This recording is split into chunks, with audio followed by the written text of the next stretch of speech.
Chapter 2180 Crazy Auction.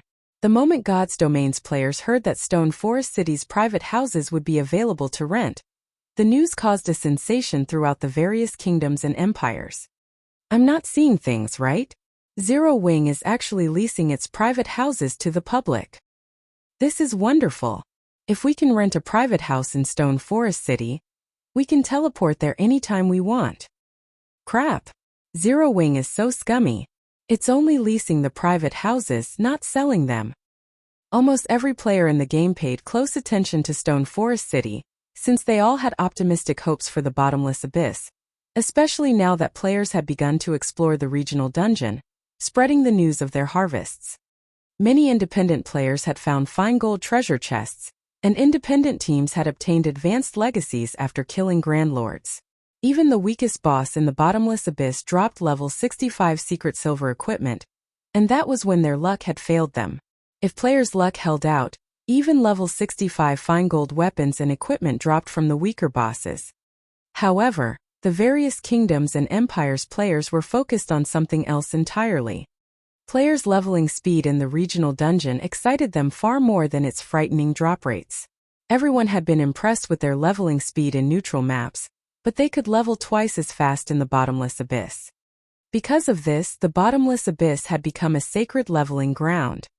Unfortunately, it wasn't easy to reach the dungeon's first floor. Even ordinary expert teams suffered annihilation before they got that far. However, the announcement regarding Stone Forest City's private houses alleviated this problem. With a private house, players could teleport to the bottomless abyss at any time, from anywhere. They could also teleport to their private houses from within the regional dungeons. It would save them plenty of travel time, and they could explore farther than before. However, when the public discovered Zero Wing's intentions to auction off the private houses and the starting bid, they burst into heated discussions. Not only is Zero Wing refusing to sell the private houses, only rent them, but its starting bid is 30,000 credits per month? Is Zero Wing insane? Zero Wing is too greedy. I don't even make 10,000 credits per month. You'd have to be wealthy to afford these houses. That's right. Who would want to rent those private houses at such a high price? Countless players cursed Zero Wing for its fraudulence when they saw the minimum bid. The guild had essentially excluded ordinary players from the auction with such a high price. Only wealthy players would be able to afford to grind freely in the bottomless abyss. Meanwhile, several flashes illuminated Dark Knight City's teleportation hall as a 6-man party arrived. These 6 players were not particularly high-leveled, with most of them around level 56 or 57. The party's highest level player was only level 60. However, she wore a full set of level 60 fine gold equipment and carried 2 long swords of indiscernible rank. Despite her low level, many of the level 65+ experts in the teleportation hall sensed danger the moment she arrived. They couldn't help but turn to look at the elegant girl, who appeared to be barely 20 years old. Tiantong, do you really plan to compete for a private house in Stone Forest City? The starting bid is 30,000 credits. How can a student like you afford that? The level 56 female cleric, the level 60 female swordsman's companion, asked worriedly. If worst comes to worst, I'll just sell those items. Including what I have on me, I should have enough. My level isn't high enough yet, and I have no choice but to try if I want to level up quickly. I have to catch up to the game's frontline players if I want to compete with Black Flame, Tiantong, the female swordsman, declared. Big Sis Tong keeps telling me that I'm not qualified to follow her, and the only way I can change that is by defeating him. I'm curious to see how strong Black Flame is to gain Big Sis Tong's recognition. Black Flame is Zero Wing's guild leader. He even earned the title of Sword King from the Secret Pavilion. Do you really think he'll be so easy to defeat? A level 57 shield warrior said. That is only true right now. Once I've caught up with the frontline experts' levels, it will be a different story, Tiantong confidently replied as she glanced at the dilapidated longswords hanging at her waist. Her companions had nothing more to say about her ambitions and fell silent. They more or less understood the young woman's strength. She was a monster in human skin. If she hadn't joined God's Domain so late, she might have already become famous in the game. The party then made their way to Dark Knight City's candlelight trading firm to participate in the auction for Stone Forest City's private houses. Independent players and guild representatives did the same throughout the various kingdoms and empires. For a time, players squeezed into Candlelight's many shops. Even the various large guilds' upper echelons were shocked to see such massive gatherings of independent players, adventurer team members, and guild representatives. There sure are a lot of participants. I know, right? Well, who could possibly resist the temptation of grinding freely in the bottomless abyss? Honestly, I hadn't expected Zero Wing to lease its private houses. I had assumed the guild would keep them for its own members and bolster its strength. We have Starlink to thank for this. I've heard that Starlink has been spending insane amounts of money to poach Zero Wing's lifestyle players, and Zero Wing is suffering for it. The guild must have decided to rent Stone Forest City's private houses to alleviate some of the pressure. But how much can Zero Wing actually earn from renting the private houses? The amount of credits it rakes in will only be a drop in the bucket to Starlink. It might be a different story if Zero Wing sells the private houses, though.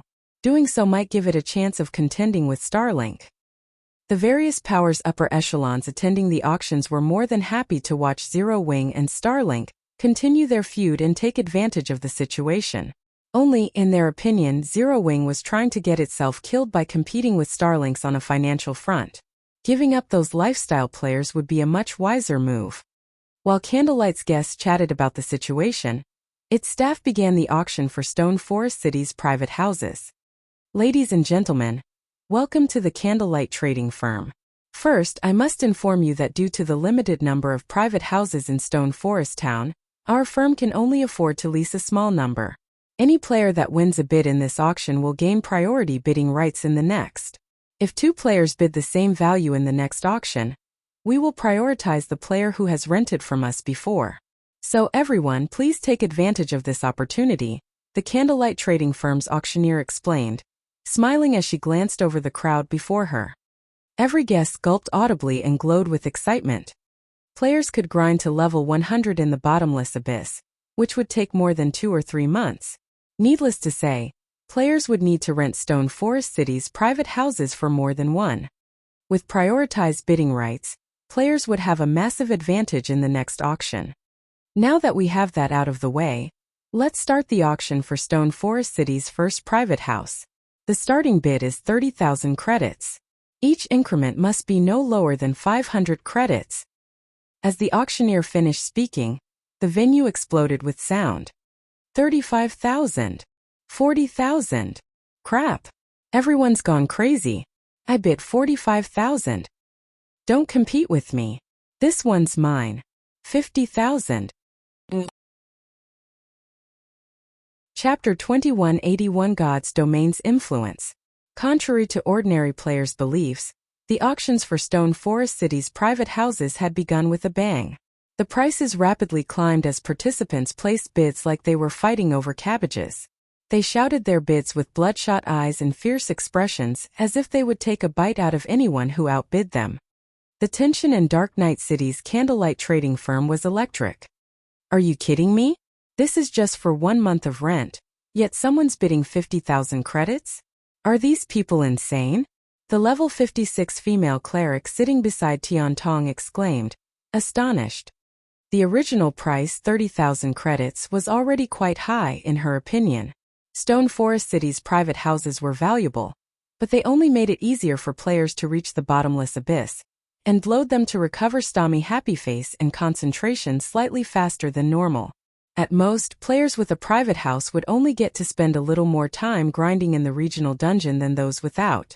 Zero Wing should thank its stars that players were even willing to rent the houses for 30,000 credits, especially since not many players could afford the price, to begin with. Yet, hundreds of players were placing one bid after another.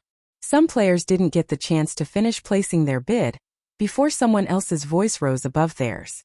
In the blink of an eye, the first private house's price had risen to 50,000 credits, and that was just for a 1-month lease. No. They just recognized the value of Stone Forest City's private houses, Tian Tong said as she shook her head.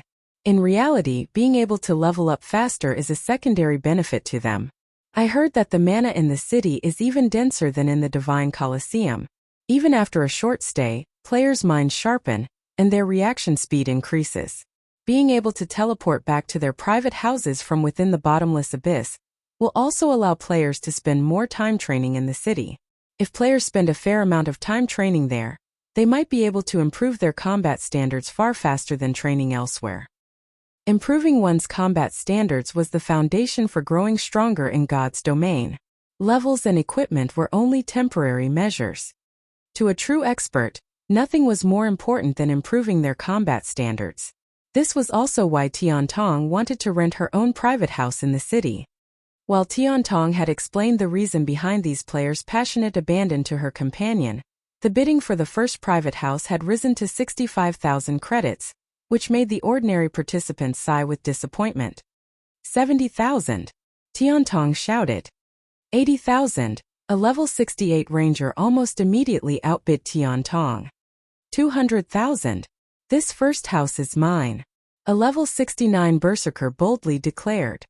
An uproar shook the venue as soon as the participants heard this berserker's bid. 200,000? That's enough to rent a mansion in a city. The Dark Knight Empire's 26th rank berserker is here? No. I've heard that Fei Yu has defeated 2 of the Bloodjade family's peak experts. He's now ranked 23rd. Even superpowers have been trying to recruit him. It seems Fei Yu will claim Stone Forest City's first private house. The players present, especially the ordinary players, could not help but silently marvel at Fei Yu's imposing figure. They couldn't understand why an expert like him would be willing to spend 200,000 credits for a month-long claim to a private house in Stone Forest City. The man was simply insane. However, before the auctioneer could slam her gravel once, another voice rose through the clamor. 400,000 credits. The Blue Sky Adventurer team wants this house. I hope that you all can step aside out of respect. A level 70 shield warrior abruptly shouted. As one, the crowd turned toward this level 70 guardian knight, their mouths hanging open in shock. What? Empty Miracle is here too? Blue Sky was the 5th-ranked adventurer team in the Dark Knight Empire, and Empty Miracle, the team's commander, was one of the Empire's top 10 guardian knights. It was rumored that his strength could even rival that of Superpower's peak experts. The man was a large part of the reason that Blue Sky had earned its current position. One of Starlink's elders had even tried to recruit Empty Miracle due to his impressive prowess and extraordinary achievements. He was undoubtedly a powerhouse in the Dark Knight Empire. This is an auction, Empty Miracle. Speak with your money. A robust level 70 assassin suddenly stood from his seat. Our Windwolf adventurer team has no time for your nonsense. 500,000. 550,000. 600,000. 650,000. Blue Sky and Windwolf fought, outbidding one another for a time. The watching crowd fell silent as they watched. Do they really need to go this far? Isn't it just a private house? That's right. And this is only the first one. Aren't there still plenty available? Can't these 2 adventurer teams let others have a chance as well? No one understood why 2 of the Dark Knight Empire's top adventurer teams were so desperate to rent one of Stone Forest City's private houses that they'd continue to outbid each other. The auction had just begun, and Candlelight had promised to present multiple private houses. If the 2 adventurer teams were willing to set aside their differences, they could rent a private house for a much lower price. How can this be happening? Tian Tong's expression darkened as she watched the scene play out. She had sold one of her valuable treasures to increase her chances of winning a bid. Before she had arrived at the venue, she had collected 300,000 credits. She hadn't thought that she'd have any problems winning a private house with so much money on hand. She had even hoped to rent a private house until she reached level 100 with these funds. But now, she didn't even qualify to participate in the auction. In the end, Blue Sky's Empty Miracle had won the first private house for 860,000 credits, shocking every player in the venue. However, just as everyone believed that the astronomical price was only a result of Blue Sky and Windwolf butting heads, and that the auction would continue at a far more reasonable pace. 500,000. 550,000. The moment the second private house's auction began, Someone placed a bid for 500,000 credits. The second private house eventually sold for a total of 930,000 credits. The third and fourth private houses sold for 880,000 and 890,000 credits, respectively. Moreover, every winner was an adventurer team's commander. None of the ordinary participants had even had a chance. When the auctioneer announced the 11th private house, the various guild upper echelons in their VIP rooms made their move. 1 million. 1,200,000. Once the various guilds stepped in, the lowest closing price skyrocketed to 1,500,000 credits. This is insane. These people must be paid actors. Tiantong's cleric companion exclaimed. They have to be. Tiantong couldn't bring herself to agree with her friend, and neither could the other expert players in the venue. All of the auction's victors were respectable individuals in the Dark Knight Empire. Regardless of Zero Wing's reputation, it couldn't afford to hire so many VIPs to fight over these private houses so desperately. As the guild upper echelons continued to compete, many players realized why Blue Sky and Windwolf had fought so fiercely for the first private house. Obviously, the various guilds had decided to concede the first 10 private houses, which were more than enough for the Empire's top adventurer teams. So, independent players like us never had a chance of claiming Stone Forest City's private houses. Tiantong couldn't help her bitter smile as she watched the Empire's guilds rent one private house after another. A similar scene played out in other kingdoms and Empire's candlelight trading firms. For a time, a commotion erupted across God's domain. Chapter 2182 Frightening Wealth. When news of the auction for Stone Forest City's private houses had spread, God's Domain's ordinary players began to wonder if the various guilds had lost their minds. Multiple guilds had willingly spent more than 1 million credits to rent a private house for a single month.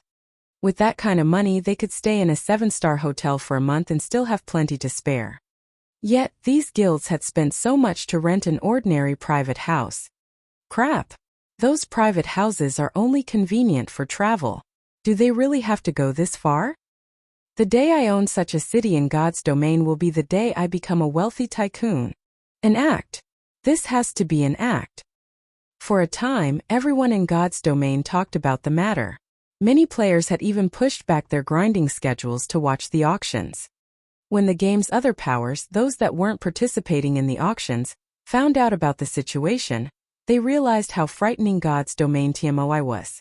With the right opportunity, one could earn a truly terrifying amount of money through this game. Before this, most high-value transactions were conducted with coins. Although God's domain was quite realistic and players could trade coins for credits, most people stuck with the idea that this was only a game. However, these players realized their mistake as Stone Forest City's private houses sold for credits. God's domain was more like another country in the real world than a game. As the private houses sold, one after another, an uproar shook Zero Wing to its core. Guild leader, we have already rented out 1,667 units. The lowest closing price is 600,000 credits, while the highest is 1,740,000 credits. We've officially earned more than 2 billion credits. Melancholic Smile energetically reported. She had assumed that they'd be lucky to earn enough to offer Candlelight's lifestyle players a stable monthly salary, but they hadn't even sold 1/3 of the houses they'd constructed, and they'd already earned far more than they had expected. They could even afford to replace the lifestyle players they had lost, not to mention retain the trading firm's current lifestyle players. Moreover, Stone Forest City's income restored the confidence their players had in Zero Wing and the Candlelight trading firm. In fact, advanced lifestyle players from other large guilds had begun to approach Candlelight, interested in joining the firm. Although Candlelight had been considered a sacred place for lifestyle players, Star Moon Kingdom's various large guilds had offered competitive wages to retain their players. This was the only reason that the kingdom's advanced lifestyle players hadn't flooded Candlelight. However, now that Candlelight offered advanced lifestyle players a monthly salary and credits, these players couldn't afford to ignore the trading firm. Ordinary people couldn't even dream of earning 20,000 credits per month. As long as an advanced lifestyle player joined the Candlelight trading firm, they wouldn't have to toil in a job they hated in the real world. Furthermore, They could earn 100,000 credits each month if they became a master lifestyle player. During the few hours the auction was happening, Candlelight had received applications from over 600 advanced lifestyle players and 5 master lifestyle players. With so many capable crafters, Candlelight wouldn't have to worry about its development stagnating. It seems I've underestimated these guilds and adventurer teams' desperation, Shi Feng said. Even he was a little surprised to hear Melancholic Smile's report. He had expected the private houses to rake in more than the 50,000 credit record of his previous life. He had, after all, established Stone Forest City in the bottomless abyss far sooner than any town had done so in the past.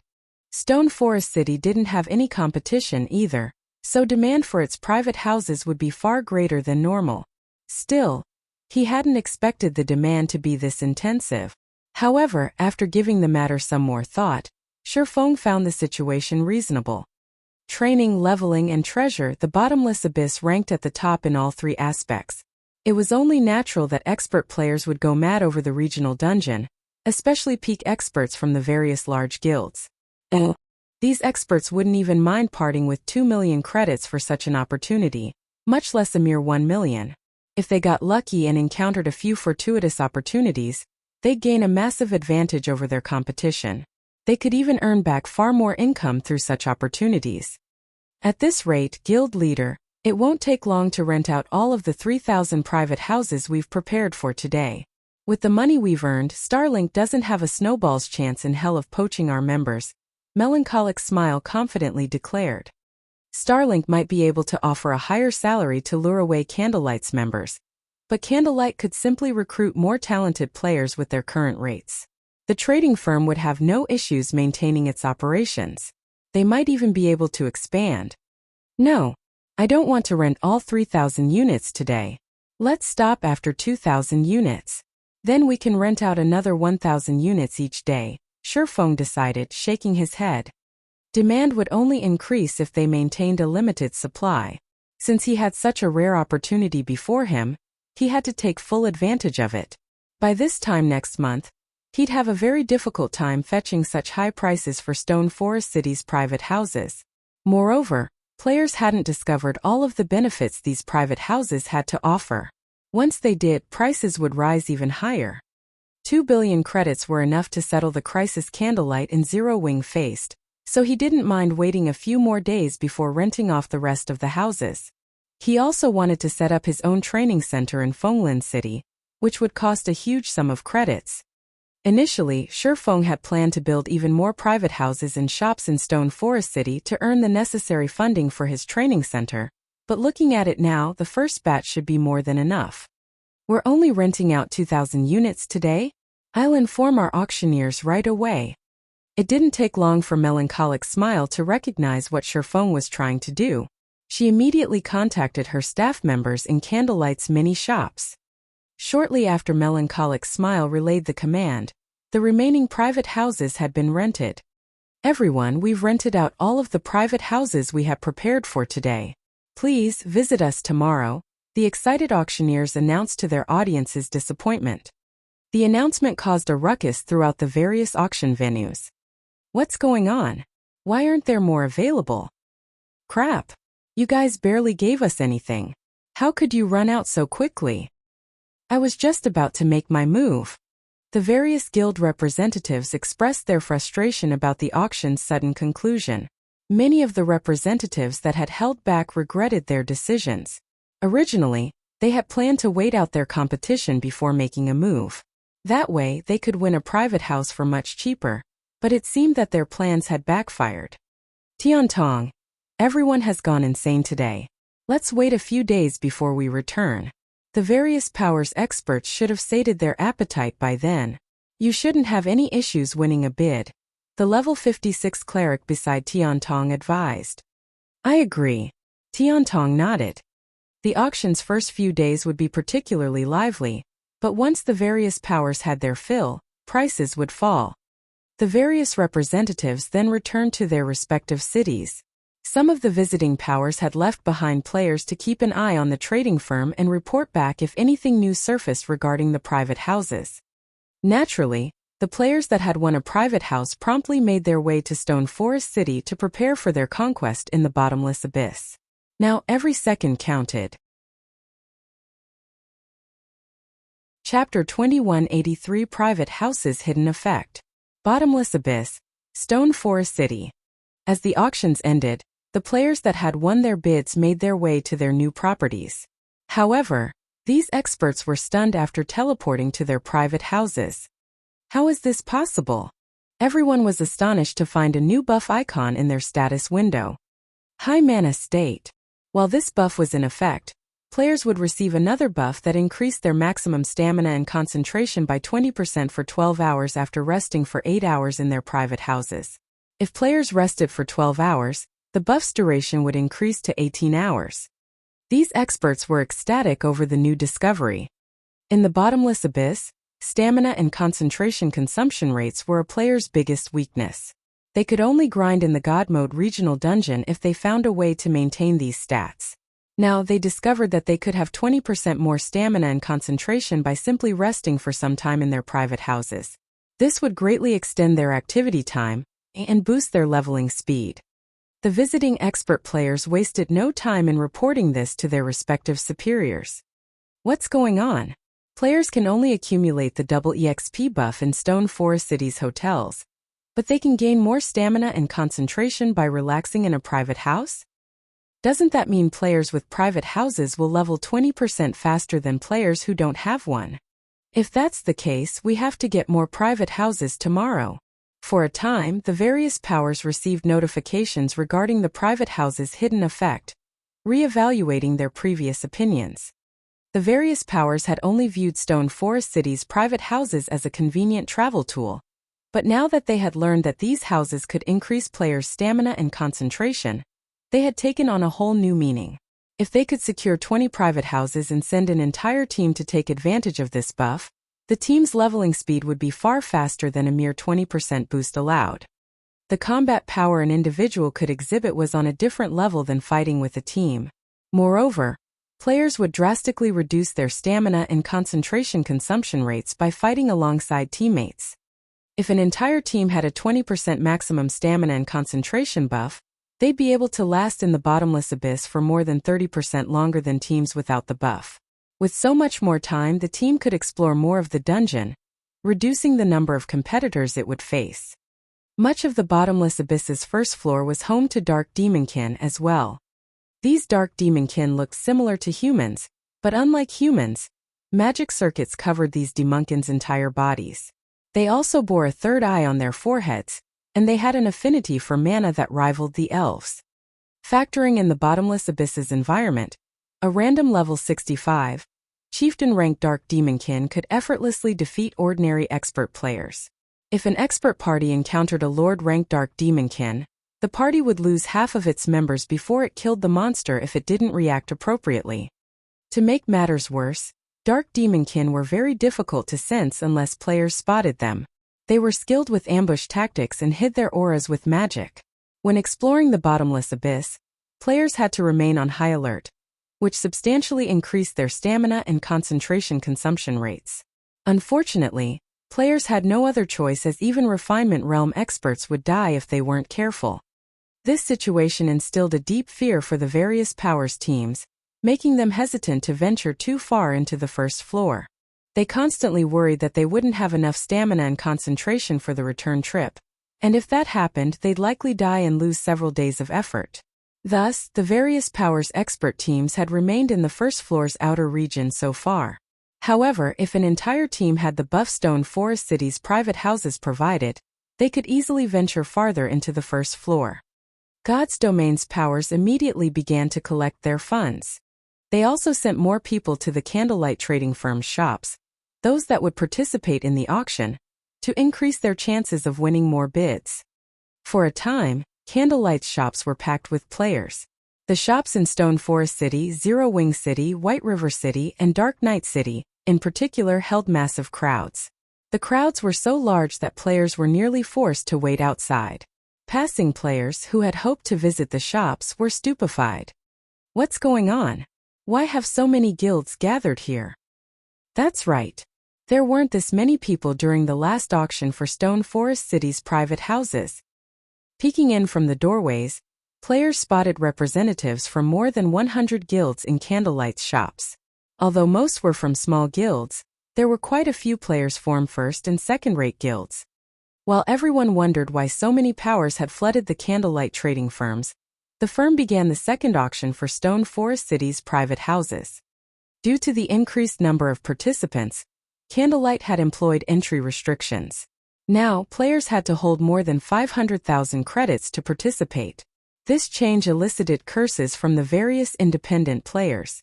Some even criticized Zero Wing for being full of itself, claiming that the guild would never sell so many houses for such high prices. However, when the auction began and news spread, everyone was forced into silence. Unexpectedly, every bid on the second day opened at 2 million credits, and all of the participating guilds fought to outbid each other. Most of the adventurer teams taking part hadn't even gotten a chance to call out a bid before they had been disqualified from the auction. Only top adventurer teams barely held on. By the time players had claimed the second day's 1,000 units, the income from a single private house had hit a new record at 2,360,000 credits, far more than the 500,000 credits on the previous day. For a time, every player in God's domain was shaken. Insane! These guilds have gone insane. The independent players that had hoped to compete stared at the price incredulously. Did they really need to spend so much on a private house? However, the record broke once again on the third day, with the highest bid closing at 2,570,000 credits. Seeing this, Tiantong began to despair. On the fourth day, the highest closing bid reached 271 credits, and on the fifth, it hit 2,820,000 credits. By this point, the various adventurer teams were little more than decoration in the auction venues. Only the various guilds could afford to compete. Aqua Rose and Gentle Snow were astonished.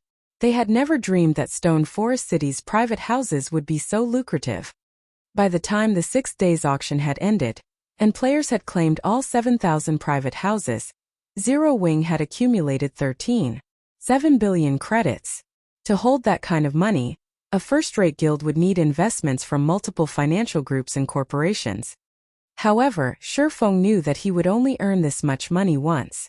As players reached higher levels and gained better equipment, they wouldn't need to depend on private houses nearly as much as they did now. Moreover, now that the various powers had seen how much potential wealth there was to gain, they would do everything in their power to establish guild towns in the bottomless abyss. Once they did, these private houses would only go for between 30,000 and 50,000 credits. This was Shifeng's only chance to make such a fortune. Meanwhile, Zero Wing had rapidly developed during the past 6 days. Almost all of the guild's expert players had reached level 70, and it now had 43 Refinement Realm experts in its midst. Since Shifeng had sent Fire Dance to train an unyielding soul system, which didn't limit her options, she had broken through to the Flowing Water Realm. Because Aqua Rose and Gentle Snow had been bogged down with the guild's affairs, they hadn't been able to devote themselves to their training fully. Hence, they were shy of reaching the Flowing Water Realm, but it was only a matter of time before they crossed the threshold as well. Unfortunately, Zero Wing's recent development had brought a lot of issues to the surface. Due to the sudden loss of so many internal members, the guild wasn't able to raid as many dungeons or complete as many field operations as before. As a result, the gap between the guild's upper and lower hierarchies grew. If this persisted, Zero Wing's development would start to stagnate. It's about time that I set up that training center. Inspecting the guild's current funds, Shifeng decided that he couldn't set the matter aside any longer. God's Domain's various large guilds in the past had either had access to their own training centers or partnered with already established centers. Not only had this provided fresh blood, but it had also earned these guilds a stable income. Only the guilds with strong support from training centers or dojos had had a chance of becoming overlords in the game. Without that support, stronger competitors had stifled their development. Chapter 2184. Opening a Training Center.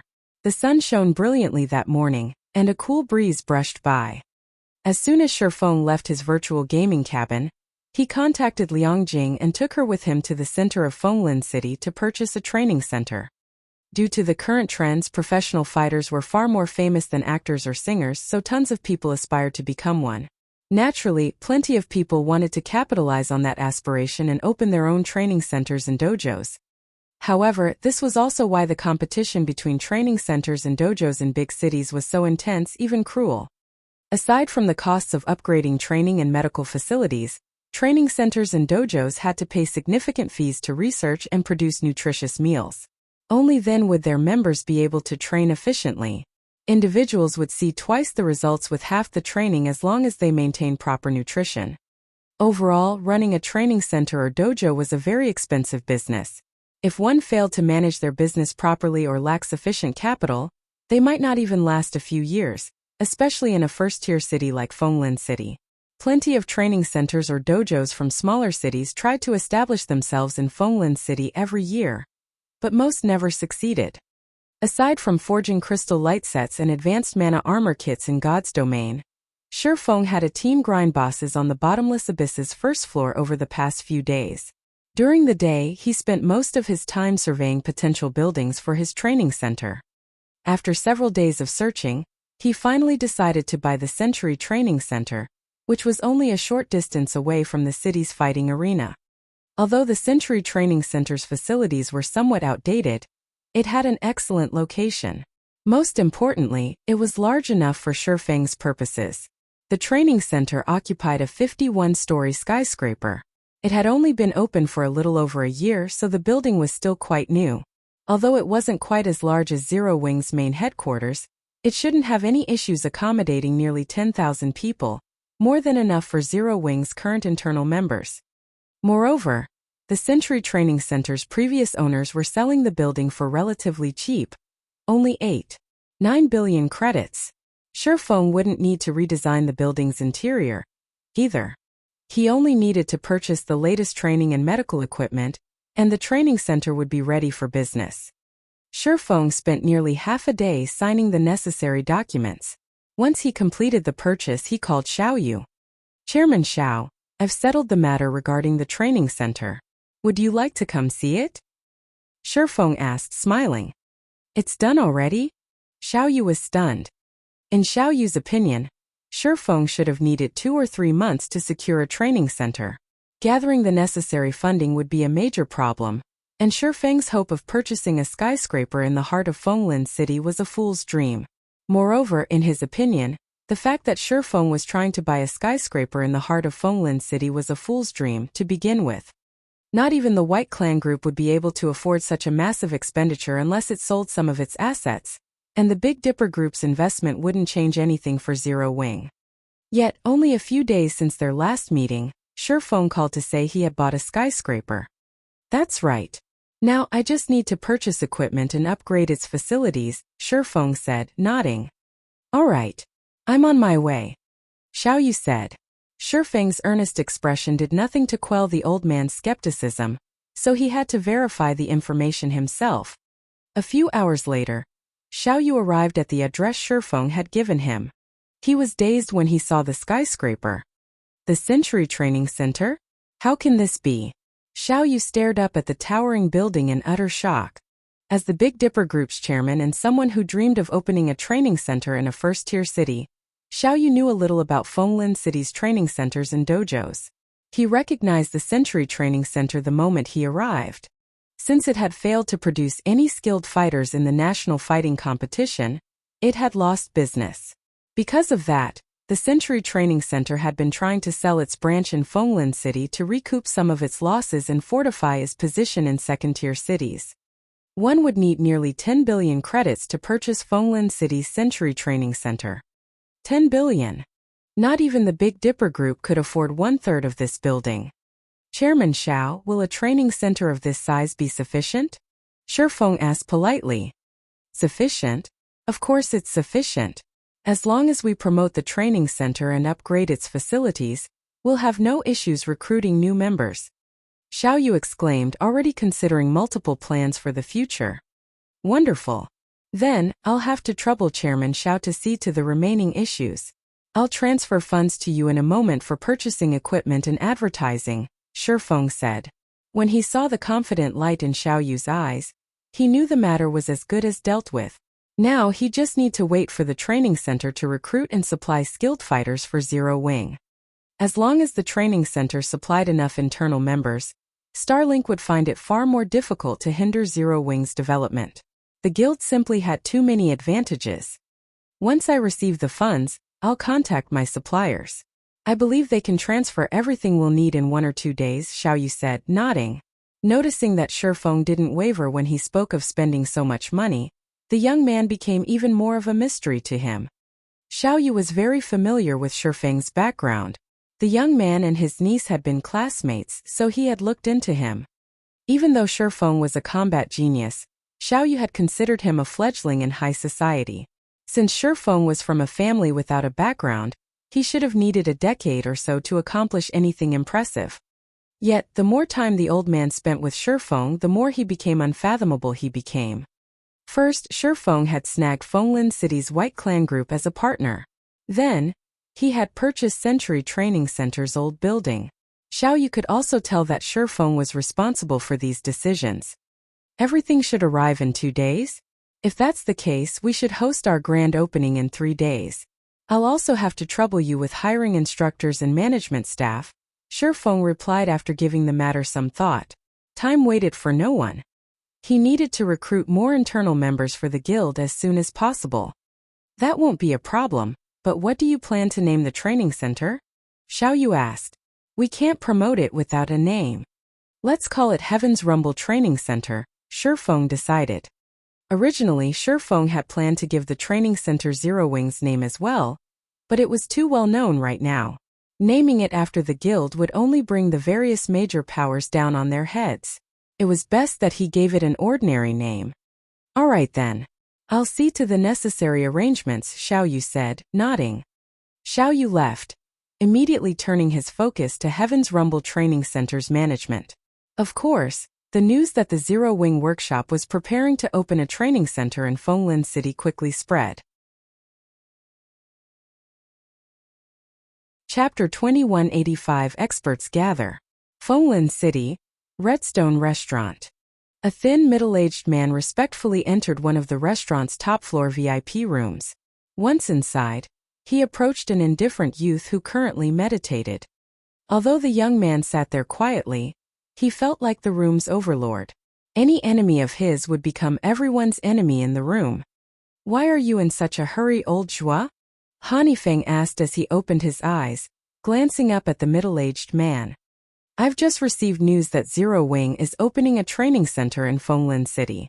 Moreover, it purchased one of the city's well-known training centers to do so, the butler Zhuolingqiu reported. Interesting. It seems Zero Wing is quite capable after all. I had thought that the organization would run to me for help once it faced a financial crisis. I hadn't expected it to earn a fortune through leasing Stone Forest City's private houses. And now, it's even opening its own training center, Hanifeng calmly mused.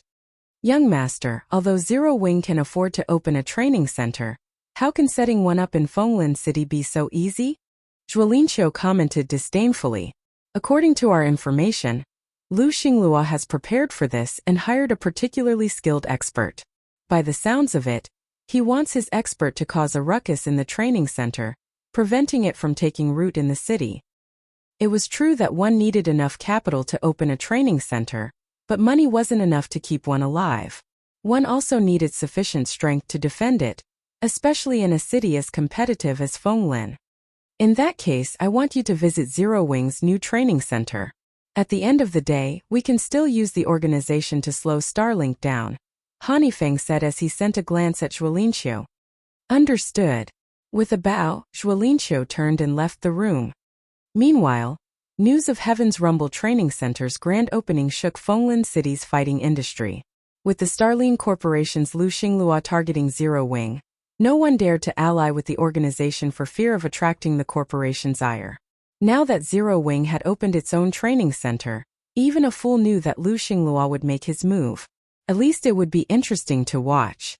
Moreover, the various training centers and dojos throughout the city viewed the fact that this company, which focused its business within virtual reality games, was trying to make a name for itself in Fenglin City's fighting industry as both foolish and a blatant insult.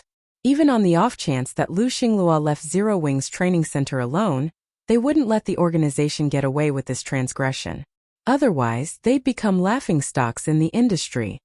While the various training centers and dojos discussed Zero Wing's new facility, Xiao Yu had been methodically planning the Heaven's Rumble Training Center's grand opening.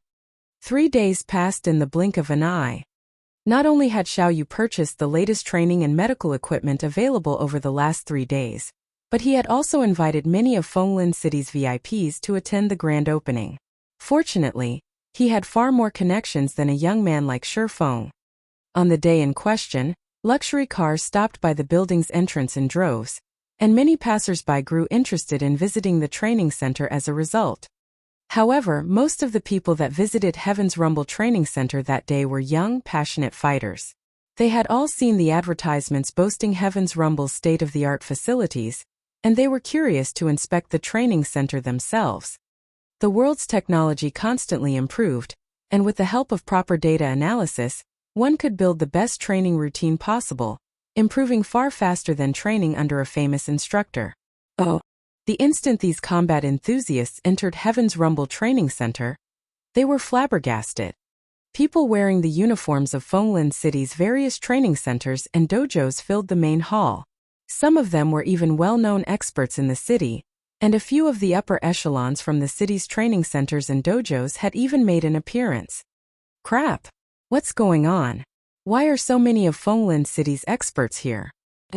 Isn't that Luo Qianxing, who won 3rd place in Fenglin City's annual fighting competition last year? Quick look. It's Master Yang from the Extreme Light Dojo. I've heard rumors that he's stopped participating in public events to prepare for the international fighting competition. Am I seeing things? Isn't that Chen Tianhe, the Martial Heart Dojo's master? I thought he already retired from the public scene. Why is he here? What kind of power does this training center have behind it? With so many of Fenglin City's experts gathered, the young men and women who visited the training center out of curiosity grew excited. They even wondered if they had stumbled upon Fenglin City's annual fighting competition, rather than a new training center's grand opening. Why else would so many well-known experts be here? While the young fighting enthusiasts were shocked over finding so many of the city's VIPs in one place, a group consisting of 2 young women and a young man entered the hall, immediately attracting everyone's attention. The reaction was mostly due to the 2 young women. One wore an elegant white dress, which highlighted her long flowing hair and exquisite appearance. She had the body of a goddess, and many of the women in the crowd became self-conscious. A second exceptional beauty in a bright red dress stood next to her. When the 2 women entered the hall, they instantly became the center of attention. Even the young man that accompanied these women was exceptionally handsome, and many of the ladies in the hall swooned. The handsome young man was the previous year's champion of Fenglin City's annual fighting competition, known for possessing a talent that only emerged once a decade in the city. He had also qualified to participate in the international fighting competition, and his status as the heir to the Zhang clan group, one of the city's top 5 financial groups, was just icing on the cake. Qingxue. Most of these experts don't seem to be here with honest intentions. I'm afraid that this friend of yours will have a very difficult time maintaining a training center in Fenglin City, Zhang Wuya told by Kingswell as he glanced over the crowd. If your friend can't handle the pressure, I'm willing to step up for him. I suspect that most of these training centers and dojos will take a step back out of respect. Shi Feng is an internal force expert as well, Big Brother Zhang. Shouldn't he be able to handle the situation? Zhao Yueru asked. An internal force expert might be impressive in 2nd and 3rd tier cities, but this is Fenglin City. Every well-known training center and dojo in the city has its own internal force expert. Moreover, they are experienced veterans. Their accomplishments with internal force are far more impressive than a youngster who has just mastered the techniques, Zhang Wuya explained. Bai Qingxue and Zhao Yueru's expressions darkened slightly after listening to their companion. They had never thought that opening a training center would be so difficult. While Bai Qingxue's group chatted amongst themselves, another commotion rattled the crowd in the main hall. An imposing bear of a man entered the room. 2 knife scars decorated his face, and his arrival shocked many of the training centers and dojo's upper echelons. The instant this man appeared, many of the training center and dojo upper echelons present could not help but reveal shocked expressions. Why is he here? When Zhang Wuya saw the new arrival, fear flashed in his eyes. Is he someone powerful? Zhao Yueru asked when she noticed Zhang Wuya's trepidation. Powerful? Zhang Wuya shook his head. That word is no longer sufficient. He's practically a devil. He has earned the nickname T-Rex for how heavy-handed he is in combat. No fewer than 20 internal force experts have suffered defeat at his hands. Some of them are still lying in their hospital beds. He was banned from the fighting world for that very reason. Most of that happened more than a decade ago, but according to recent rumors, it seems he has defeated another internal force expert overseas. I don't even think I can stop him if he tries to make a move. While everyone made a fuss, Wang T-Rex Zhongquan stepped into the center of the hall. I've heard that Heaven's Rumble has set up shop here. Who's in charge? I, Wang Zhongquan, want to spar. I want to see whether or not Heaven's Rumble qualifies to do business in Fenglin City. Wang Zhongquan shouted, his voice echoing throughout the hall. Most people immediately took a step back. Heaven's Rumble is doomed. I doubt anyone in Fenglin City can save it now that this demon has shown up.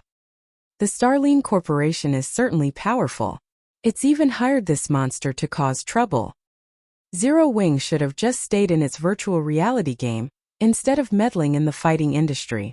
As the various training centers and dojos experts watched Wang Zhongquan, they knew that Heaven's Rumble Training Center would soon go out of business. It would also be the first training center to close on the same day it opened.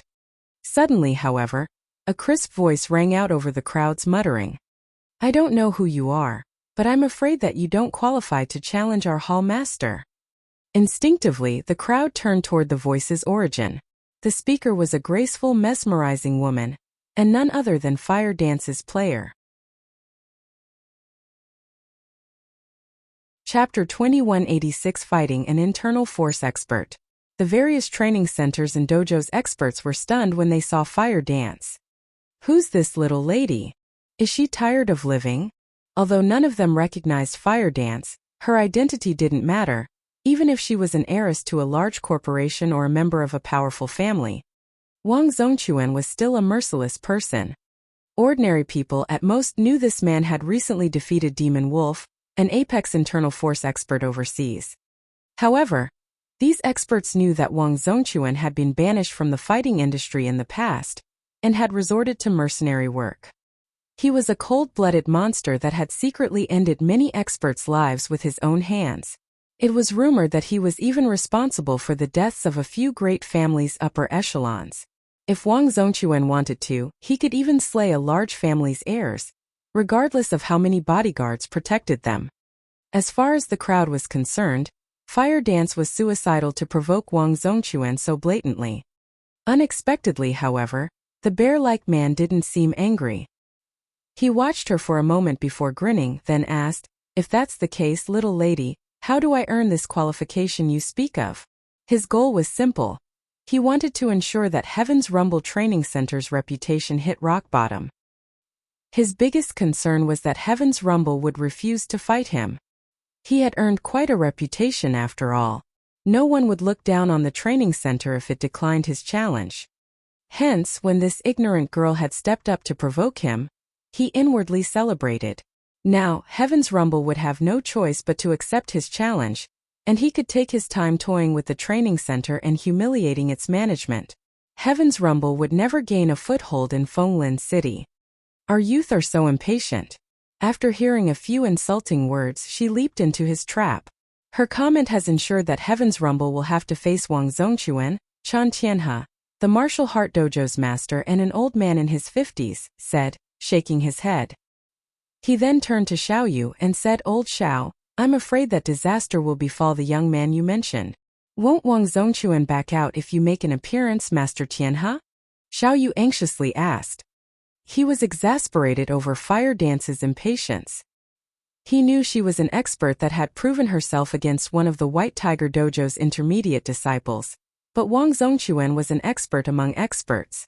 When she had stepped forward, She had only caused more trouble for Heaven's Rumble Training Center. Now Chen Tianhe was their only hope. Chen Tianhe had risen to fame for his martial art mastery many years ago. Even the White Tiger Dojo's Zhang Tianyuan had to show a little respect before this old man. Chen Tianhe was unquestionably powerful. He had ranked among the top 32 in the international fighting competition during his peak. Ranking among the top 32 fighters might not seem impressive, but they were talking about the largest fighting competition in the world. One had to be an expert among experts just to qualify for the competition, and hundreds of martial artists participated. Wang Zongquan had only ranked among the top 64 fighters during his peak. If I were 15 years younger, I might be able to contend with him, but now, Chen Tianhe said, shaking his head. Youthful vigor was gold in martial arts. This saying rang true both in the past and the present. Wang Zongquan was only 38 this year, and with today's technology he was still in his prime. Proving the point, the bear-like man had defeated Demon Wolf, who wasn't any weaker than Chen Tianhe during his peak. Is it really over just like this? Xian Yu felt as if his soul were leaving his body. He had gone to great lengths to employ Chen Tianhe's help to ensure that Heaven's Rumble Training Center would have a home in Fenglin City. He had even called in the favor the old man had owed him for so many years. But now, that youngster Shifeng is really pitiful. He grasped internal force at such a tender age, yet he will have to face Wang Zongquan, Chen Tianhe lamented, sighing as he stared at the monstrous scarred man. Shifeng had definitely earned the title genius for grasping internal force, despite being in his early 20s. He had a bright future ahead of him. Controlling internal force not only helped one improve their physical control, but it also enhanced comprehension. Moreover, Shifeng hadn't yet reached his prime. He had plenty of room for growth. With the help of today's technology, he could gain substantial strength. With another 5 or 6 years, Shifeng could fight Wang Zongquan to a standstill. Meanwhile, a thin, middle-aged man watched the exchange between Fire Dance and Wang Zongquan from a corner of the room, frowning. This man was none other than Zhuolinqiu. It seems Lu Xingluo can't be underestimated. To think he would actually employ Wang Zongquan. The situation will be harder to handle now. Zhuolinqiu felt on edge as he watched the newcomer. He had thought that Lu Xingluo would, at most, hire an advanced internal force expert. He hadn't expected the apex internal force expert, Wang Zongquan, to show up. Experts of his caliber were extremely rare, even on a national scale. They were also particularly difficult to employ. These experts had no interest in money, they simply didn't need any. Hence, tempting them into action was a challenge. Although Zhuolinqiu was also an apex internal force expert, he was likely no match for Wang Zongquan due to his age. If it came down to a fight, Zhuolinqiu felt that he only had a 40% chance of winning. While everyone whispered to each other, Fire Dance approached the large man in the center of the hall. She calmly declared, "If you want to spar with our hall master, you'll have to get through me." A series of gasps and silence answered the young woman's declaration. Has she gone insane? Doesn't Heaven's Rumble have any capable fighters? Do they really need to send this young woman to her death? Astonished, the crowd stared at Fire Dance, who maintained her composure even after her bold statement. They wouldn't have been worried for her if she had challenged any other internal force expert, but she had just asked Wang Zongquan to spar. He wasn't kind, he was ruthless. Almost every opponent the scarred man had defeated had spent at least 6 months in a hospital bed, and that was when medical experts had been nearby during the fight. Without the money to afford the best medical services, they would have spent the rest of their lives in a hospital. What is she trying to do? Bai Qingxue began to worry as she watched her comrade. She knew that Fire Dance had trained bitterly in God's domain, and she was quite powerful.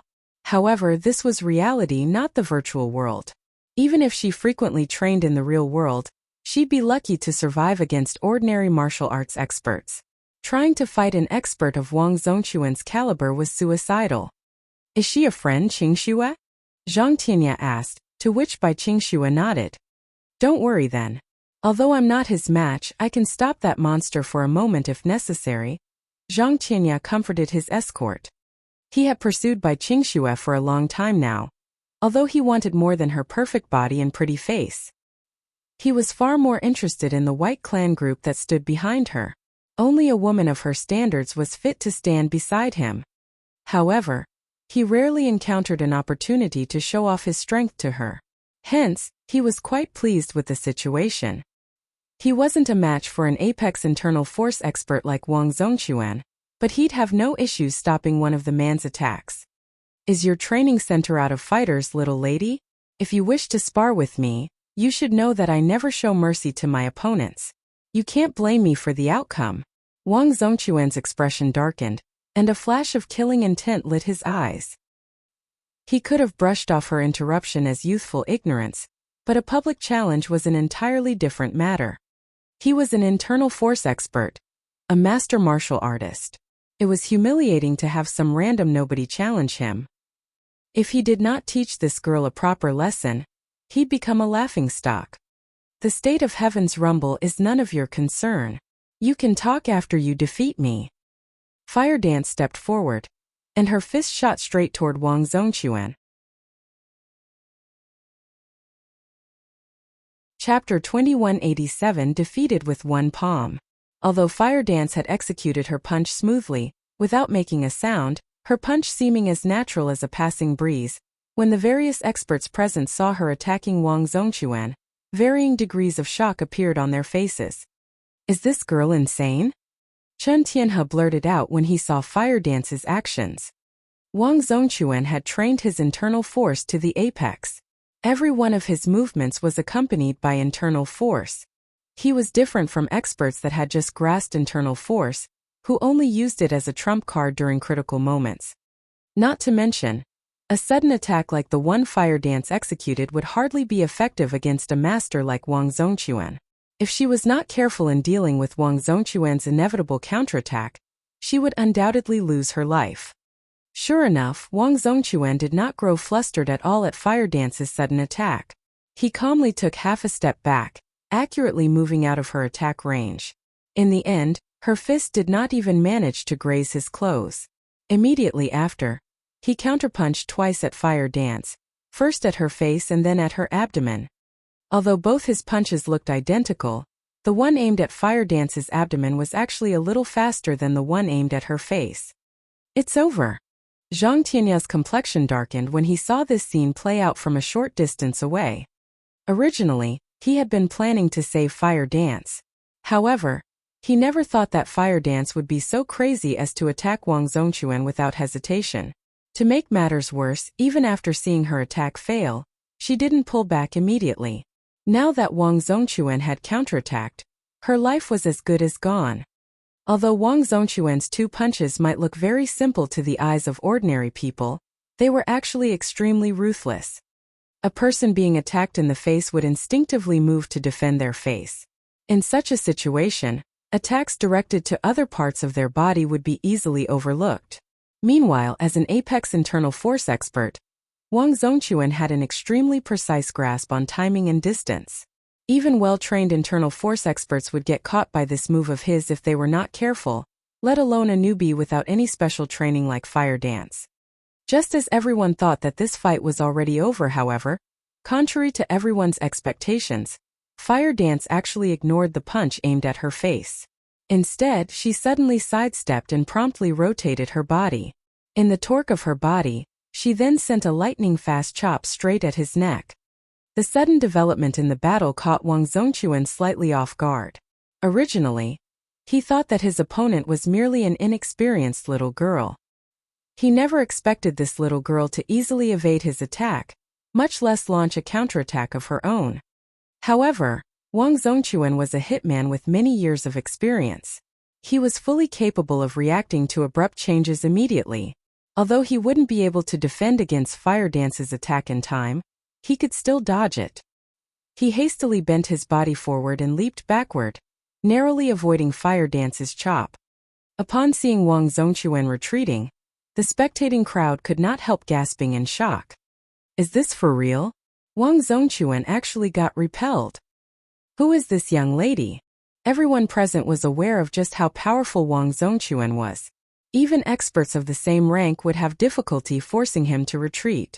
After all, taking the initiative to retreat in a duel meant that one was at a disadvantage. Now, however, a young lady like Fire Dance had actually made Wang Zongquan fall back. This was simply unbelievable. Meanwhile, when Fire Dance saw Wang Zongquan taking the initiative to retreat, she did not give chase and exploit her advantage. Instead, she simply stood in place and quietly observed him. After a short moment, she stated calmly, "You're only at this standard. I advise you to give up on challenging our hall master."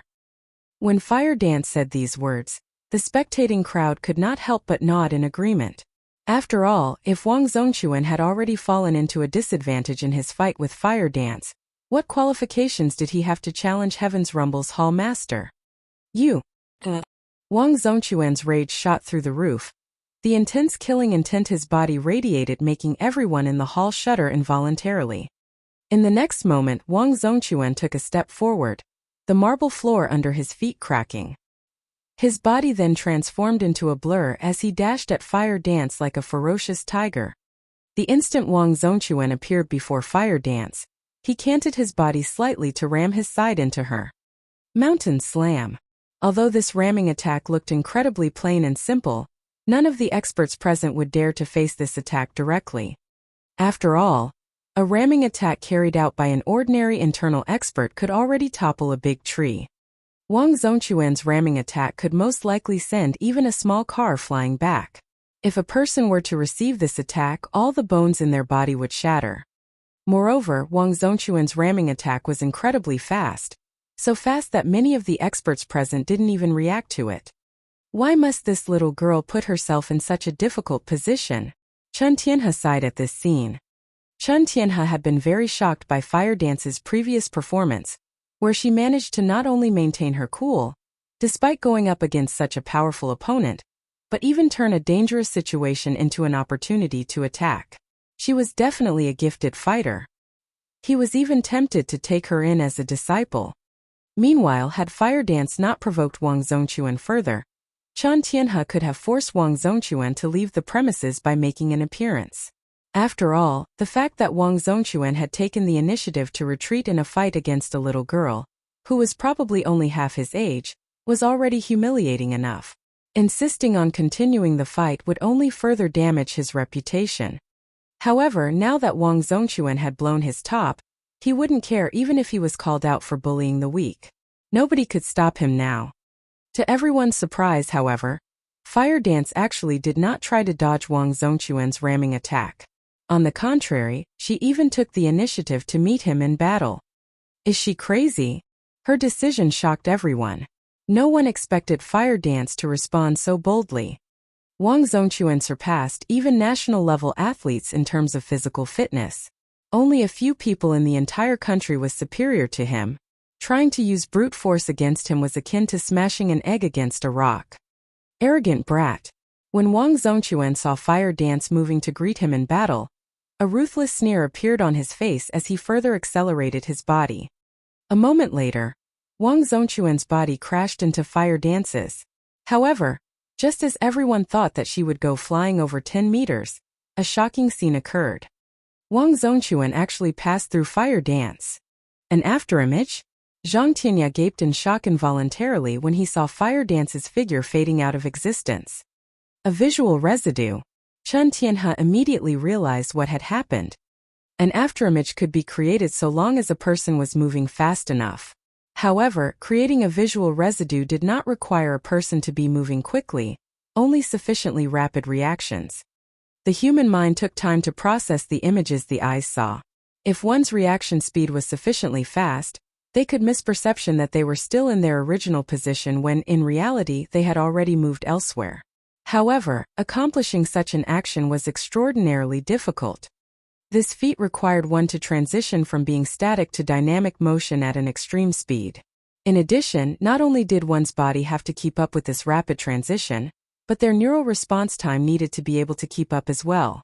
However, it was incredibly difficult to improve one's neural response time and impossible to do so through ordinary training. Moreover, regardless of how powerful a person became, they could improve their neural response time by only an extremely limited amount. Meanwhile, by the time Wang Zongquan reacted to the situation, Fire Dance had already moved aside and turned to face him. She then sent a palm strike at his chest, her attack looking as gentle as a falling leaf. Pung! However, the moment Fire Dance's palm collided with Wang Zongquan's body, he felt as if a hammer had just struck his chest. His face instantly turned beet red as he stumbled a few steps back before dropping down to one knee. Internal force. She's an internal force expert.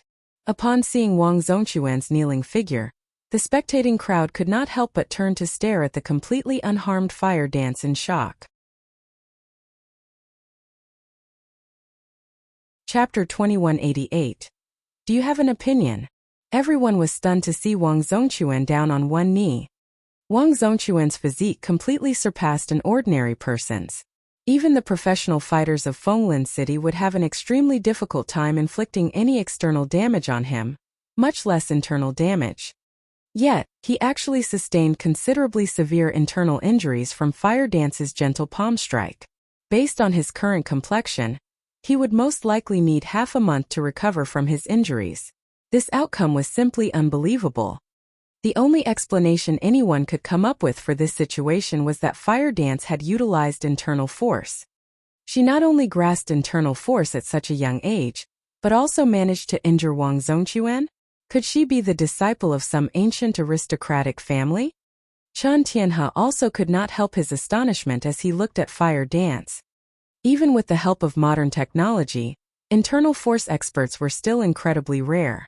One would already be considered very talented to grasp internal force by the age of 30. Every one of such experts would become celebrities in the fighting industry. Even a top-ranking dojo like the White Tiger Dojo would treat such an expert as an honored guest. Nevertheless, Fire Dance had successfully grasped internal force at such a young age, and even managed to heavily injure Wang Zongquan in one move. This was incredible. The only possibility Chen Tianhe could think of to explain this situation was that Fire Dance was the disciple of an ancient aristocratic family, since such disciples practically started training in their mother's wombs. These disciples enjoyed the best resources, legacies, and teachers. As a result, they generally grasped internal force in their teens. By the time they entered their 20s, they were already strong enough to rank within the top 20 in international fighting competitions should they choose to participate. However, ancient aristocratic families generally kept a low profile and never fought for fame. Hence, the general populace did not know about these ancient aristocratic families. All the same, the influence these ancient aristocratic families held in the world was not the slightest bit weaker than that of major corporations. She's an ancient aristocratic family's disciple? Xiao Yu revealed an excited expression when he heard Chen Tianhe's words. Xiao Yu had heard a little regarding ancient aristocratic families, so he had an idea just how frightening they were. They were not existences ordinary people like himself could come into contact with. Only well-established martial arts masters like Chen Tianhe had the opportunity to do so. If Fire Dance really was an ancient aristocratic family's disciple, then the Heaven's Rumble Training Center would truly become powerful. Even the Starline Corporation would probably be helpless against it. Meanwhile, at this moment, the upper echelons of the various training centers and dojos present in the hall had lost their complacent attitude altogether. Now only shock and fear filled their minds. If even Wang Zongquan was defeated, then who in Fenglin City could possibly be a match for Fire Dance? Moreover, Fire Dance was still so young. She would definitely continue growing stronger. One could even describe her future as limitless. With such a talent present, who would dare provoke the Heaven's Rumble Training Center? After a brief round of exclamations from the spectating crowd, Wang Zongquan managed to recover slightly and slowly stand back up. Now, his eyes held only fear when he gazed at Fire Dance. I never thought that I would actually lose to a little girl like you. May I know which aristocratic family's disciple you are? Wang Zongquan asked politely, his previous arrogant attitude gone. Now he was treating Fire Dance as his equal. Wang Zongquan was far more knowledgeable than Chen Tianhe, so he knew just how powerful the disciples of aristocratic families were. The moment Fire Dance sent him stumbling back, he concluded that she was a disciple of an ancient aristocratic family. After all, everyone from the younger generation capable of surpassing him was an expert famous throughout the country. They definitely wouldn't be an unknown existence like Fire Dance.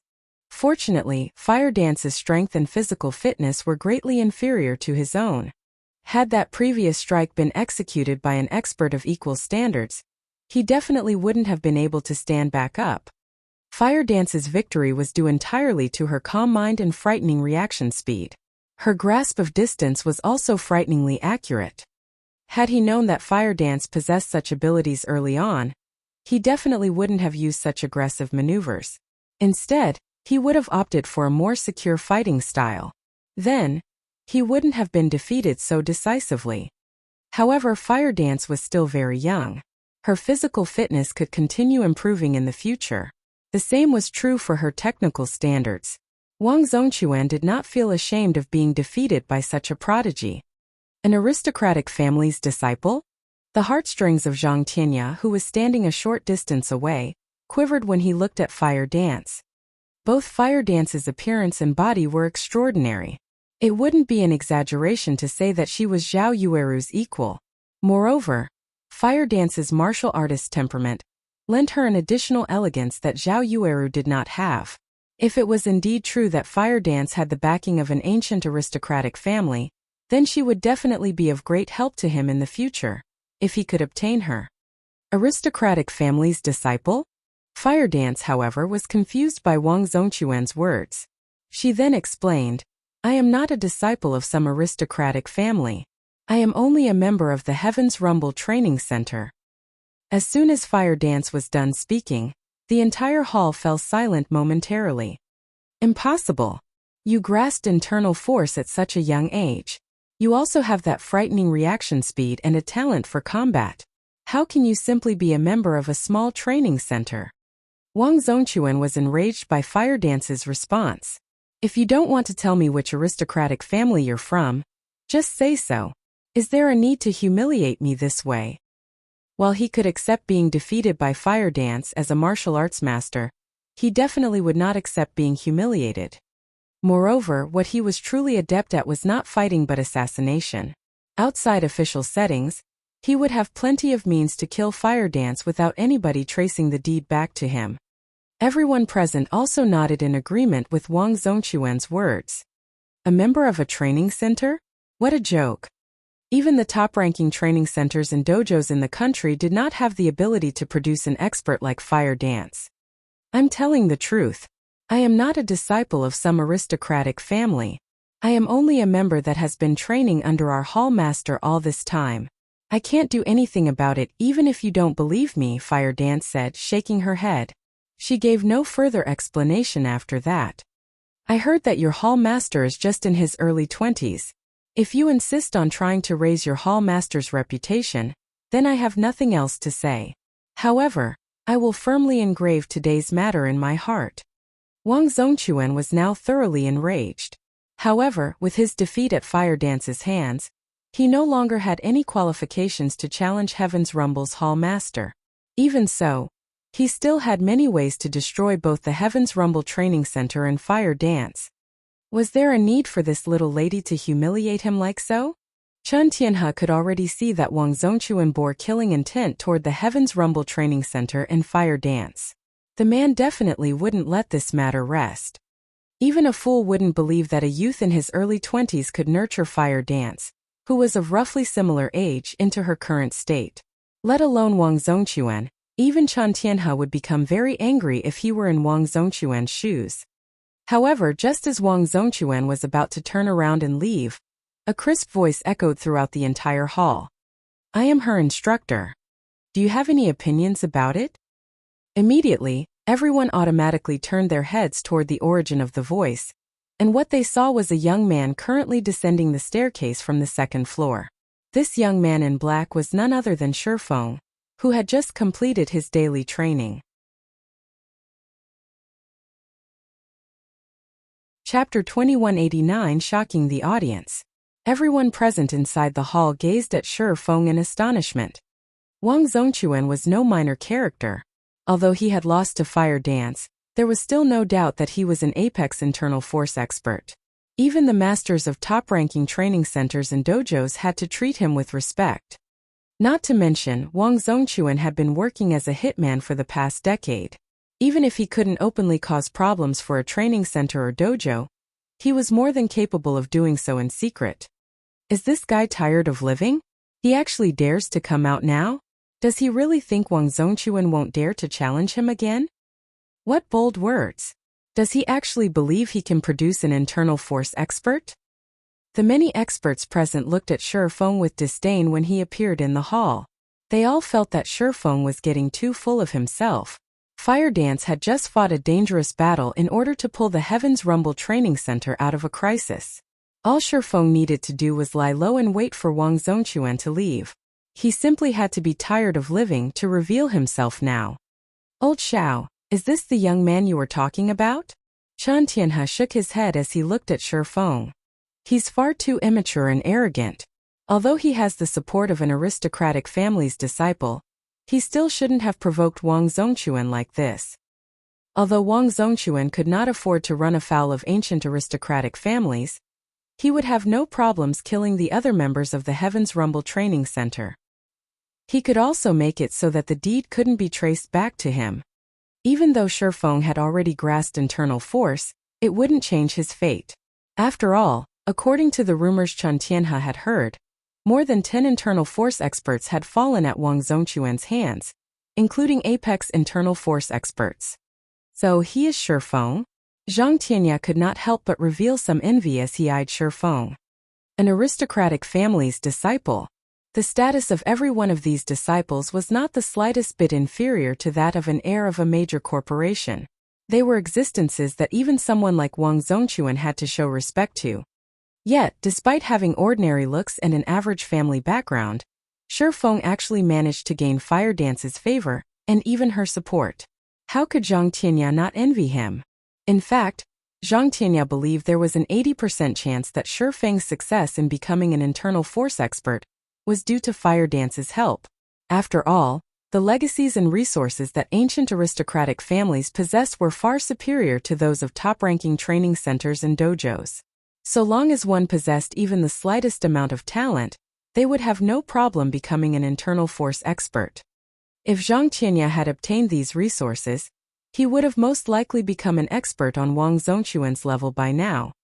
Meanwhile, during the time the spectating crowd was quietly discussing Shifeng had arrived at the center of the hall.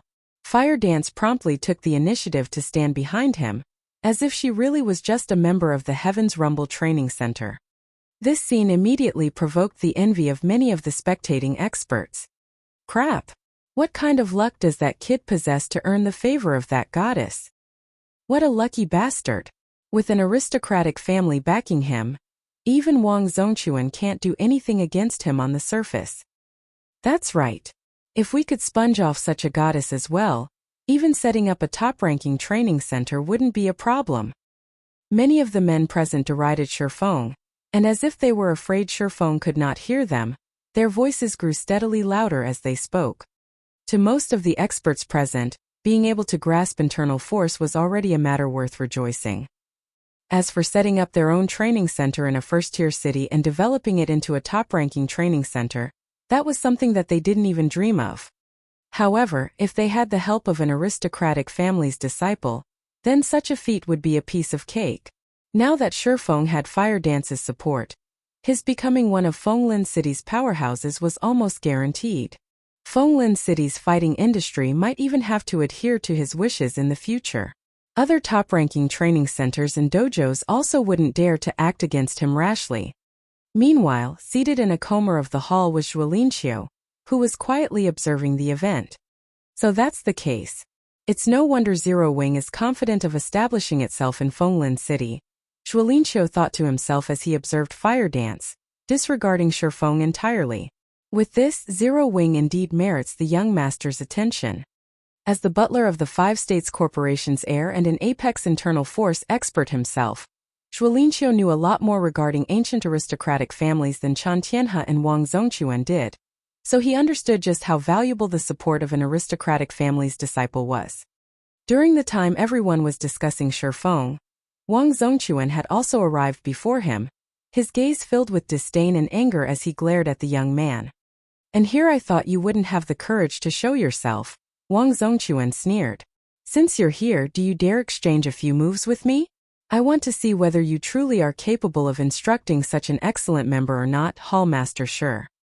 Originally, Wang Zongquan thought that he would not have a chance to reclaim the reputation he had lost due to fire dance today. However, since Shi Feng had taken the initiative to appear before him, this was the perfect opportunity for him to do so and fulfill his agreement with Lu Xinglua to wreck the Heaven's Rumble Training Center's reputation, killing two birds with one stone. He naturally couldn't miss this opportunity. That won't be a problem. Only Master Wang, you were just injured. Do you need a few days to recover? It won't be too late to spar at that time, Shi Feng said. No need. It is only a minor injury. I wish to experience Hallmaster Shi's brilliant moves now, Wang Zongquan said. He launched an attack at Shi Feng without hesitation, not giving him any more time to speak. In Wang Zongquan's opinion, Shi Feng was simply trying to find an excuse to buy time, and eventually let the matter be forgotten. He naturally couldn't let Shi Feng have his way.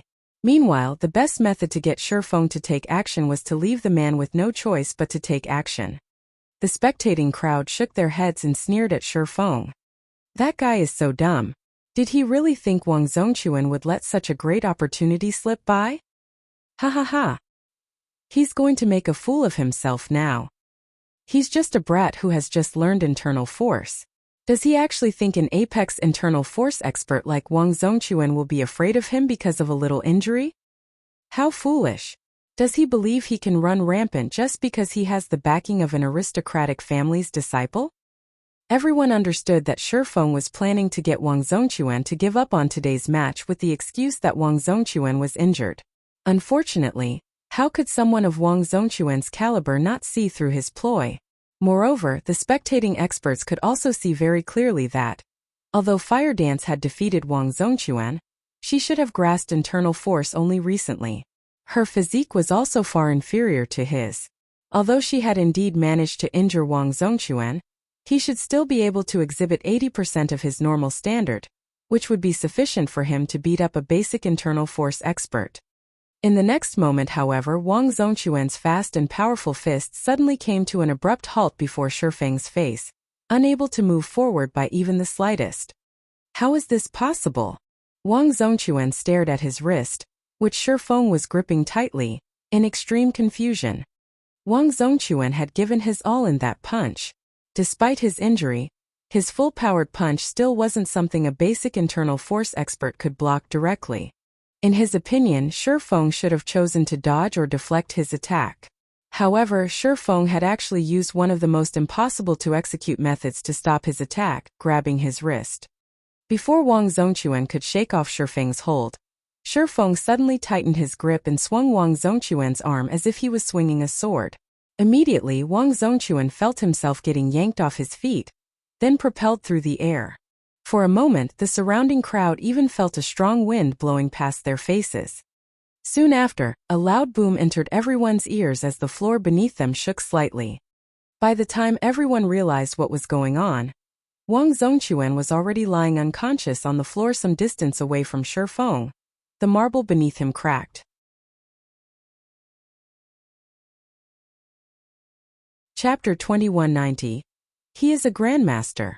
Upon seeing Wang Zongquan's body lying motionless on the cracked marble floor, the spectating crowd froze, and a deathly silence fell over the entire hall.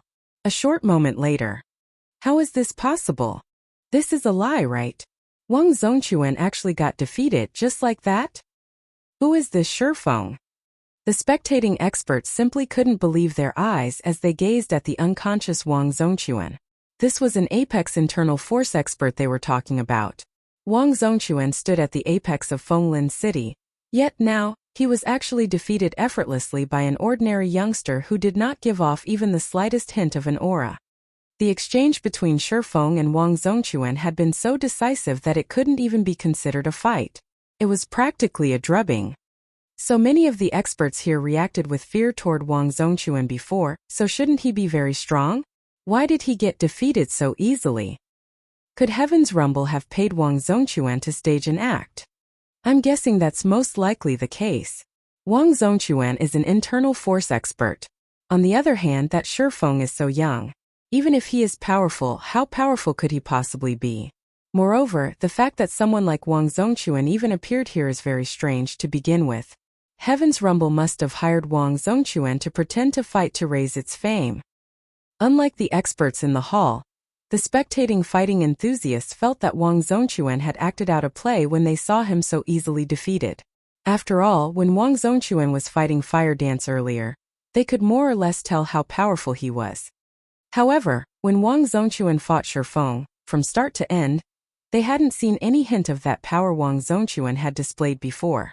They felt that Wang Zongquan had deliberately coordinated his movements with Shifeng, jumping into the air the moment Shifeng grabbed his wrist, and letting Shifeng freely throw him. The fight could not be any faker. At this moment, aside from the fighting enthusiasts, the training center and dojo members present also found this fight fake. The strength an internal force expert wielded far surpassed that of ordinary people. If Wang Zongquan had thrown his punch with his full strength, even an internal force expert couldn't have stopped his punch by grabbing his wrist. A fake match? At this moment, even Xiaoyu was dumbfounded by this scene. However, he instinctively refuted the possibility, as he had never heard about such plans from Shifeng earlier. Moreover, the Starline Corporation had been keeping an eye on the Heaven's Rumble Training Center. Only an existence like the Starline Corporation could employ the services of someone like Wang Zongquan. Most importantly, why would an Apex internal force expert agree to min his own reputation just to uplift the Heaven's Rumble Training Center's reputation? As Xiaoyu was wondering why Wang Zongquan would put on a fake fight, Chan Tianhe, who stood beside Xiaoyu, suddenly revealed a look of horror. Neutralizing. He is a neutralizing Grandmaster. Chan Tianhe muttered quietly as he stared at Shifeng, his complexion paling as if he had just seen a ghost. Neutralizing Grandmaster? Xiaoyu momentarily fell into a daze when he heard Chan Tianhe's words. Compelled to seek confirmation, he asked, Master Chan, you're saying that Shifeng is a neutralizing Grandmaster? In the fighting industry, those capable of grasping internal force were considered absolute experts. Less than 0.1% of professional fighters would ever succeed in grasping internal force. For those that did, their understanding and usage of their body and strength would far surpass those of ordinary people. No matter where these experts went, they would have the qualifications to establish a training center or dojo and accept disciples. Hence, internal force experts were labeled masters. However, above internal force experts there were still neutralizing experts. Ordinary people would already be fortunate to come across an internal force expert. As for neutralizing experts, most ordinary people would most likely never meet one. Every neutralizing expert was a titan in the fighting industry. They were people who could contest for first place in international fighting competitions. The fame and status they enjoyed were far superior to those of people like Chan Tianhe and Wang Zongquan. If one were to draw a comparison between internal force experts and neutralizing experts, the former would be candlelight while the latter would be the blazing sun. It is possible, Chan Tianhe said hesitantly. Only since when has there ever been such a young neutralizing Grandmaster in this world? Even the ancient aristocratic families are incapable of producing a neutralizing Grandmaster this young. Ordinary people most likely wouldn't find anything special about Shifeng's grabbing and throwing motions. In fact, most of the professional fighters present wouldn't. However, Chan Tianhe, who had already mastered internal force to the apex, could tell just how frightening Shifeng's usage of his body and strength was. First, upon grabbing Wang Zongquan's wrist, Shifeng had immediately redirected and nullified the force in Wang Zongquan's arm. Then when Wang Zongquan put more strength into his arm to break free of Shifeng's hold, Shifeng made use of Wang Zongquan's strength and coupled it with his own to lift and throw Wang Zongquan to the ground. Although this series of actions appeared very simple, executing it within a mere instant was exceedingly difficult. Only neutralizing Grandmasters who could push their muscles to the limit could accomplish such a feat. What made Chan Tianhe doubt his conclusion was that Shifeng was simply too young. Even now, Chan Tianhe was considered one of the top-ranking experts in the country. He had also been famous for a long time already. In his many years mingling in the fighting industry, he had come across plenty of internal force experts of varying standards and even neutralizing Grandmasters. However, despite his extensive experience, he had never even heard of a neutralizing Grandmaster who was in his 20s. At this moment, aside from Chan Tianhe, Master Yang from the Extreme Light Dojo, Zhang Tianya, and the other internal force experts present were similarly gazing at Shifeng in astonishment and horror. Impossible! How can he be a neutralizing Grandmaster? Zhang Tianya blurted out in shock. Ordinary people might have failed to discern the intricacies of Wang Zongquan's fight with Shifeng, but internal force experts like Zhang Tianya managed to roughly discern its crucial parts. In most people's eyes, Wang Zongquan's fight did indeed look like an act. However, this was because Shifeng's usage of his strength was too ingenious. He was already at the stage of simplifying complex movements. Hence, his fight with Wang Zongquan looked very fake.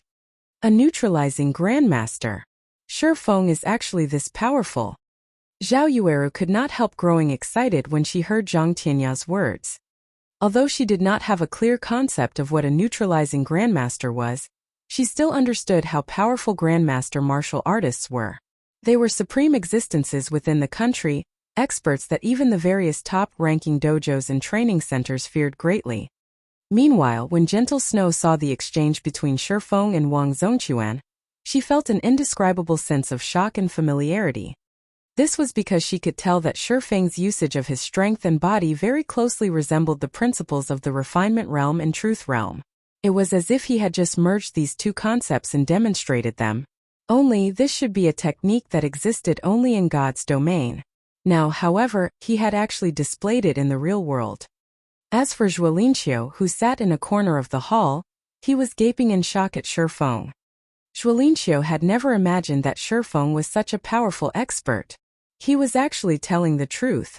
Although an aristocratic family's disciple would indeed daunt an apex internal force expert like Zhuolinqiu, this would not deter him from taking action against one. However, a neutralizing Grandmaster was a different story. It was no exaggeration to describe a neutralizing Grandmaster as superhuman.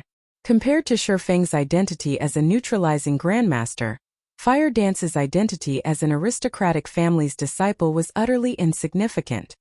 Neutralizing Grandmasters were existences that even major corporations had to show respect to, because these people held massive influence in the fighting industry. Moreover, there were times when major corporations also needed the help of these experts. After all, the various major corporations' upper echelons were frequent targets for assassination.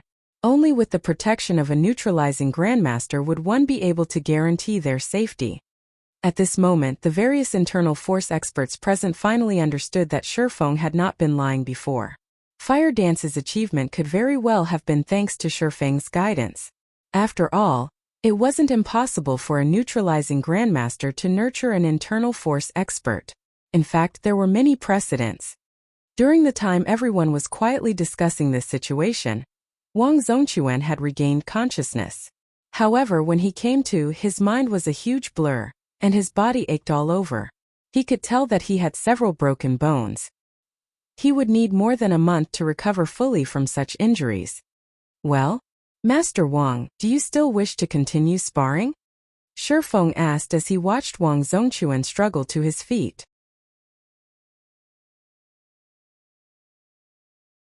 Chapter 2191 Fame spreads in Fenglin City.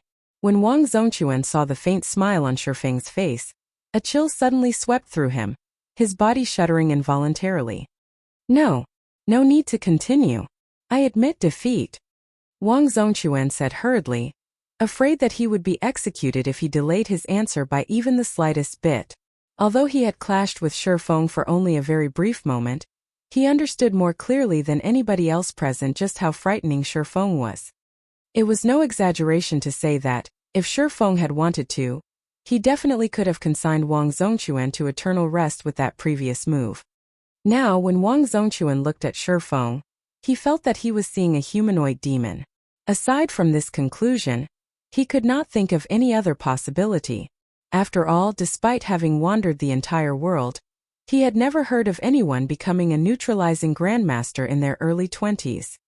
Moreover, unlike other people, Wang Zongquan had personally clashed with neutralizing Grandmasters before, so he knew full well just how frightening an existence they were. Neutralizing Grandmasters could no longer be considered human. They were superhuman. Even ordinary firearms were useless against neutralizing Grandmasters, as Grandmasters could preemptively take evasive maneuvers by relying on their extraordinary senses. Meanwhile, before a neutralizing Grandmaster, Apex internal force experts like Wang Zongquan were akin to little children. Their life and death were no longer within their control. At this moment, Wang Zongquan started to feel animosity for Lu Xinglu. Had he known that Shi Feng was a neutralizing Grandmaster, with even 10 times his courage, he still wouldn't have dared to kick up a ruckus at the Heaven's Rumble Training Center. Since we have solved your concerns, then we can discuss the matter of you coming here to cause a commotion, Master Wang, Shi Feng said. As soon as Shi Feng was done speaking, Wang Zongquan's complexion turned ashen. Even top-ranking training centers and dojos could not bear the wrath of a neutralizing Grandmaster. The fate of a lone Apex internal force expert like himself went without saying. Not to mention he was currently right in front of Shi Feng. He couldn't run away even if he wanted to now. Hallmaster Shi. Just state however much compensation you want. I'll pay it so long as I have it, Wang Zongquan said with great anxiety. Right. I just received 6 bottles of the Green God Company's life potion. Let's add them to the compensation as well. Neutralizing Grandmasters were different from the average person. The amount of nutrients their bodies required daily far exceeded the average person's. Moreover, if they wanted to improve their physical fitness further, consuming ordinary food and nutrient fluids would no longer suffice. At the very least, they needed S-rank nutrient fluids. Meanwhile, the life potion was something even more valuable than S-rank nutrient fluids. In fact, these 6 life potions were the reason why Wang Zongquan had agreed to undertake Lu Xingluo's request. After all, life potions were extremely difficult to come by. Even neutralizing Grandmasters could get their hands on only a small amount. 6 life potions?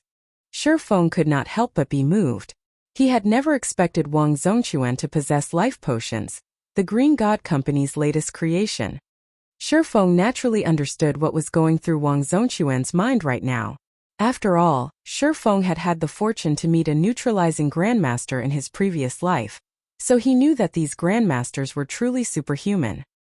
He also knew that their nutritional requirements were different from the ordinary person's. Only, Shi Feng wasn't actually a neutralizing Grandmaster yet. He had merely touched upon the realm after combining the principles of the Truth Realm and Refinement Realm. In God's domain, every player's body had long since reached an extraordinary level. Hence, players could exhibit the principles of the realms of truth and realms of refinement to their greatest limits. The human body in the real world was very weak in comparison, making it impossible for people to fully exhibit the strength of these 2 realms in the real world. This was akin to running state-of-the-art software on an ancient computer. The hardware simply couldn't support the software at all, and the computer would crash when trying to run the application. The reason why Shi Feng was able to apply the principles of the Truth Realm and Refinement Realm in the real world was mainly his having reached the Ascension Realm and Domain Realm in God's domain. Even so, he had already sustained some minor internal injuries from executing that one move. He still needed to improve his physical fitness further before he could reliably display the principles of the Truth Realm and Refinement Realm in the real world. Meanwhile, the life potion was something Shi Feng had only heard of during his previous life. He had never actually seen one before, much less consumed one. The life potion was not sold to the public. It was many times more valuable than even S-rank nutrient fluids. Although the life potion couldn't resurrect the dead, it could cure all internal injuries and strengthen the user's physique. It was even rumored that long-term consumption of the life potion could rejuvenate the user. Moreover, these were still not the most important point about the life potion. The truly amazing aspect of the life potion was its ability to invigorate a person's brain cells, making cerebral development easier. Due to these reasons, after God's domain had spread its influence throughout the entire world, the life potion became something all powers fervently competed over. Those powers that managed to secure themselves a stable supply of life potions had been able to nurture a batch of peak experts and apex experts quickly. Shi Feng found Wang Zongquan's possession of 6 life potions simply unbelievable. However, Wang Zongquan misconstrued Shi Feng's comment as a complaint that this amount was too little. He hurriedly explained, Hall Master, sure, this is really all that I have. However, I heard that 9 State City is about to hold an internal auction and that life potions will be sold there. Here is the invitation card I received. Aside from this, I really don't have any more life potions. Shi Feng could tell that Wang Zhongquan was not lying. He also understood that it was already plenty amazing for someone like Wang Zhongquan to obtain 6 life potions. After all, ordinary martial arts masters couldn't get their hands on even 1 bottle, let alone 6. Fine. We'll forget about monetary compensation, but I need you to help me with a matter, Shi Feng said, nodding as he accepted the invitation. Wang Zhongquan inwardly breathed out a sigh of relief at Shi Feng's words. He then said confidently, Hall Master Shi, please speak freely. As long as it is something I can accomplish, I'll definitely do it. It's very simple. I want you to go teach Lu Xingluo a lesson, Shi Feng said, smiling as he patted Wang Zhongquan's shoulder. Since Lu Xingluo had already taken the initiative to make trouble for him, Shi Feng naturally had to respond in kind.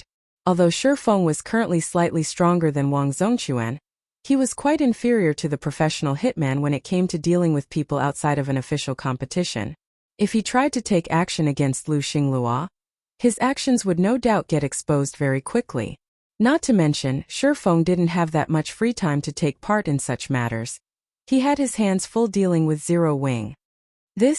Wang Zhongquan could not help being shocked by Shi Feng's request. Hall Master Shi, Lu Xingluo is the Starline Corporation's heir. If I do so. Since that is the case, let's continue discussing the commotion you've caused, Shi Feng said, his voice taking on a chill. If not for Shi Feng having improved sufficiently quickly and displaying absolute strength against Wang Zhongquan would have definitely continued trying to make trouble for the Heaven's Rumble Training Center even after suffering defeat at Fire Dance's hands. Hence, Shi Feng naturally couldn't let him off the hook too easily. Shi Feng did not doubt Wang Zhongquan's ability to meet his demand in the slightest. As for the consequences for Wang Zhongquan after carrying out this feat, this was not something Shi Feng cared about. I'll do it. I'll make sure Hall Master Shi won't be disappointed, Wang Zhongquan assured hurriedly, while nodding after sensing a trace of killing intent from Shi Feng. Wang Zhongquan had an instinctive fear of neutralizing Grandmasters stemming from his understanding of their power. So long Shi Feng wanted to. Unless Wang Zhongquan fled to the ends of the world, he wouldn't be able to escape Shi Feng. Compared to earning Shi Feng's ire, provoking a major corporation's heir held much lighter consequences. Not to mention, Shi Feng had only told him to teach Lu Xingluo a lesson, not to kill the man. If Wang Zhongquan limited his actions, the Starline Corporation wouldn't go all out in dealing with him. In fact, the corporation would avoid making a huge fuss about this. After all, if news of this matter were to leak to the public, the Starline Corporation would become a laughingstock for its rivals. Moreover, Wang Zhongquan was originally already furious at Lu Xingluo for sending him to pick a fight with a neutralizing Grandmaster. He could use this opportunity to get some payback as well. Upon seeing Wang Zhongquan leave the Heaven's Rumble Training Center dejectedly, the upper echelons of the various training centers and dojos present promptly went to Shi Feng and Xiao Yu to congratulate them. They even sent the Heaven's Rumble Training Center huge gifts. These training centers and dojos no longer entertained any thoughts of causing trouble for Heaven's Rumble. In fact, they even showed signs of submitting themselves to Heaven's Rumble. A scene that stupefied the fighting enthusiasts in the hall, who all wondered what kind of background the Heaven's Rumble Training Center possessed. News of this matter quickly spread throughout Fenglin City.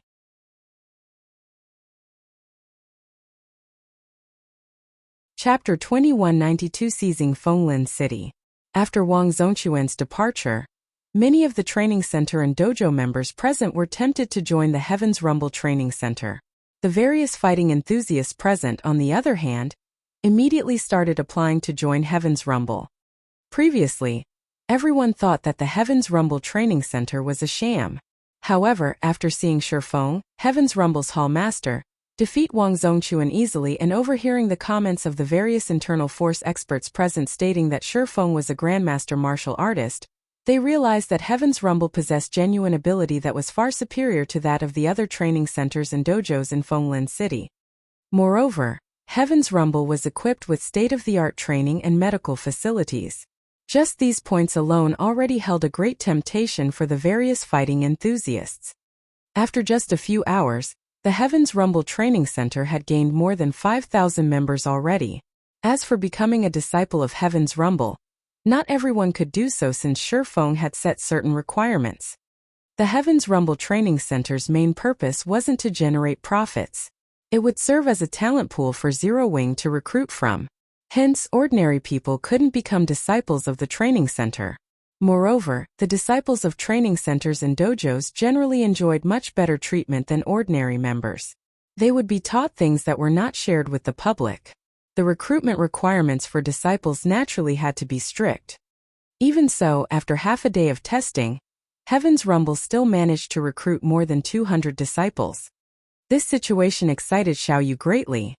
Despite having managed the Big Dipper Training Center for many years now, he had never seen so many people joining a training center on the day of its grand opening. Moreover, this was only the beginning. As Heaven's Rumble's name spread, even more people would join. Afterward, so long as Heaven's Rumble managed to nurture some disciples that achieved high rankings in Fenglin City's annual fighting competition, the Heaven's Rumble Training Center could easily become the head of Fenglin City's fighting industry. As the Heaven's Rumble Training Center bustled with activity, Zhuolinqiu suddenly approached Shifeng. Zhuolinqiu's appearance had been completely silent. Most of the people inside the hall had overlooked his existence. Only a small number of internal force experts had managed to notice him. What a powerful person! His strength is most likely on par with Wang Zongquan's, Chen Tianhe exclaimed in his heart when he saw Zhuolinqiu approaching Shifeng. Wang Zongquan had an overbearing and explicit aura. On the other hand, Zhuolinqiu gave off a sense of emptiness and restraint. The two of them were polar opposites of each other. If an ordinary person were to compare the two of them, they would definitely judge Wang Zongquan to be stronger. However, those who had trained to Chen Tianhe's standards no longer judged people's strength based on aura alone. Moreover, concealing one's aura was much more difficult than simply letting it run wild. This was also a technique Chen Tianhe had been studying for quite some time now. Unfortunately, he had just barely scratched the surface of the technique thus far, and was definitely inferior to Zhuolinqiu. One could say that, in terms of technique and spirit, Zhuolinqiu was above Wang Zongquan. Zhuolinqiu, why is he here? Zhang Tianya was stunned when he saw Zhuolinqiu. Unlike Chen Tianhe, Zhang Tianya was not only an internal force expert, but also the heir of one of Fenglin City's top 5 financial groups. Zhuolinqiu had once visited Fenglin City. Back then, the various financial groups of Fenglin City had promptly gathered to welcome him to the city. Moreover, the leaders of every financial group, including the Zhang clan group, had been present during this gathering. These leaders all treated Zhuolinqiu with great respect. As for Zhang Tianya, as he was part of the younger generation, he could only watch the gathering of VIPs from the sidelines. Zhuolinqiu was someone who was only half a step away from becoming a neutralizing Grandmaster. Unfortunately, due to his advanced age, his physique could no longer keep up with his mind. As a result, he could never cross the final threshold and remained stuck at the apex of the internal force realm. Whether it was in terms of status or strength, Zhuolinqiu was an existence that Zhang Tianya could only look at in awe. Now, however, Zhuolinqiu was actually taking the initiative to greet Shifeng. During the time Chen Tianhe and Zhang Tianya were wondering about Zhuolinqiu's purpose here, Zhuolinqiu arrived before Shifeng. "Ho, Master Shi, are you free for a private chat?" Zhuolinqiu asked in a low tone. At this moment, Zhuolinqiu no longer viewed Shifeng with contempt. On the contrary, he now looked at the youth with a trace of fear and respect. Neutralizing Grandmasters were existences beyond the circle of ordinary internal force experts. However, as the butler of the 5 States Corporation's heir, Zhuolinqiu was quite familiar with the existence of neutralizing Grandmasters, so he knew intimately how powerful they were. Even major corporations would not dare slight neutralizing Grandmasters. "Sure, let's head upstairs," Shifeng said, nodding. He had long since known about Zhuolinqiu's arrival in the Heaven's Rumble Training Center, as well as the man's purpose for visiting. He also knew about Han Yifeng's determination to invest in God's domain. Meanwhile, with how successful Zero Wing currently was in God's domain, The temptation it held for Hanifeng went without saying. Given these two things, it was obvious that Hanifeng was waiting for an opportune moment to make Zero Wing an offer it could not refuse. Only Zero Wing's strength surpassed Hanifeng's expectations. Now, even Starlink could not make short work of Zero Wing, and could only pursue a war of attrition. After today's performance, it would be very normal for Hanifeng to grow impatient and take action immediately. Shifeng led Zhuolinqiu to the top-floor reception room, leaving the training center's matters to Xiaoyu, Fire Dance, and Bai Qingxue to manage. How is this possible? Zhang Tianya gaped in shock at the respectful attitude Zhuolinqiu showed Shifeng. Zhang Tianya could tell that Bai Qingxue and Shifeng's relationship was not simple at all. Otherwise, Bai Qingxue wouldn't have invited him to help the Heaven's Rumble Training Center. Previously, although Zhang Tianya felt that Shifeng's strength as a neutralizing Grandmaster was indeed amazing, he did not consider himself inferior to Shifeng. After all, he was still young. He was also one of Fenglin City's top fighting prodigies. He still had plenty of room for improvement and a chance to become a neutralizing Grandmaster himself in the future. Moreover, he also had the Zhang clan group behind him. Even though Shifeng currently had his identity as a neutralizing Grandmaster, he would still need at least a decade to develop the Heaven's Rumble Training Center to a level that rivaled the Zhang clan group. Now, however, even Zhang Tianya's sole redeeming feature appeared laughable. The only person capable of commanding Zhuolinqiu to pay someone a personal visit was Hanifeng, the heir of the Five States Corporation. This meant that Hanifeng was trying to make contact with Shifeng. If Shifeng had Hanifeng's backing, then getting the Heaven's Rumble Training Center to surpass the Zhang clan group would truly be a piece of cake. Inside the Heaven's Rumble Training Center's top-floor reception room, Mr. Zhua, may I know what business you have with me? Shifeng asked as he sat down. I am here to relay a message from my young master, Hall Master Shi. Starlink is not as simple as you think it is. Lu Xinglua is receiving guidance from someone higher. Sending Wang Zongquan to Heaven's Rumble this time was merely a test. Once Lu Xinglua has a clear idea of the Heaven's Rumble Training Center, I'm afraid he and the person behind him will take serious action. My young master advises you to be extra careful against Lu Xinglua, Zhuolinqiu said gravely. The strength Shifeng displayed this time was indeed frightening. Even an existence like the Starline Corporation would not wish to provoke a neutralizing Grandmaster casually. However, with Zero Wing standing in Starlink's way and forming quite an enmity with Starlink, it did not matter even if the Heaven's Rumble Training Center had the backing of a neutralizing Grandmaster. The Starline Corporation still had plenty of ways to destroy the training center in secret. Moreover, even if the Starline Corporation couldn't touch Shifeng himself, it could still deal with the other members of Zero Wing. Please give my thanks to young Master Han for his reminder. I'll make sure to be more careful from now on. If young Master Han needs any help in God's domain, please feel free to seek out Zero Wing, Shifeng said. He understood that Hanifeng was trying to sell him a favor this time. Moreover, Hanifeng was also finally treating him as a potential partner rather than another pawn or subordinate. I will relay this to my young master. If there are no other matters, I will take my leave now, Zhuolinqiu said as he stood up, showing no intention of staying even a moment longer. After Zhuolinqiu left, Shifeng sank into deep thought. Although his strength had already improved by a significant margin and many of the dangers he would normally have to worry about were no longer a concern, just like Hanifeng said, the various major corporations were not as simple as they made themselves out to be. The Starline Corporation would have no difficulty dealing with both the Heaven's Rumble Training Center and Zero Wing from the shadows. It seems I have to improve my strength quickly, nurture more experts, and develop my power in Fenglin City. Shifeng understood that even though the Starline Corporation seemed helpless against the current Zero Wing, if it took covert action, Zero Wing would be helpless to do anything about it. The only way to avoid such an outcome was to increase Zero Wing's status and influence in the real world. Afterward, Shifeng took out one of the life potions, which Wang Zongquan had someone secretly deliver to him. He admired the icy blue liquid contained inside the glass bottle, then popped the cap and drank the liquid. He needed to improve his own physique first above all else.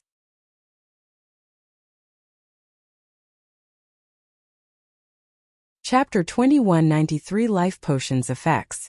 The instant Shifeng consumed the life potion, a cool sensation spread across his entire body.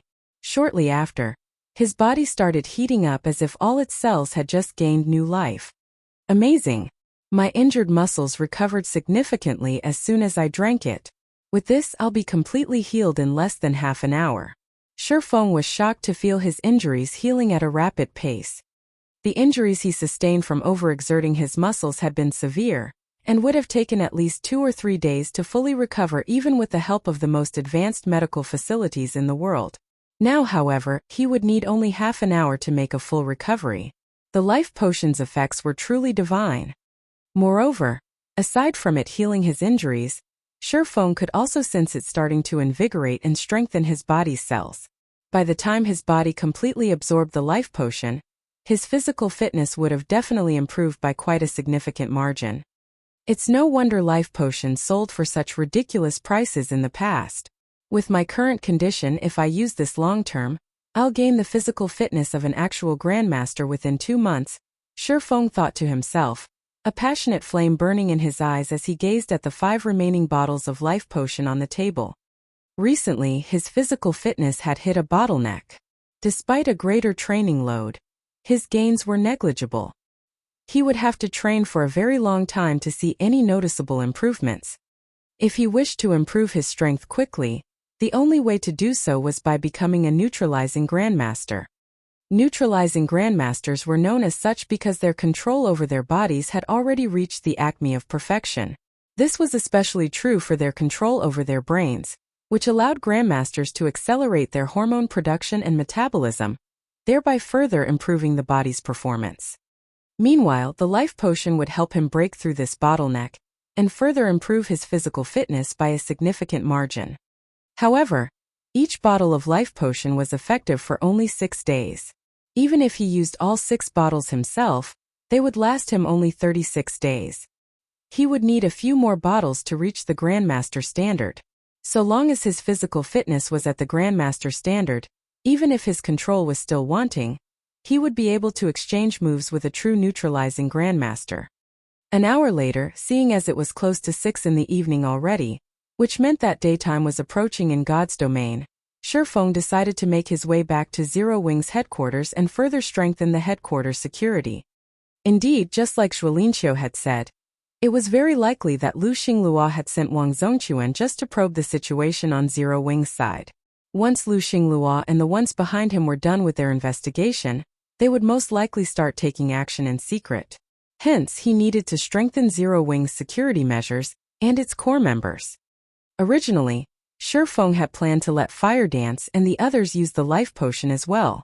However, on second thought, he decided against it.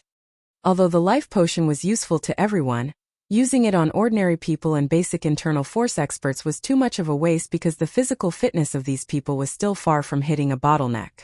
They had many other means to improve themselves rapidly. Moreover, through the experiment Shifeng had conducted using Wang Zongquan, he had confirmed that one could improve one's strength in the real world by reaching the refinement realm and truth realm in God's domain. By combining the principles of these 2 realms with his guidance and training, Fire Dance and the others could contend against internal force experts, even if they had yet to grasp internal force. If one possessed such combat standards in the real world, they could cope with many troublesome matters in the real world. Once he trained Zero Wing's core members to an adequate level, all they needed to do was participate in various fighting competitions and achieve stunning results. Once that happened, the Heaven's Rumble Training Center's status and influence in Fenglin City would increase drastically, and the training center would become the true leader of the city's fighting industry. At that time, even if Lu Xinglua wanted to, he would have great difficulty hindering Zero Wing's operations in the city. Meanwhile, to achieve this goal of his, Shifeng intended to prepare the Lost Town to receive more of Zero Wing's members immediately instead of limiting access to just the guild's main force. Having more members reach the Truth Realm would greatly bolster Zero Wing's strength and increase its ability to cope with the various superpowers of God's domain. After all, now that Stone Forest City was achieving such enormous success, the superpowers definitely wouldn't just sit still and let it be. After Shifeng finished updating the security measures in Zero Wing's headquarters, he logged back into God's domain. When Shifeng appeared back inside his special forging room in the candlelight trading firm, he suddenly felt his mind was more unrestrained than before, as if it had more scope for processing things now. So this is the effect of the life potion? Shifeng could not help but be surprised. With his current state, he felt that he could learn even a silver combat technique. Previously, although he had obtained a silver legacy stone tablet, he had yet to use it even now because he already difficulty learning bronze combat techniques, let alone silver combat techniques. Even domain realm experts would have a very low likelihood of mastering one. The reason why this was the case wasn't a deficiency in combat standards but two other issues. The first issue was an inadequate physique. Executing a silver combat technique required a physique at the Tier 3 standard at minimum. The second issue was an insufficient brain capacity. Silver combat techniques were extremely complex. If one's brain was not sufficiently active, it would not be able to process the complex actions required to execute the technique. Of course, this problem could be solved so long as one continuously improved their physique in God's domain. However, a Tier 2 physique was still far from the point where it could lower the mental difficulty of learning a silver combat technique. During the time Shifeng was researching the benefits of the life potion, Aqua Rose suddenly called him. "Guild leader, I have two people here who say they want to meet you," Aqua Rose said. "Both of them are here on someone else's behalf. They say it's related to an agreement you have with the Midnight Tea Party's vice commander, Endless Scars." "Endless Scars?" Nodding, Shifeng said, "All right. I'll head over right away." Endless Scars had previously sought his help with a matter, and he had agreed to help her out in his personal capacity. However, there had been no word from her after that, so he had gotten the impression that the woman had already forgotten about their agreement. He never thought that she would contact him now. However, an agreement was an agreement. Since Endless Scars had sent someone to contact him, he naturally had to go meet with these representatives. He took out a guild transfer scroll and teleported back to the White River City Guild residence. Inside the top-floor reception room of Zero Wings residence in White River City. Aside from Aqua Rose, there were currently two other people, a man and a woman, in the reception room. Both looked to be around 30 years old. Although the man had a gaunt frame, he gave the impression of a wild wolf. The aura he radiated was sharp and unruly in nature. As for the woman, her appearance was not the slightest bit inferior to Aqua Rose's, only more mature. She also radiated the aura of a predator. Burning, what do you think is going through Scars' mind? She's actually wasting a slot on Black Flame. The other woman in the room asked the man sitting beside her, her eyes filled with confusion. Although Black Flame has indeed reached the domain realm, our task isn't something that can be accomplished with just superior combat standards. In my opinion, Black Flame isn't comparable even to Lai Jia. I don't know, but the slot belongs to Scars. How she decides to use it is beyond my control. If we find out that Black Flame really isn't good enough, it won't be too late to replace him with someone else, the man named Burning Sea replied, smiling as he shook his head. While the two were conversing in private, Shifeng had entered the room.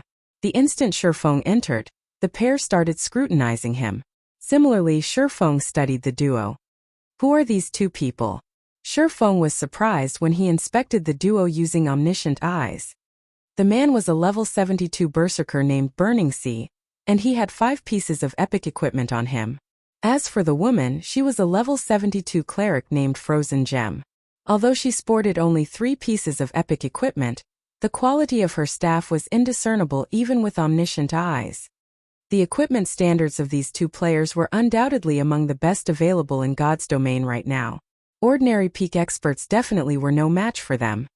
Moreover, both players actually radiated an aura that was much more intense than that of a great lord. They also gave Shifeng a strong sense of danger. However, Shifeng couldn't pinpoint the source of that danger. "You're Black Flame?" Burning Sea asked in a questioning tone. "That's right," Shifeng answered, nodding. "May I know what business Scars has sent you two over for?" "Good. In that case, let me see whether you are qualified or not." Upon receiving a positive answer from Shifeng, Burning Sea immediately unsheathed the greatsword slung on his back and sent a sword light slashing at him. In the next moment, the sword light split into 12 copies of itself. each copy seemingly having a life of its own as they cut at Shi Feng from 12 different directions. Moreover, each sword light carried strength rivaling that of a great lord of the same level. All 12 sword lights attacked together like 12 great lord-ranked wolves pouncing on him simultaneously. Even domain realm experts might not be able to replicate Burning Sea's proficiency in combining a combat technique and a skill.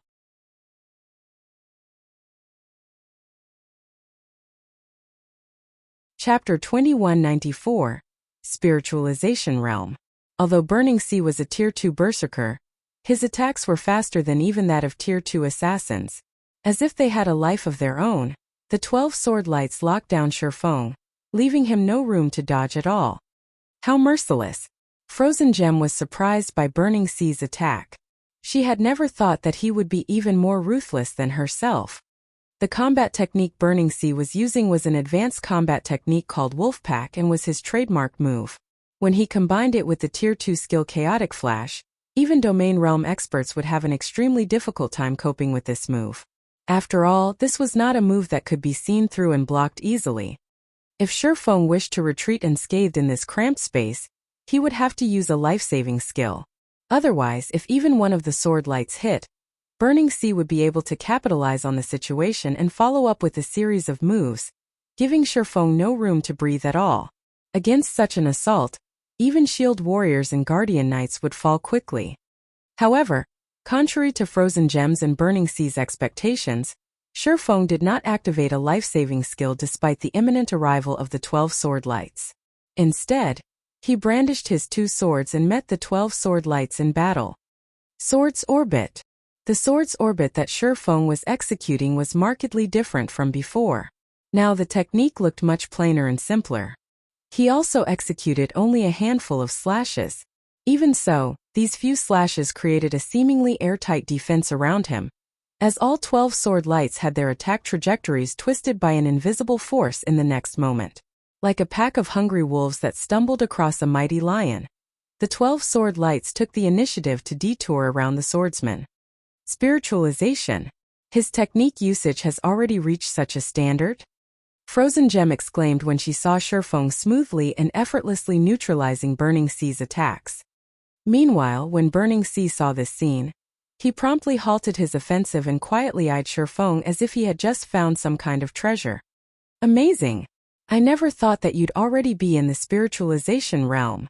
No wonder Scars wants to give her last slot to you. Burning Sea raved in excitement. While Burning Sea was talking, Aqua Rose had completed the incantation for her spell and was about to attack Burning Sea. However, Shi Feng stopped her midway, then calmly asked, "May I know what you two are doing here? Also, what is this spiritualization realm you mentioned?" Shi Feng was aware that Burning Sea's attack was some sort of test for him.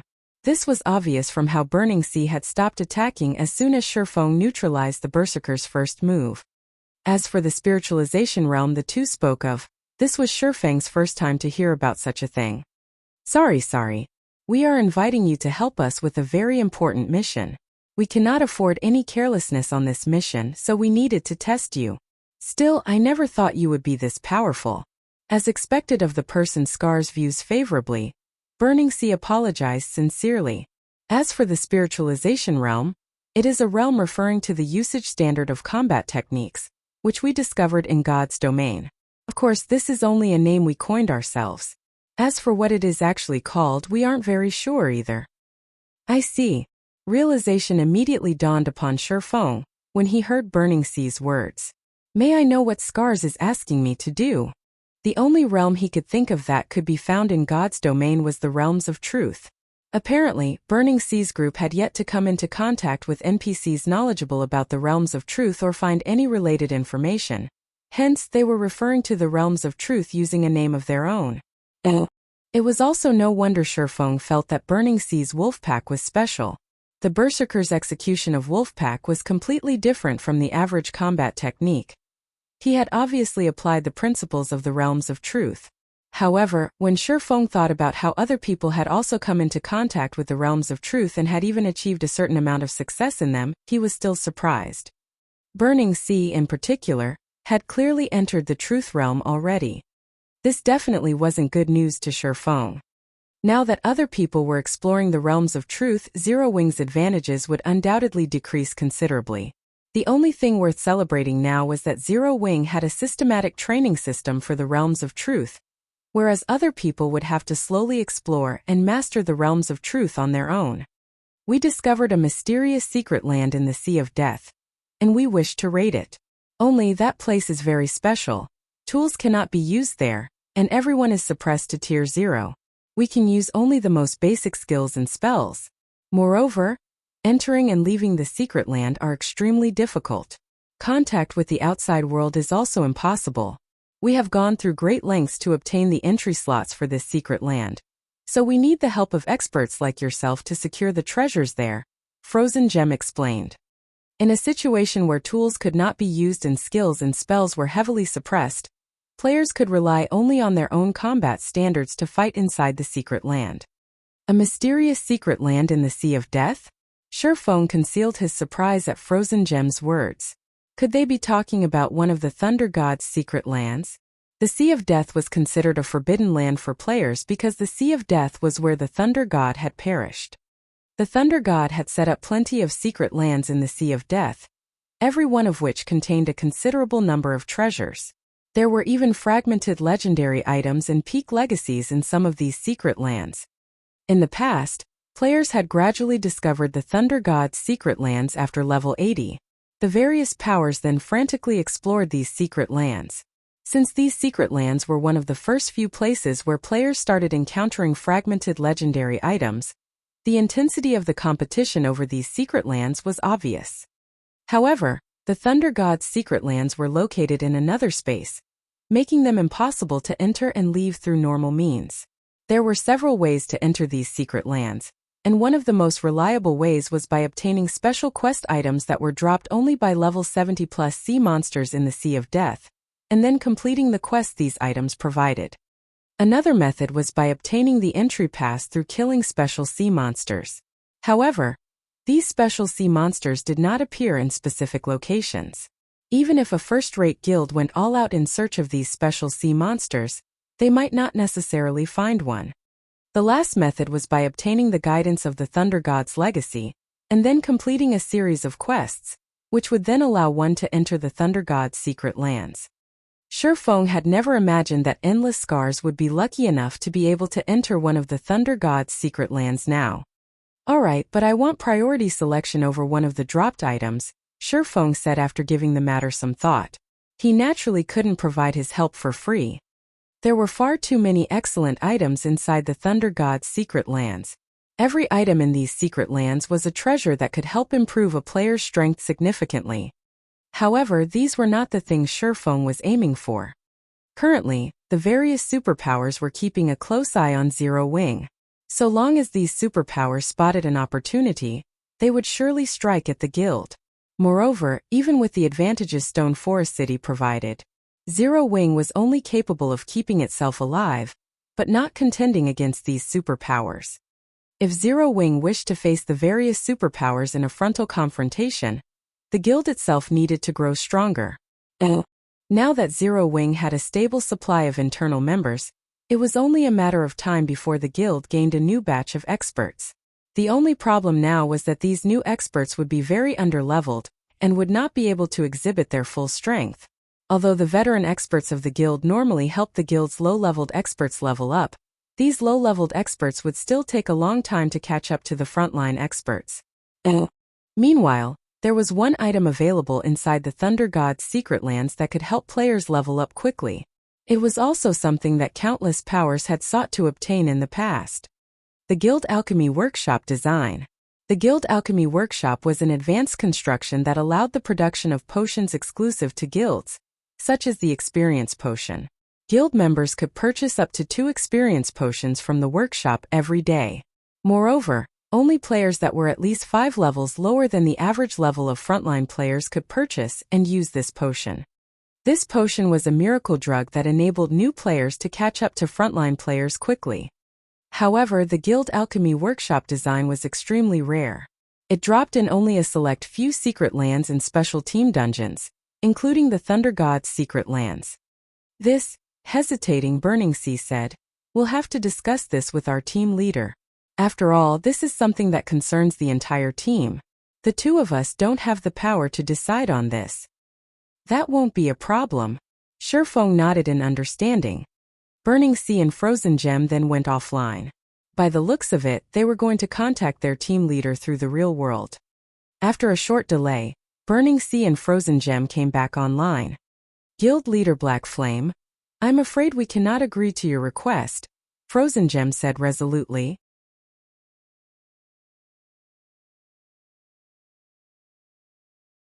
Chapter 2195 Nameless Team. Although you are an expert Scars has invited, there are still 9 other people in the team. Every one of them is an expert as well. If we give you priority in choosing the loot, it will not be fair to the other experts. Moreover, we are only working on commission. We won't be distributing the loot we obtain, Burning Sea explained. Hence, our team leader has rejected your suggestion. Of course, the remuneration we are offering for your help definitely won't disappoint you, Guild leader Black Flame. Our team leader knows that Zero Wing has recently recruited a lot of new people in the real world, and is also being targeted by Starlink, so it should be fast-tracking a batch of experts through the Heaven's Rumble Training Center. Our team leader is willing to pay you 30 S-rank nutrient fluids. 30 S-rank nutrient fluids? Aqua Rose could not help being moved by Burning Sea's words. She was no longer an ordinary guild elder who was ignorant about the world. Instead, she was part of Zero Wing's core upper echelon and knew just how valuable S-rank nutrient fluids were. Originally, S-rank nutrient fluids were used only by fighting experts to recover quickly from a heavy injury. However, S-rank nutrient fluids' utility wasn't limited to healing injuries. If consumed after fighting an intense battle in God's domain, S-rank nutrient fluids aided in the development of one's brain capacity by providing the necessary nutrients. This was something Aqua Rose had personally experienced before. In fact, her consumption of S-rank nutrient fluids was a major factor behind the rapid improvement of her combat standards. Moreover, aside from herself, others such as Fire Dance, Violet Cloud, Cola, Shadow Sword, Alluring Summer, and Silent Blade also had similar experiences. However, S-rank nutrient fluids were extremely difficult to come by even if one had the money to purchase them. After making use of both Aqua Rose's and Gentle Snow's connections, Zero Wing had managed to secure only an additional dozen or so bottles. Since then, the guild had used up all its S-rank nutrient fluids, including the ones the White Tiger Dojo provided. As a result, the rate of improvement of Zero Wing's core upper echelons had recently been gradually decreasing. If Zero Wing could secure an additional 30 S-rank nutrient fluids, combined with the training slots Unyielding Soul provided, Aqua Rose was confident that at least she and Gentle Snow could reach the Flowing Water Realm within half a month, instantly increasing the number of Flowing Water Realm experts Zero Wing had by a large margin. Guild leader Black Flame, this is the greatest sincerity we can offer. May I know what you think of this? Frozen Gem asked. It was not easy to find a spiritualized expert. Even experts like Burning Sea and herself had managed to reach the spiritualization realm just recently. Now that she knew that Shifeng was a spiritualized expert, she naturally wanted to rope him in. However, at the end of the day, this team of theirs was established by their team leader, who wanted to secure the item inside the Thunder God's secret land no matter what, and he was unwilling to give others a share of it. This was something beyond her control. Nevertheless, the price of 30 S-rank nutrient fluids could be considered extremely high. Even hiring a super guild's old monster would not require such a price.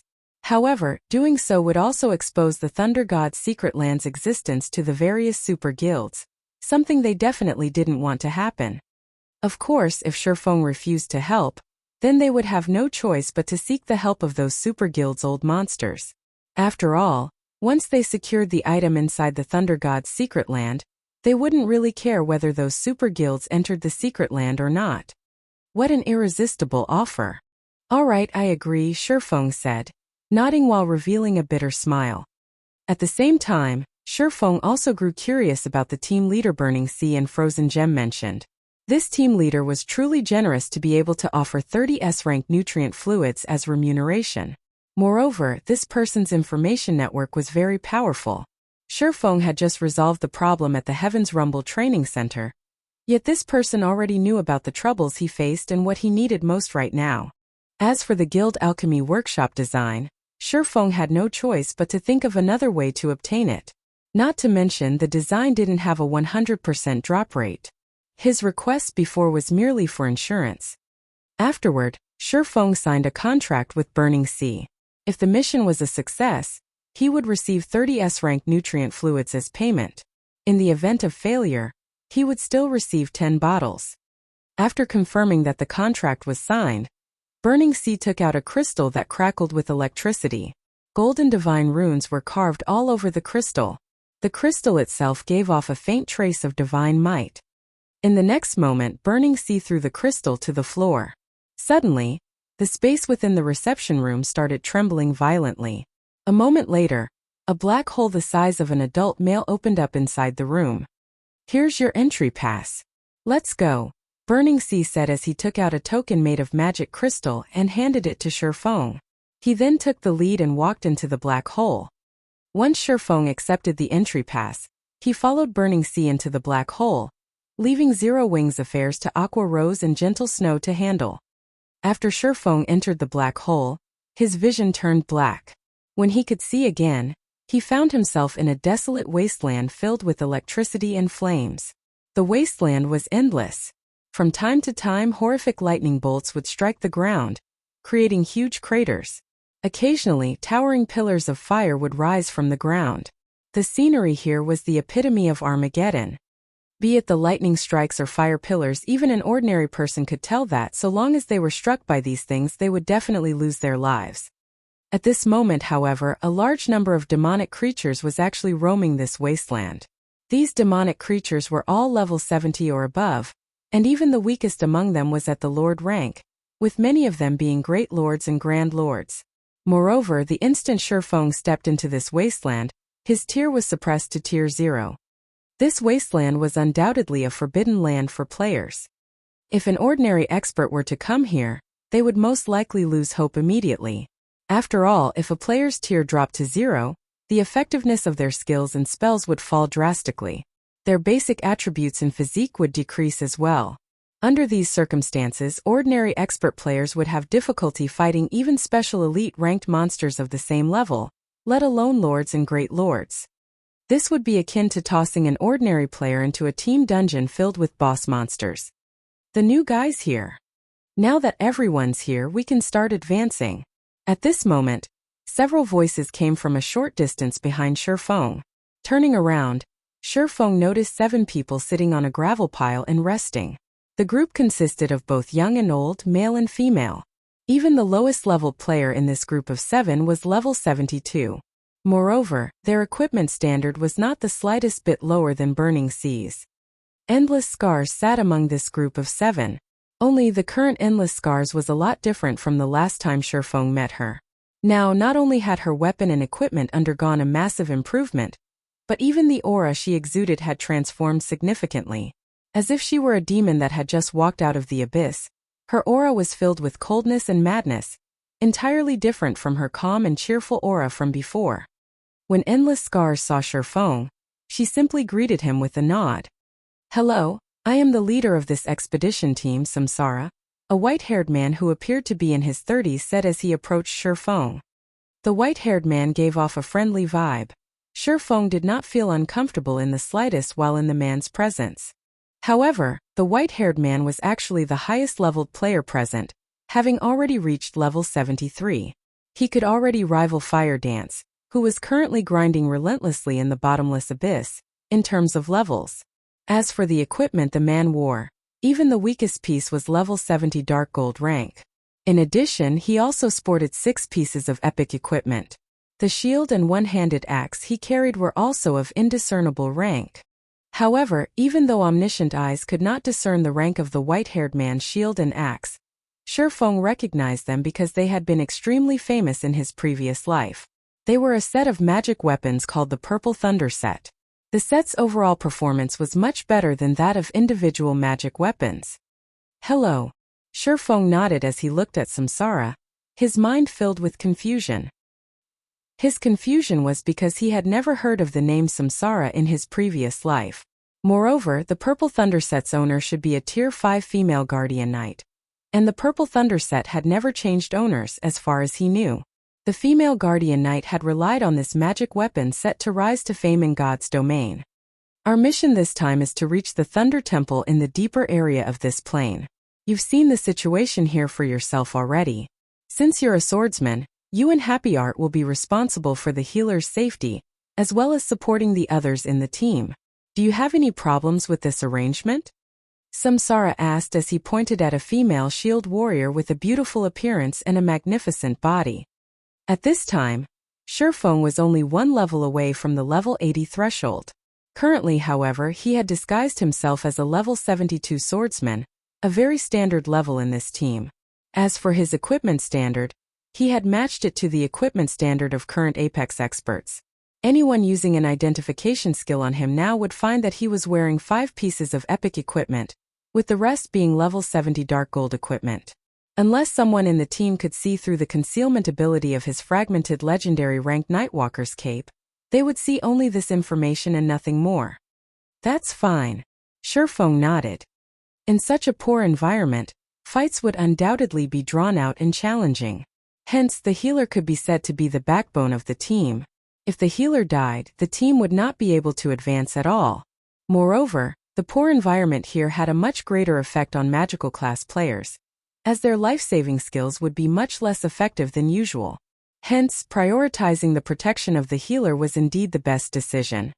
Since there are no problems, everyone, let's move according to the original plan, Samsara said to the others in the team. Upon hearing Samsara's command, everyone quickly fell into formation. The Guardian Knight Samsara took the lead while Burning Sea and Endless Scars supported him from the sides. The assassin and ranger of the team went to lure monsters over. As for Shifeng and the shield warrior Happy Art, they flanked Frozen Gem, who was the team's healer. New guy, the monsters here are very powerful. Run to me if you find yourself unable to hold on, Happy Art said as she clapped Shifeng's shoulder in a friendly manner. Alright, I'll be troubling you at that time, Shifeng responded. Shifeng could tell that this beautiful shield warrior was very powerful. Her strength was most likely on par with Burning Sea. She would be treated as a genius even in super guilds, although he had never heard of the name Happy Art in both his past and current lives. As a shield warrior, she would be much better at tanking monsters than a swordsman like himself. Since the other party was showing him goodwill, he naturally wouldn't reject it. After Samsara finished making sure everyone knew what they needed to do later, he led the team deeper into the desolate wasteland.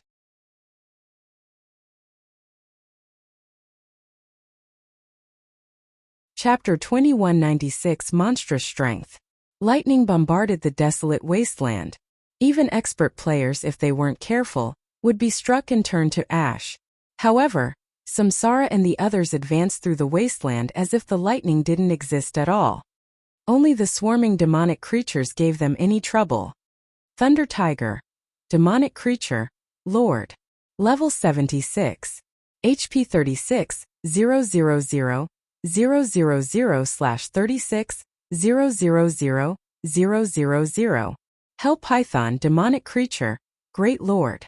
Level 77. HP 63, 000, 000/63, 000, 000.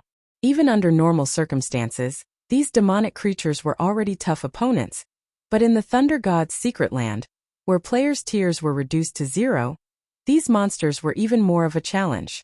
These monsters attacked in groups of 20 or more, and could easily annihilate a 100-man team of ordinary experts.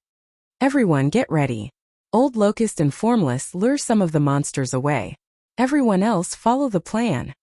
Samsara calmly directed his team as he watched the approaching demonic creatures. Leave it to this old man, the elderly assassin named Maple Locust declared as he charged forth. Meanwhile, the young ranger, Formless Arrow, freed his bow and fervently fired his arrows. He released 36 arrows, hitting 18 3-meter-tall thunder tigers, in the blink of an eye. Moreover, every arrow found its target in the thunder tiger's eyes, blinding the demonic creatures even if they didn't cause any substantial damage. Unable to see their prey, the thunder tigers halted their advance and swung their heads in confusion. Maple Locust made his way to the group of demonic creatures and used a smoke bomb, obscuring the area with smoke.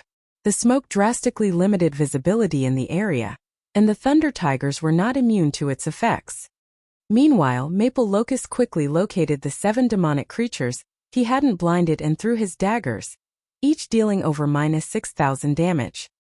His damage was overwhelmingly low for a Tier 2 expert. The 2 Hell Pythons and 5 Thunder Tigers bellowed with fury as the daggers found their marks. Enraged, they charged through the smokescreen and pounced on the assassin. Even ordinary Tier 2 experts would likely die instantly under an assault from 2 Great Lords and 5 Lords, but Maple Locust had predicted these attacks and dodged the Thunder Tiger strikes. Although he failed to dodge the Hell Python's attacks, his timing with wind steps was perfect, and using the skill's brief invulnerability to block the Great Lord's attacks, he used the impact to pull more than a dozen yards away from the demonic creatures. The techniques Maple Locust and Formless Arrow displayed were frighteningly impressive. Their timing and use of their surroundings were amazing. Even peak experts would be shocked to see it. After all, both players were currently Tier 0, not Tier 2. The assassin quickly lured the 7 demonic creatures through the smokescreen and toward the team. Seeing this, Samsara, Burning Sea, and Endless Scars promptly aggroed the 2 Hell Pythons, with Samsara and Burning Sea working together against one, while Endless Scars pinned down the other by herself. The Shield Warrior, Happy Art, aggroed 3 of the remaining Thunder Tigers, and Surefong worked with Heartless Sword against the last 2. Maple Locust and Formless Arrow then got to work, luring the other 18 Thunder Tigers away from the team. All of these players wore the best equipment available in the game right now, and although their tiers had been suppressed, their basic attributes rivaled ordinary Tier 2 players of the same level. Hence, they had no trouble pinning down a level 76 Lord.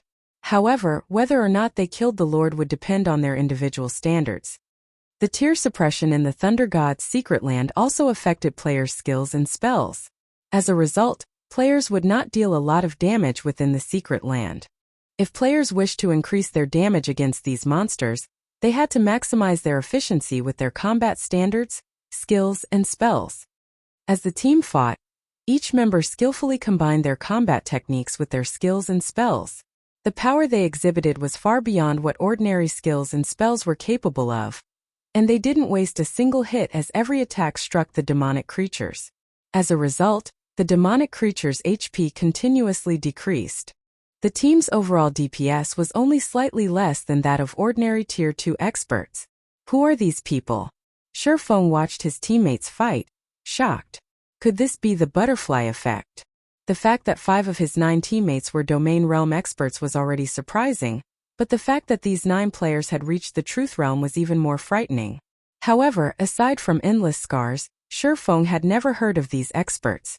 While Surefong had been the guild leader of a second-rate guild in the past, he hadn't exactly had access to a lot of information, but he had enjoyed greater access than ordinary players.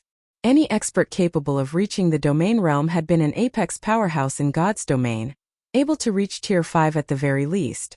However, Samsara and these others' names hadn't been among the Tier 5 and 6 players he had known about. Of course, Surefong may find his teammates' performances surprising, but he didn't fall behind in this fight. Surefang's tier had been reduced to 0 as well, but his basic attributes could still rival current peak experts. Including the fact that he was a level 79 player, he easily suppressed the Thunder Tiger before him. As he fought, damages ranging from -30,000 to -50,000 began to appear above the Thunder Tiger's head, one after another. How is his strength so high? Happy Art's eyes widened in shock when she saw the damages appear above the demonic creatures. Even Endless Scars, the team's strongest player, and her strength was on par with the Thunder Tigers. Knowing the woman's combat standards, this was why Samsara had her pin down one of the Great Lord-ranked Hell Pythons by herself, keeping it busy. However, Surefong literally pinned the Thunder Tiger he faced to the ground. We found a diamond in the rough. Maple Locust, who kited a group of Thunder Tigers, could not help but comment when he saw Surefong. With this kid, we'll reach the Thunder Temple much sooner than anticipated. That's right. We really owe Scars for this. It'll also be much easier to clear out these monsters, Samsara chimed in, nodding happily. The monster they had to deal with on the way was the most challenging aspect of reaching the Thunder Temple.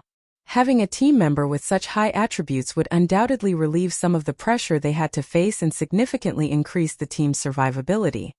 Endless Scars only nodded in response to Samsara's praise, but even she was surprised to see Shifeng handle his monster so easily. Shifeng's extraordinary basic attributes were precisely the reason that she had chosen him to help with this mission, but she hadn't expected his attributes to be this high.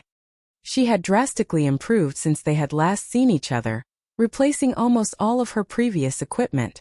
She had also encountered a few fortuitous opportunities. Now the power of her spells could easily overwhelm ordinary berserkers. And yet Shifeng still surpassed her. It was unbelievable. Seeing the swordsman's powerful attributes also changed Samsara's attitude towards the boy. He stopped treating Shifeng like a simple mercenary.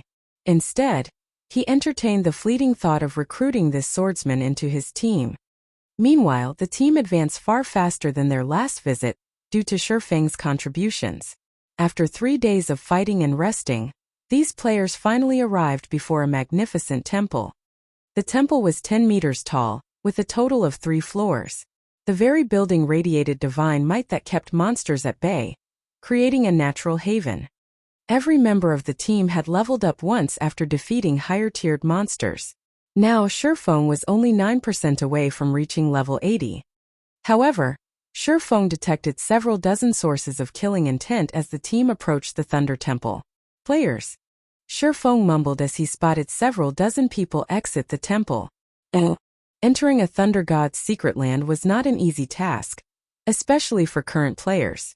Shifeng had already been surprised to learn that Samsara's group had entered one. Yet they encountered other people in this secret land as well. Moreover, Shifeng found a familiar face among this group. Hidden Soul, the player known as Pride in the Flower of 7 Sins. You're late, Samsara. Unfortunately, the Flower of 7 Sins has claimed this Thunder Temple, a keen-witted man in his 40s said. Smiling at Samsara, he continued, hand over the Thunder God's secret key, and I won't hold you accountable for your previous transgressions. Supreme Sky. Crap. Everyone retreat. Samsara shouted, paling when he saw the middle-aged man. It's too late. Activate the array. The man named Supreme Sky barked with a scornful expression.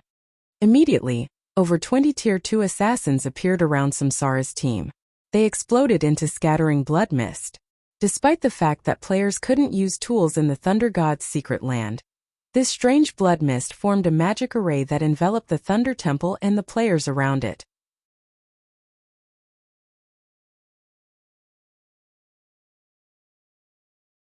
Chapter 2197 Reckless. The instant the blood-red magic array formed around the Thunder Temple, Samsara's team lost 20% of their basic attributes. A blood magic seal.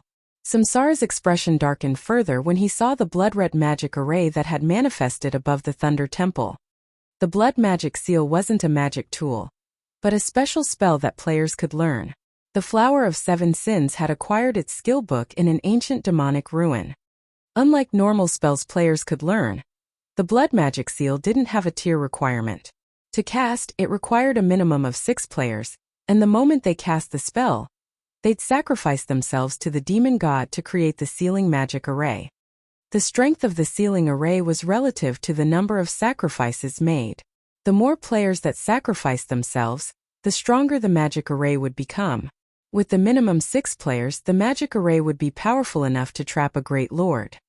Since the Flower of 7 Sins team had sacrificed more than 20 players to cast the spell, not even a mythic monster could break out.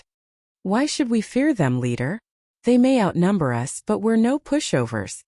Happy Art said. Every member of their team was even stronger than God's domain's peak experts. Even the various superpowers would fear them. Now, without the sacrificial assassins, the enemy team only had a little over 30 players. Even under the magic array suppression and facing the Flower of 7 Sins experts, their team shouldn't have any issue killing these people. They didn't need to flee.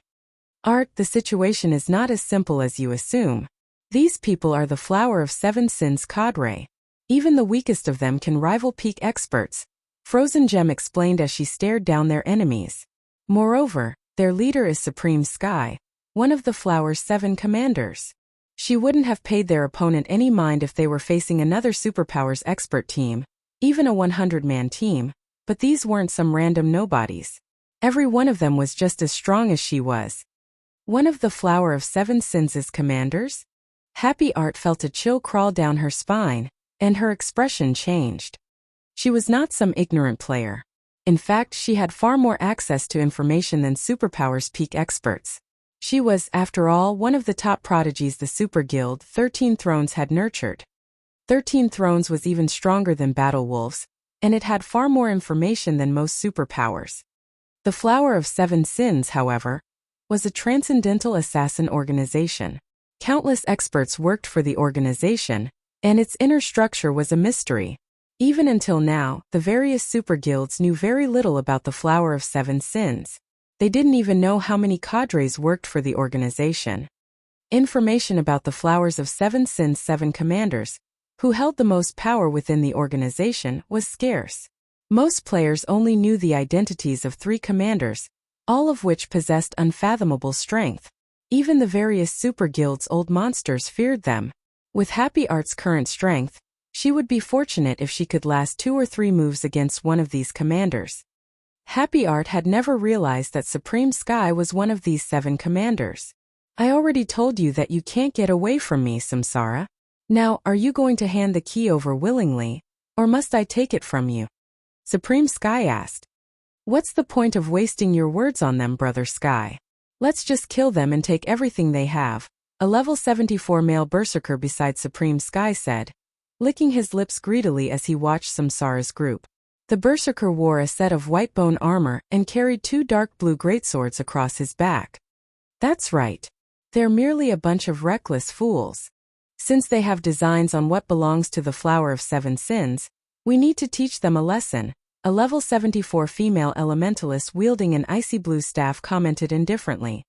The pressure Samsara and his team felt doubled when these 2 players had spoken, and their expressions had darkened even further. Both players were members of the Flower's senior cadre.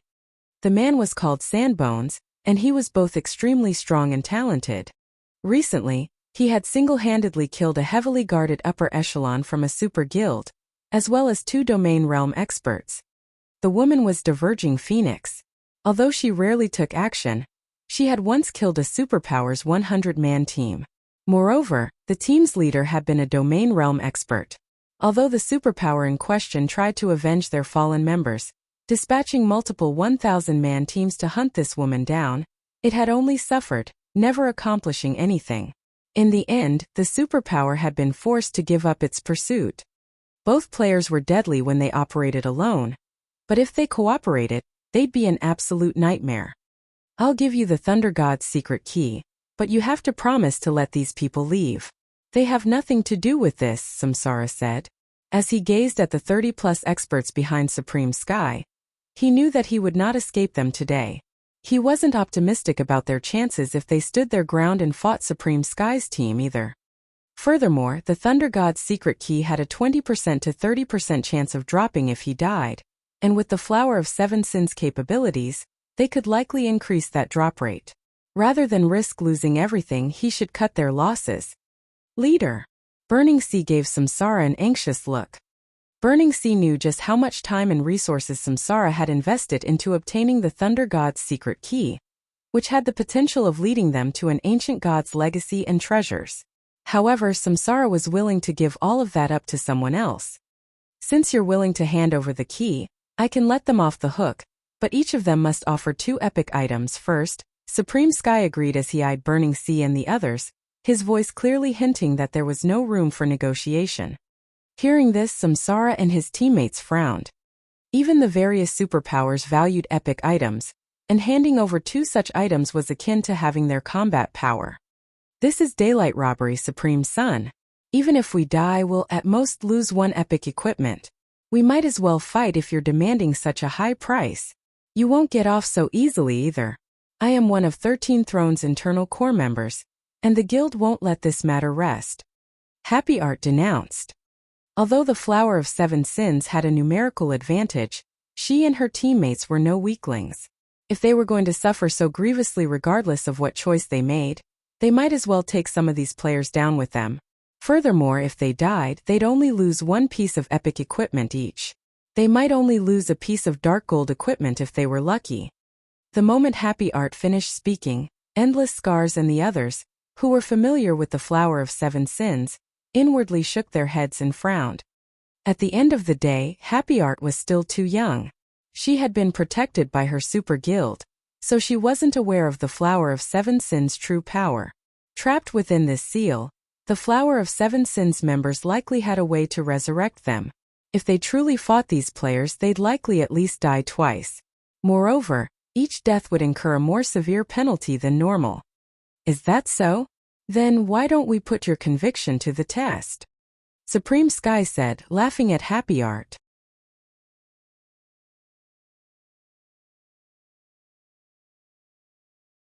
Chapter 2198 Black Flame Takes Action.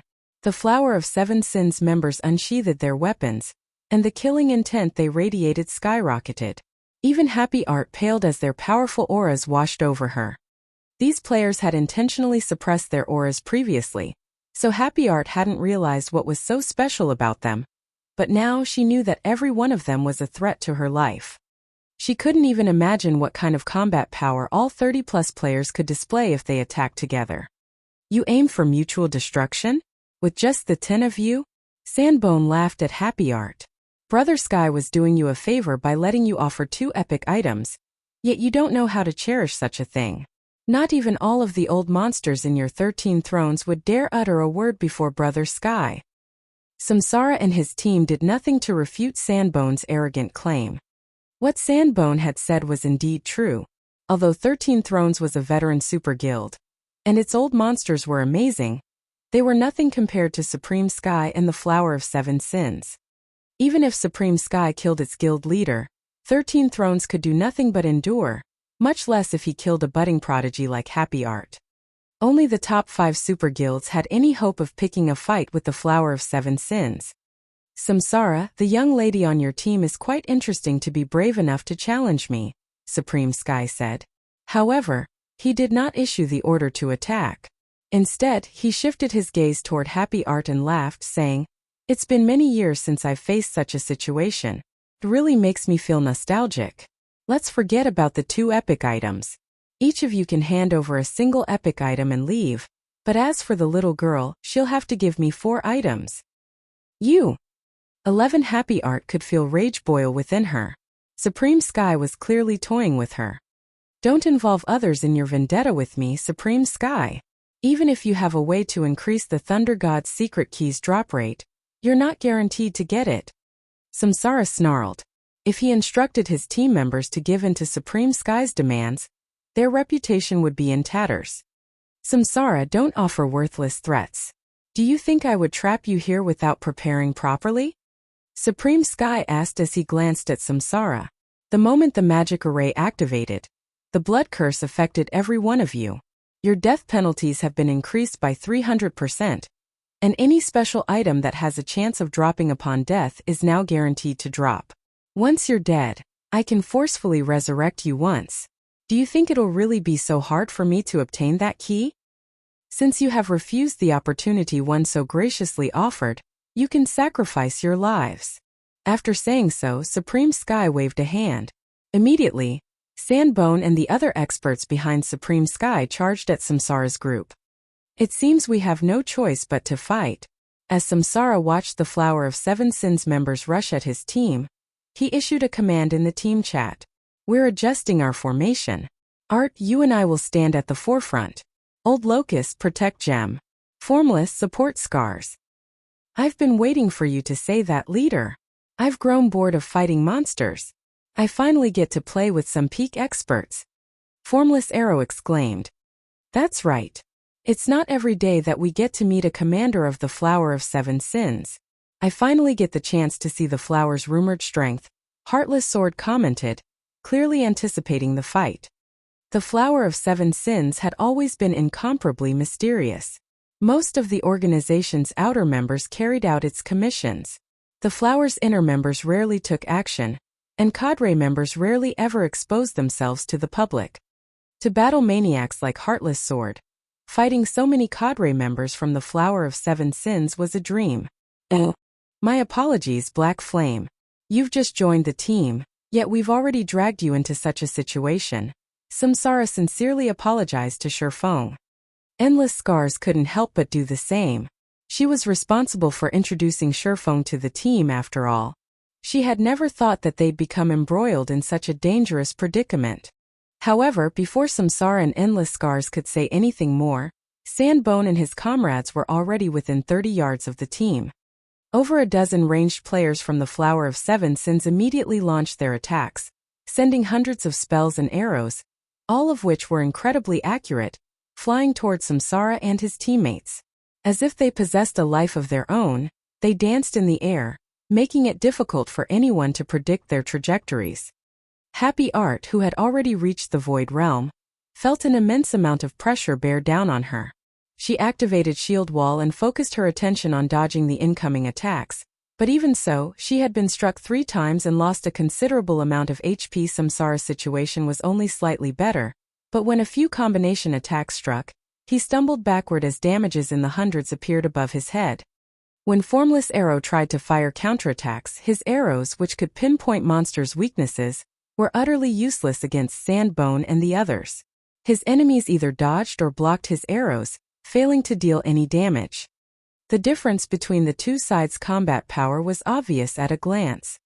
Before Formless Arrow could fire a third volley, Sandbone and a dozen other melee players reached Samsara and Happy Art. 3 Flowers members worked together to pin down Samsara, and with the support from their ranged players, Samsara wasn't able to break free from their encirclement. 3 other experts pushed back Burning Sea. Although Endless Scars wanted to help Burning Sea and Samsara, Diverging Phoenix sniped at her from a distance, and she couldn't afford to split her attention. Meanwhile, Sandbone reached Happy Art, swinging both of his greatswords at the young woman. Chaos Slash. The 2 greatswords transformed into 16 phantoms, each flying toward Happy Art's blind spots like cunning snakes. Players' tears were reduced to 0 in the Thunder God's secret land, but all 16 of Sandbone's attacks were capable of causing sonic booms. His strength was definitely on par with the Great Lords of the same level. Seeing this, Happy Art quickly adjusted her footwork and tried to deflect the attacks. "You're overestimating yourself," Sandbone sneered as he abruptly altered his attack trajectories, ensuring that Happy Art could only block them, not deflect them. Happy Art's defense was thorough, but Sandbone's combat standards and basic attributes were higher. When his attacks collided with her shield, they gradually shook apart her defensive stance. After taking a dozen or so hits, Happy Art finally exposed a hole in her defense, allowing one of the greatswords to slip past her shield. But just before the greatsword bit into Happy Art, a blue longsword stopped the weapon 3 inches away from the girl's side, and no matter how Sandbone pushed, he couldn't budge his weapon an inch farther. The unexpected development surprised Sandbone. His slash had contained a Grand Lord's strength. No one inside the Thunder God's secret land should be able to block his attack, yet when his greatsword had met the blue longsword, he felt as if he had struck an impenetrable wall. Before Sandbone could react, another blue longsword flew toward him. On instinct, Sandbone brandished his other greatsword to defend himself. Boom! The impact forced Sandbone to stumble 2 steps back, the greatsword in his hand trembling violently. "Who are you?" Sandbone demanded, staring at the figure that had appeared beside Happy Art with a seriously unhappy expression. Anyone that could neutralize his attack and wielded even greater strength than his wasn't an ordinary expert. Not even Samsara could perform the feat. Black Flame.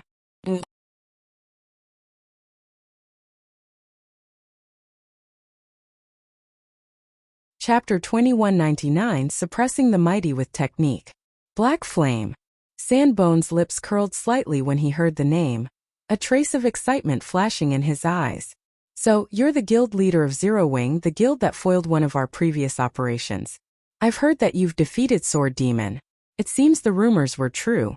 With such strength, you qualify as a serious opponent." After saying so, Sandbone's aura transformed. If he had felt like a tiger, freed from its cage, he now felt like the calm ocean. Despite the lack of aura, great danger hid within him. "Be careful, Black Flame. His attack trajectories constantly change and are unpredictable. Happy Art hurriedly warned Shifeng when she noticed the transformation to Sandbone's aura. The fact that Shifeng had saved her and that his strength was higher than Sandbone's had surprised her, but she had learned just how frightening this berserker was after her brief clash with the man. Experts like her were stronger than ordinary experts because they could sense an enemy's attack trajectories and defend themselves or launch fatal counterattacks. However, she had been overwhelmed against Sandbone's assault. She couldn't predict any of his trajectories and as a result, couldn't defend herself effectively. If a shield-wielding shield warrior had struggled to block Sandbone's attacks, then melee classes without shields like berserkers, swordsmen, and assassins would have an even more difficult time fighting this Flowers member. But before Happy Art could finish her warning, Sandbone had activated charge against Shifeng, transforming into a blur before he reached his target. The charge skill was guaranteed to inflict the fainted debuff. Normally, ordinary experts avoided the debuff by activating a skill that made them immune, but Shifeng was quite familiar with God's Domain's various main classes. He knew that the fainted debuff would not take effect until less than 1 yard separated the user and their target. Hence, Shifeng responded with a slash. Shadow Blade. Multiple sword lights cut at Sandbone. Players, including Domain Realm experts, in the midst of activating charge couldn't easily move while using the skill.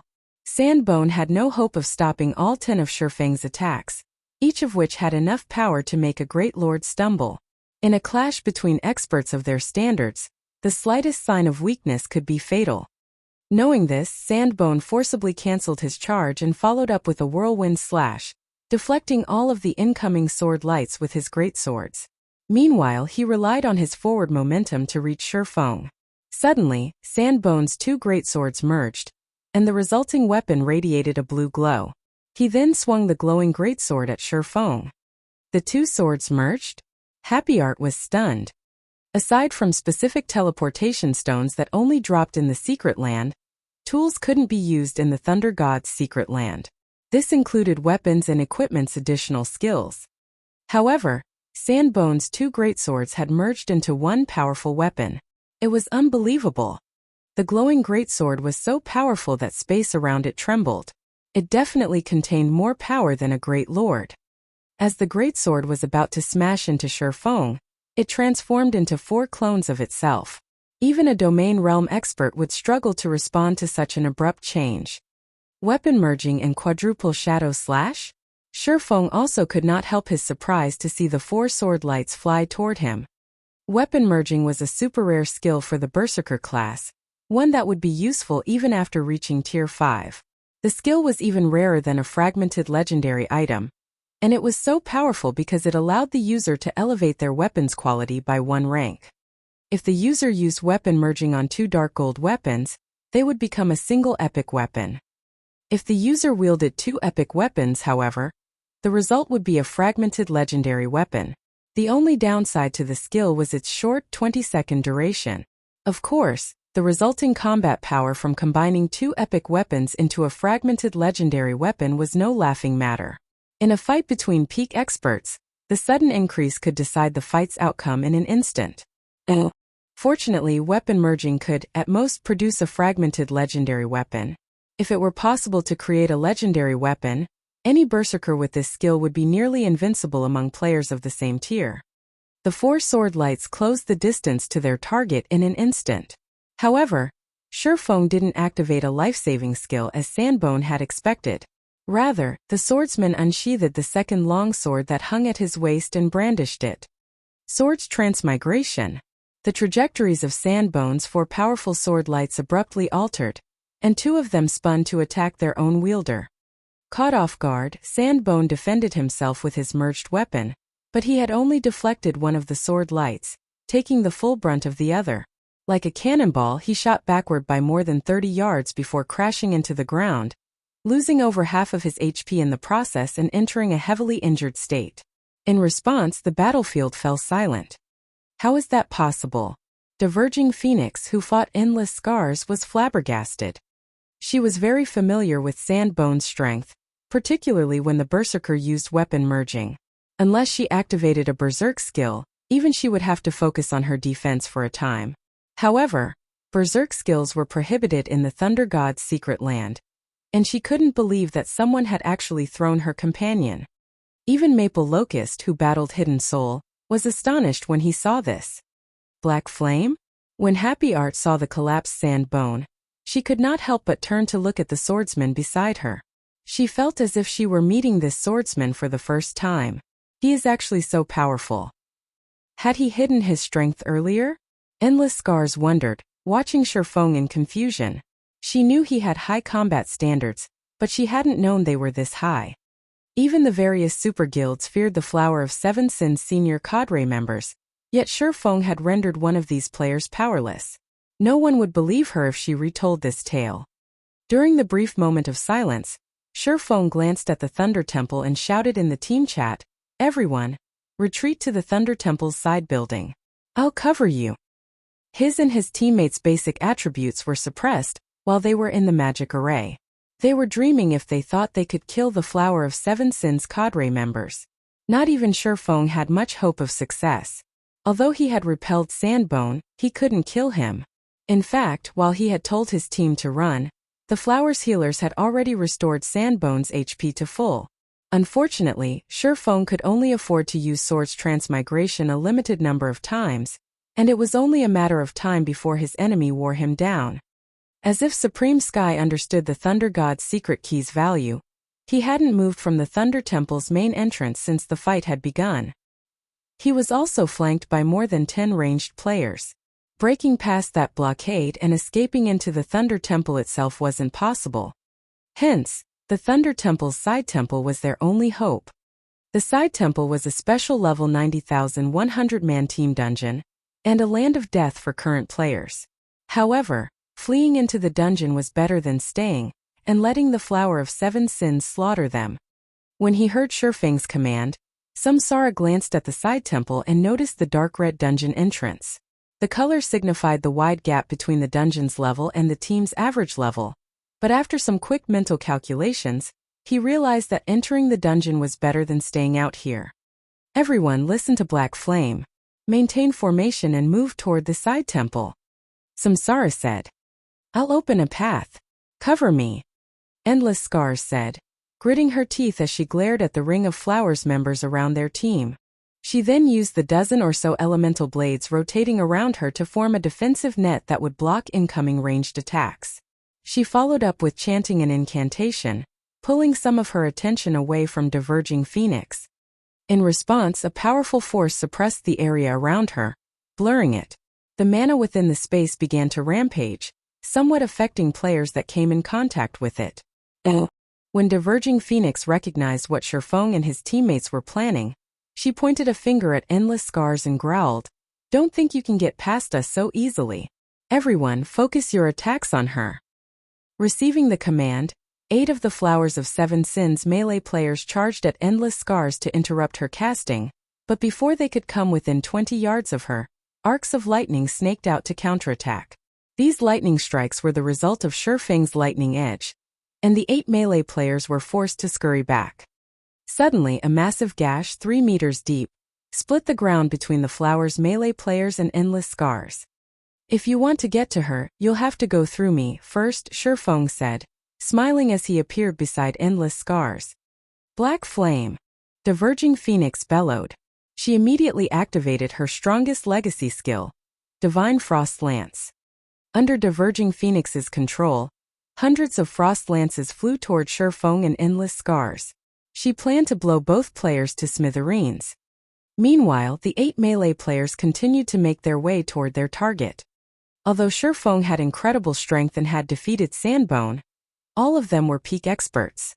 He couldn't protect Endless Scars from their coordinated and focused attacks. However, before the 8 melee players could move within 15 yards of the woman in question, the surrounding temperature abruptly plummeted. As the cold embraced their bodies, their movement speed and basic attributes decreased slightly. Chilling Field. Due to the Thunder God's Secret Lands effects, Chilling Field had been reduced to a Tier 0 skill, but it was still a domain skill, suitable for group combat. Each containing 70% of Shifeng's strength, 6 icicles formed around the swordsman with more than enough power to deal with the Flower of Seven Sins members before him. Sword's Orbit. Dazzling stars glittered within a 15-yard radius around Shifeng. His defense was far more solid when he combined the technique with his 6 icicles than when he executed it with 2 swords. Not only had his use of the technique prevented the 8 melee players from approaching, but he had also stopped the hundreds of descending frost lances. Isn't this a little too powerful? Burning Sea, who watched from afar, was astonished. He was already struggling against 3 Flowers members and the occasional ranged attack. From time to time he even took a hit, yet despite facing 8 melee players and Diverging Phoenix's vicious bombardment, Shifeng emerged unscathed. The man was simply a monster. The situation even surprised Shifeng. He had never expected the life potion to be so effective that it improved his sword's orbit. Without it, his defense wouldn't have been nearly as solid. With Shifeng to defend her, Endless Scars finally finished casting her spell. Under her control, powerful streams of air shot up from the ground, each with the strength of a great lord. The Flower of 7 Sins members were forced to evade, which allowed Samsara and the others to break away from their opponents. Quick! This spell won't last long. Endless Scars shouted. Samsara and his companion shook off the Flowers members and followed Shifeng into the side temple. Their enemies were left to watch as their prey escaped their grasp. Just before Shifeng and his team could enter the side temple, a frosty sensation assaulted them. Instinctively, Shifeng turned toward the sensation's source. Black flame, is it? Very good. I'll remember you, Supreme Sky coldly told the swordsman. Samsara and the other experts on the team shuddered when they heard Supreme Sky's declaration. For a moment, they felt as if the Grim Reaper had set his sights on their lives, which were no longer under their control. Is that so? I'll be waiting, Shifeng said, flashing Supreme Sky a grin. Shifeng had heard plenty about Supreme Sky during his previous life. The man had been famous for killing super guild leaders many times after all. However, since he had already ruined the man's plans, provoking him further didn't matter. Shifeng was no longer the player he had been in the past, and now he too stood at the apex of God's domain. As the Flower of 7 Sins members watched, Shifeng led Samsara and the team into the Thunder Temple's side temple.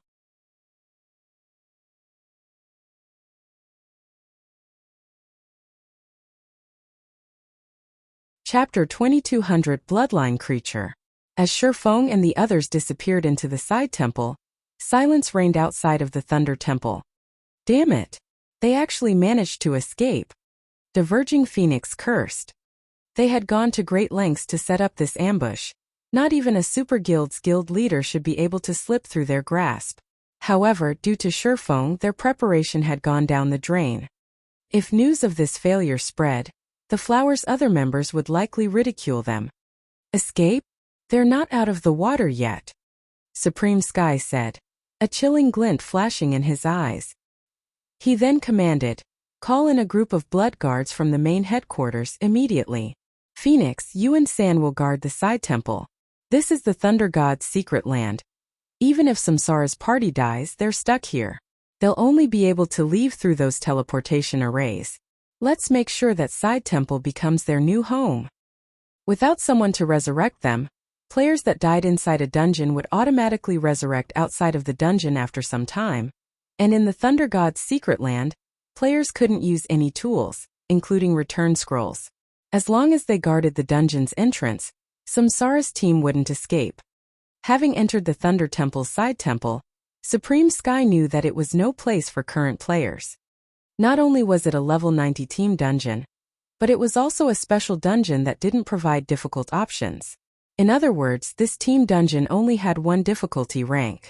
Based on his experience, Supreme Sky deemed that it was the equivalent of a level 90,100 man, Hell Mode team dungeon.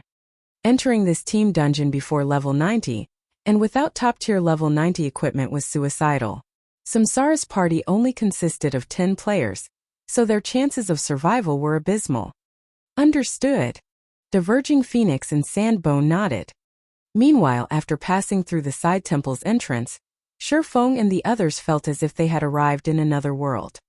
The hall in which they stood was full of 40-meter-tall divine statues. Although these statues were dilapidated after the ravages of time, they still emitted a faint trace of divine might. The hall contained 22 divine statues, each located beside a gigantic pathway. None of them knew where the pathways led, and the team began to wonder if they stood in an underground maze. Is this really a 100-man team dungeon? Burning Sea began to grow afraid as he looked around the colossal temple. He had felt the threat of death loom over him the moment he had arrived, and when he saw the 22 pathways, he felt as if he were looking down the maws of massive beasts. He knew players of their level shouldn't be in this dungeon yet, and he couldn't help the powerless feeling he had once inside it. Just the idea of taking on the fully armed Naga guarding the pathways was enough of a reason to despair, not to mention exploring the pathways. Naga Guard, Thunder God's Kin. Bloodline Creature, Lord. Level 87. HP 45, 000, 000/45, 000, Naga Guard Captain Thunder God's Kin. Bloodline Creature, Great Lord. Level 88. HP 96, 000, 000/96, 000, 20 of these monsters stood by each pathway's entrance. With their team's equipment and combat standards, dealing with one level 87 lord wouldn't be a problem, but taking on a group of them was a fool's dream.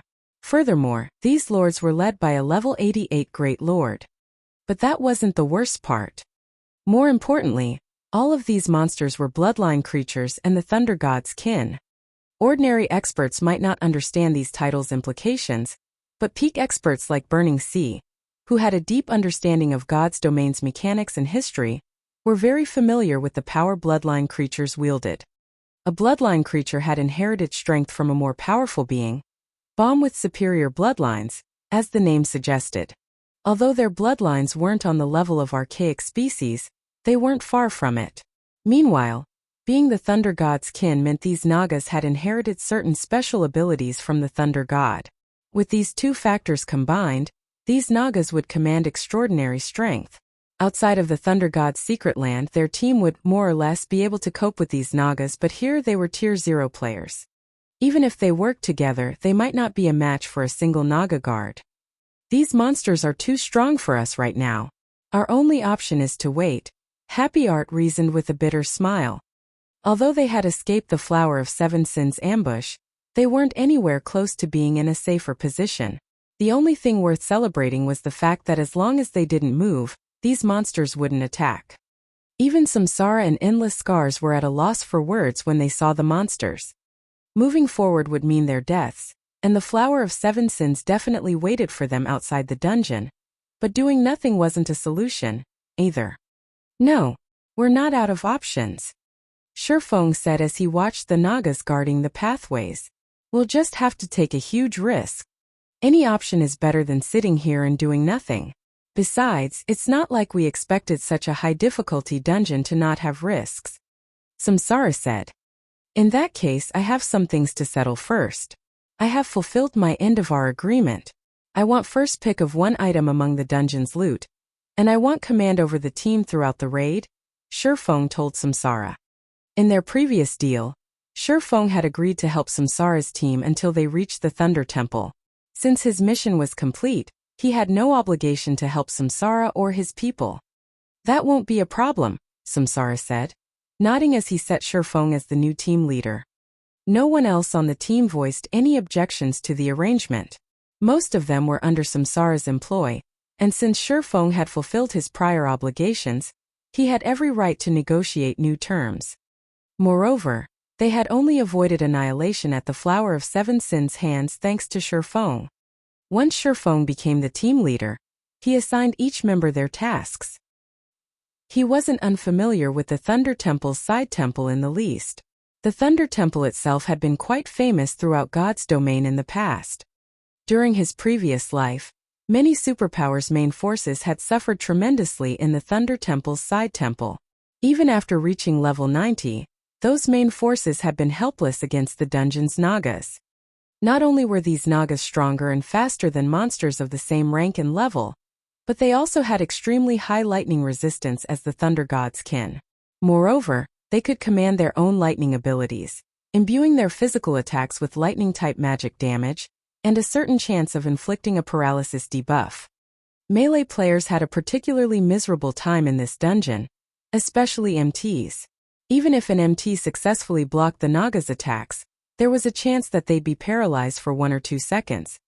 To make matters worse, this dungeon's Nagas had high combat standards.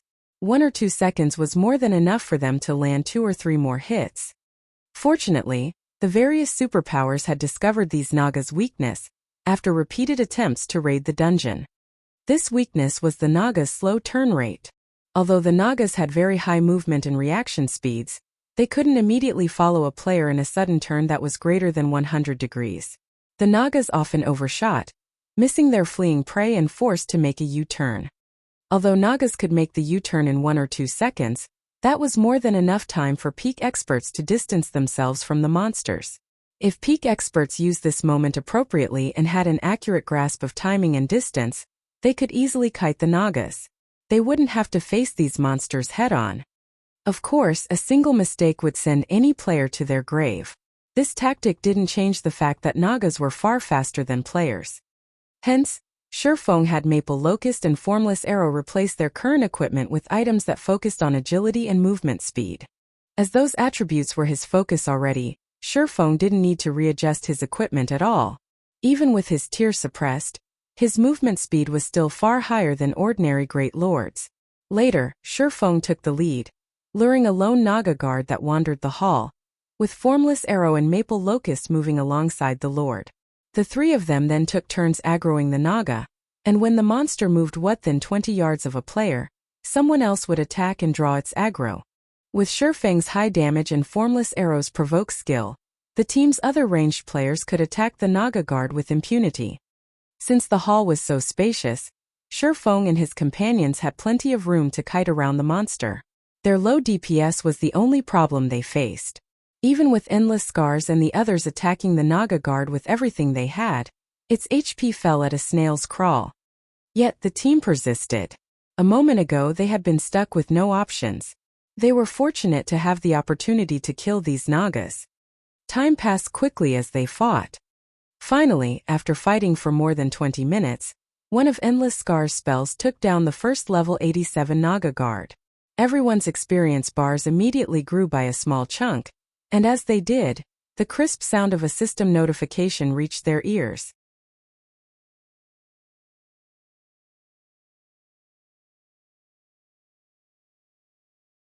Chapter 2201 Flying Levels. System: you have killed a Naga for the first time. Activating the Thunder God's Trial. Kill 1000 Nagas. Current kill count -1. System: this trial is a reward quest for entering the dungeon for the first time. You will automatically fail the quest if you die or leave the dungeon. Quest rewards unknown. You will not suffer penalties for failing the quest. A kill counter, displaying the number of slain Nagas, then appeared in the corner of everyone's system interface. Kill 1000 Nagas? Isn't this a little too demanding? Happy Art frowned as he read the system notification.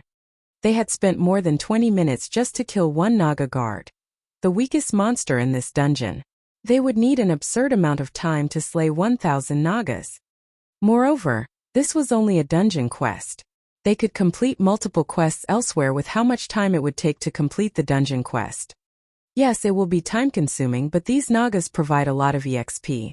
Our leveling speed here will be at least 50% faster than grinding outside of the dungeon, Burning Sea said in astonishment as he examined his experience bar. Their leveling speed in the Thunder God's secret land was already impressive, but leveling in this dungeon was 50% faster than grinding outside of it. This dungeon was an amazing leveling spot. Of course, a large part of the reason that they earned so much EXP was the fact that they were severely underleveled, and their team only had 10 players. If a level 90,100 man team grinded in this dungeon, their leveling speed would be subpar at best. In any case, we're stuck here for the moment. Let's just grind and consider the quest an additional bonus, Samsara said. That's right. Our leveling speed in here is awesome. If the Flower of Seven Sins members knew that we were having such a great time leveling up, they'd likely die with anger, Frozen Gem said, laughing. They forced us into a coma. thinking that we'd cave in sooner or later, but we'll see who outlasts who. Frozen Gem could easily guess what was happening outside the dungeon right now. Supreme Sky had likely stationed a large amount of his manpower to guard the dungeon's entrance. Once their team left the dungeon, the Flowers members would pounce and make them suffer. Previously, she had been feeling anxious about their situation, as they were not able to do anything inside the dungeon, while people in the outside world were continuously improving themselves. Now that they could level up far faster than players elsewhere, she didn't mind completing an unexpected quest, while the Flower of Seven Sins wasted their time. The Thunder God's Trial. When Shifeng saw the name of the quest, he seemed to recall such a quest from his past. However, no one had bothered to complete it back then. The reason for this was very simple. In an era when every second mattered, no one wanted to waste so much time on a dungeon quest. Even a level 90,100-man team would need 5 or 6 days of grinding to slay 1,000 Nagas, and rather than wasting that time, players could focus on leveling up and improving their equipment through other quests. Moreover, the true treasure lay in the Thunder Temple's main temple.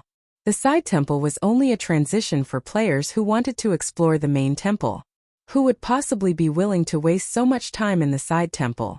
However, since their team couldn't leave the dungeon right now, completing the dungeon quest was better than doing nothing. Unfortunately, most of the Naga guard's loot consisted of low-value items. The Lord hadn't even dropped a common weapon or equipment piece. The only items worth mentioning, aside from one magic crystal, were the amethyst coins, a currency unique to the Thunder God's secret land. With these amethyst coins, players could purchase some of the specialty products sold in the Thunder Temple. They could also trade these coins for gold for a 1-to-1 ratio. The underwhelming loot didn't surprise any of the team members. The Naga Guard was the weakest monster in the dungeon, and although it was a powerful foe to them, that was simply due to their low levels and inferior equipment. Seeing a random mob in a dungeon drop top-tier equipment would be strange, following which, the team continued to grind the hall's Nagas. Although the method they used to slay these monsters was tedious, every time one fell, they watched their experience bars grow and rejoiced. As they finished off their 6th Naga Guard, the Lord dropped a blood-red stone fragment that immediately attracted Shifeng's attention. A Thunderbolt gemstone fragment. Although it was only a gemstone fragment, not a piece of top-tier equipment, it had been incredibly famous in God's domain during Shifeng's previous life. One could synthesize 10 Thunderbolt gemstone fragments into a Thunderbolt gemstone, an item the Thunder God had personally created to arm his soldiers. On its own, the Thunderbolt gemstone only increased players' basic attributes by 2% when equipped, and each player could equip a total of 3 Thunderbolt gemstones. Most experts would sneer at such a minimal boost. Even with 3 Thunderbolt gemstones, they'd only gain a 6% boost to their basic attributes, which certainly couldn't compare to the boosts other high-tiered gemstones offered. However, when players equipped 3 Thunderbolt gemstones, they triggered the hidden effect, Thunder God's Protection, which increased players' basic attributes by 9% and physique by 20%.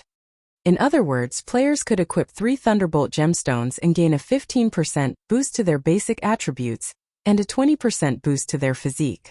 The Thunderbolt gemstones had even been useful after players had reached Tier 3. Moreover, the Thunderbolt gemstones provided an additional 10% boost to players' basic attributes, while inside the Thunder God's secret land.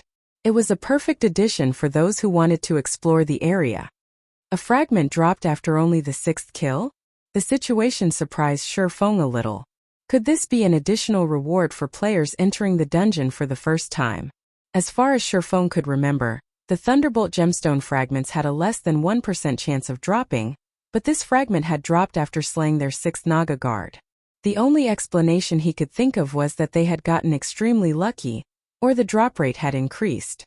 When Shifeng and his team had slain their 17th Naga Guard, another Thunderbolt gemstone fragment had dropped. Sure enough, it has to be a benefit of entering the dungeon for the first time. Shifeng's excitement grew when he saw the second fragment. Initially, he had only planned to kill some monsters and grind levels in the dungeon. He had only planned to look for a way out of the Flower of Seven Sins trap after everyone had reached a high enough level. He hadn't actually considered raiding the dungeon completely, But if they could collect enough Thunderbolt gemstone fragments, his plans would have to change. Samsara and his teammates' basic attributes were still far from meeting the dungeon's minimum requirements, but if they could all equip 3 Thunderbolt gemstones, they could significantly shorten that gap. Considering their combat standards, raiding the Thunder Temple's side temple was entirely possible. After all was said and done, the Thunder Temple's side temple was a dungeon within an ancient god's secret land. The potential loot's quality could easily surpass that of a super large-scale team dungeon. Shifeng then informed the rest of the team about the Thunderbolt gemstones, which instantly motivated them to grind more Naga guards. Their goal in visiting the Thunder God's secret land was to improve themselves, and they had given up on that hope earlier. Now that another opportunity had presented itself, they couldn't miss this chance. As everyone's fighting spirits lifted, they fervently hunted the dungeon's Nagas. Once they recovered their stamina, they bounced back to continue the grind. Moreover, as everyone's levels continued to increase, their grinding speed also increased. These Nagas awarded a lot of EXP, and after grinding for almost 9 days, each member of the team had risen to level 80. Since their epic equipment had leveled with them, they had also received a major increase to their basic attributes as well. As for Shifeng, he had reached level 84. Their leveling speed was astonishing. After collecting 28 Thunderbolt gemstone fragments, only 11 away from their goal, the sharp sound of a system notification reached their ears once more. System. Congratulations. You have killed 1,000 Nagas and completed the Thunder God's trial.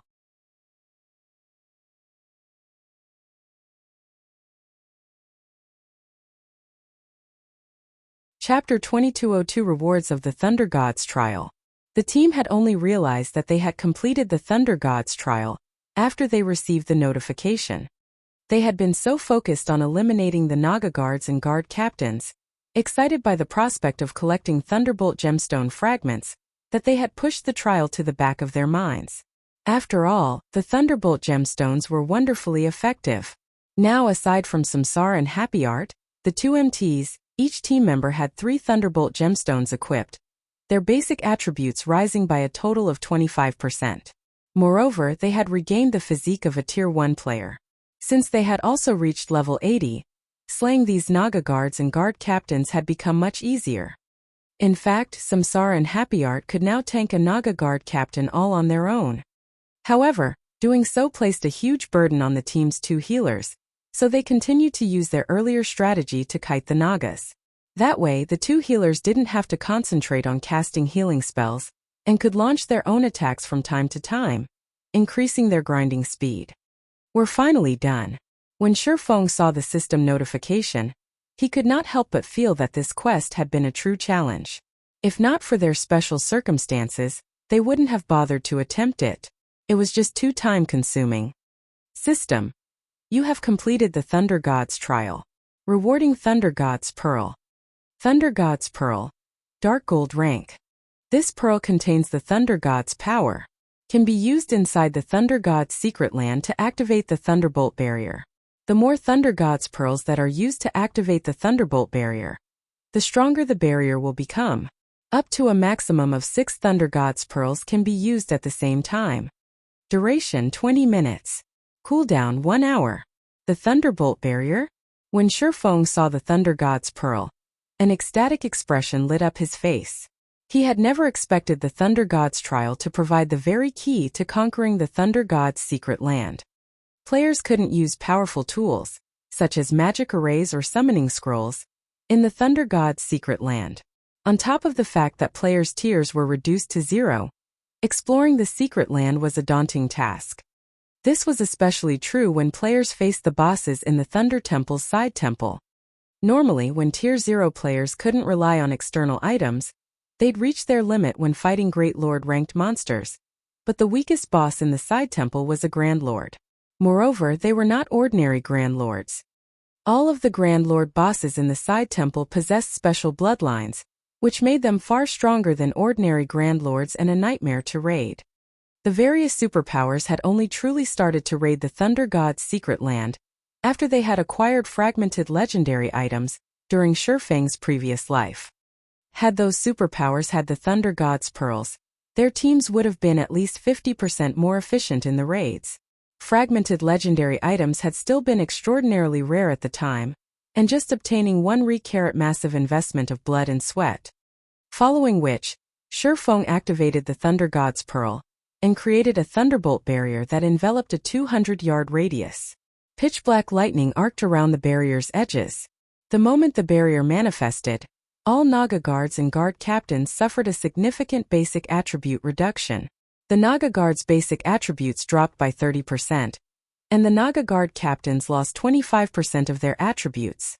In addition, the barrier reduced the Naga's reaction speed by 20%. Now the team faced nearly half as much pressure when fighting the Naga patrol squads. Amazing! I can probably solo a Naga guard now. Burning Sea exclaimed as he watched the guard's sluggish movements. Experts like them preferred to deal with strong monsters, rather than fast monsters. Fast monsters had a higher chance of blocking their attacks, which would reduce their total DPS and prolong the fight. Depending on circumstances, winning the fight might even be impossible for the players. Sure enough, this really is the key to conquering the Thunder God's secret land. Shifeng's eyes glowed with excitement when he saw the weakened Nagas. Moreover, this was only the effect of one Thunder God's Pearl. If he activated the Thunderbolt barrier with 6 pearls, it would even suppress a Grand Lord-ranked boss. Previously, he had only been 30% confident of his team slaying the dungeon's first boss, Naga General Valenka. After all, their team didn't have enough players. Even if every member of the team commanded extraordinary combat standards and had 3 Thunderbolt gemstones equipped, making up for the missing numbers would be very difficult. However, now that they had the Thunder God's Pearl, he felt that they had at least a 50% chance of defeating the first boss. With the Thunder God's Pearl now in hand, the team slew Nagas far faster than before.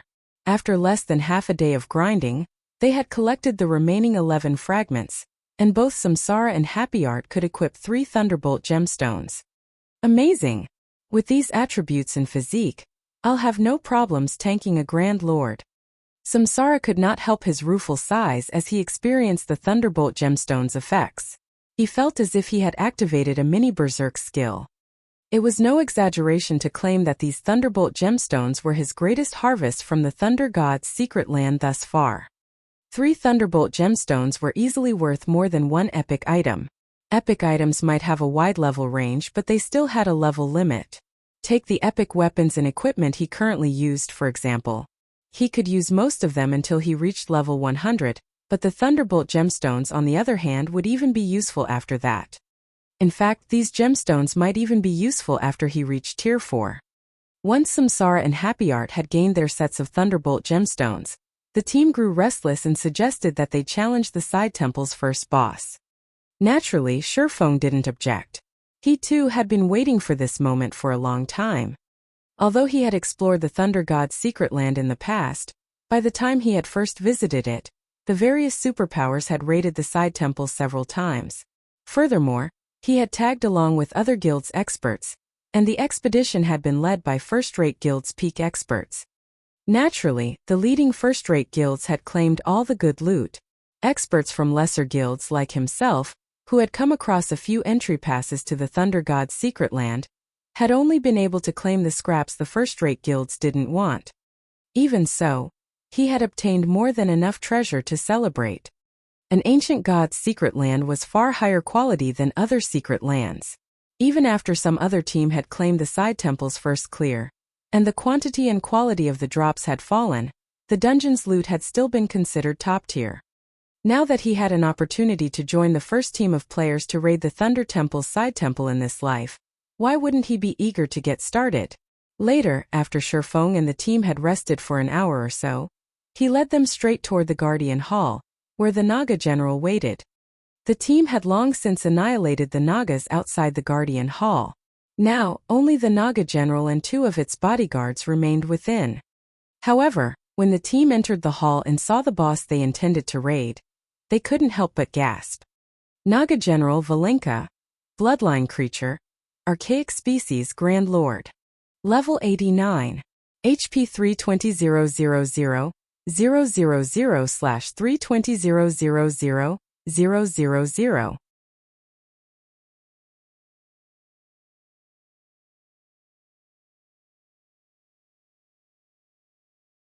Chapter 2203, Pioneer Rank Boss, an Archaic Species. Everyone's confidence plummeted when they saw Valenka and the purple-blue trident it wielded. Players' tiers were reduced to 0 while inside the Thunder God's secret land, and Grand Lords were nearly invincible against Tier 0 beings. The only reason they even dared to challenge the Naga General, which they had assumed would only be a Grand Lord-ranked boss, was because they had the Thunderbolt gemstones and Thunder God's Pearl. Including their epic weapons and equipment, they had thought that they had a high chance of defeating the Side Temple's first boss. Now, however, they learned that the first boss was a Grand Lord-ranked Archaic species. Even outside of the Thunder God's secret land, Grand Lord-ranked Archaic species were troublesome to deal with. Trying to raid one with the Thunder God's secret land was simply a joke. Could the Pioneer boss be different? Even Shifeng frowned when he saw Valenka. The current Naga General was not the same boss he had encountered during his previous life. In the past, Valenka had only been an ordinary Grand Lord. Moreover, it had wielded a two-handed axe, not a trident. Monsters' combat standards in God's domain largely differed depending on what weapon they used. For example, monsters that used a two-handed axe would rely on simple combat methods and great destructive power. Every one of Valenka's attacks with a two-handed axe had been akin to AoE spells. Even for MTs of the same level, receiving one of this monster's attacks head-on was suicidal. Yet, in this life Valenka held a trident. Unlike the clumsy but powerful two-handed axe, a trident was a type of spear. Not only did it have a much longer attack range than a two-handed axe, but it was more flexible in its attack patterns as well. With a trident, Valenka would not have to worry about numerous attacks at the same time. Moreover, as an Archaic species, Valenka's basic attributes was much higher than ordinary Grand Lords. Hence, this boss could likely command as much raw power with its trident as it had in Shifeng's past. This Valenka was both powerful and agile. This raid would definitely be twice as difficult as Shifeng had expected. More importantly, bosses had a natural advantage. The normal Valenka, the one Shifeng remembered, had only had 180 million HP, but this Naga General had 320 million HP. With its battle recovery it could recover 3,200,000 HP every 5 seconds. If the team couldn't deal more than 640,000 DPS, raiding this boss would be impossible. This boss is too powerful. Even if it just stands there and lets us hit it, I doubt we could put a dent in its HP. Happy Art said as she watched Valenka with a bitter smile. Even if our DPS can surpass his battle recovery, it can kill us several times over by the time we've whittled it down to 0. Their team was already severely undermanned for this dungeon. Slaying an ordinary Grand Lord would be an extreme challenge, and now that they discovered that their opponent was a Grand Lord-ranked Archaic species, they had no hope of success. "Are you sure we can defeat this thing?" Endless Scars quietly asked Shifeng. Every member of the team was either a peak expert or an apex expert in God's domain. They had all slain many bosses, and could easily gauge their team's limits. In Endless Scar's opinion, their team wasn't capable of defeating Valenka. She couldn't figure out how they could raid this boss. Shifeng's prowess might be astonishing, but raiding a dungeon boss wasn't a one-man job. "I think we have roughly a 20% to 30% chance of defeating the Naga General depending on how effective 6 Thunder God's Pearls are," Shifeng said after giving the matter some thought. He hadn't expected this boss to be different from the one in the past, but their team had also collected crucial items needed to raid the dungeon. Fortunately, the Naga General was the easiest of the Side Temple's bosses to raid since it had very simple skills. Players just needed high enough basic attributes and the ability to dodge incoming attacks. 20 to 30%? Endless Scars gave the swordsman an astonished look. As far as she was concerned, a 5% chance of raiding this boss would be heaven-defying, yet Shifeng was almost confident of a 30% chance of success. He had to be joking. The rest of the team members stared at Shifeng in shock as well. "Let's give it a try. Gem, stay close to the entrance. If the raid seems impossible, run. The boss shouldn't chase you beyond the hall," Shifeng said. "All right," Frozen Gem nodded as she walked toward the hall's entrance. Even if Shifeng and the others died, she would be able to resurrect them. The death penalty inside the dungeon was quite light, and her resurrection spell could reduce it further. Shurfeng then instructed Happy Art to tank the boss while Samsara tanked the two level 88 Great Lord rank Naga bodyguards. Meanwhile, Shurfeng would stay close to Happy Art. Shurfeng's arrangement confused his teammates. Samsara was clearly stronger than Happy Art, yet Shurfeng instructed him to manage the side mobs. However, none of them objected to their team leader's plan. "Let's get started," Shurfeng commanded once everyone was in position.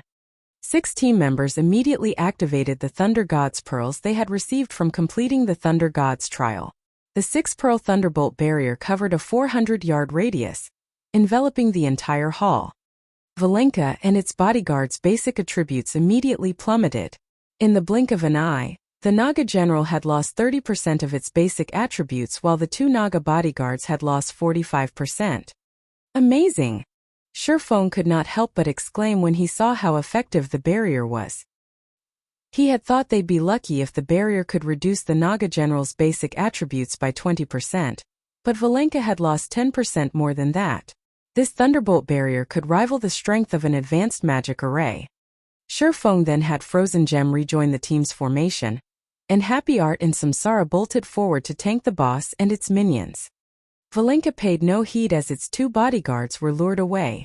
Rather, it raised its trident and thrust it at the female shield warrior.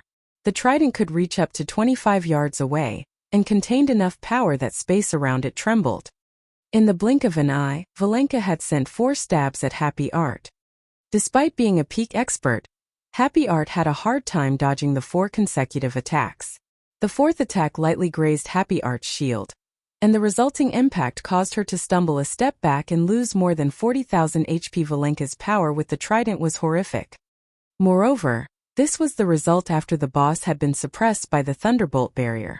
If Valenka were at its peak, the consequences for daring to challenge it would have been dire.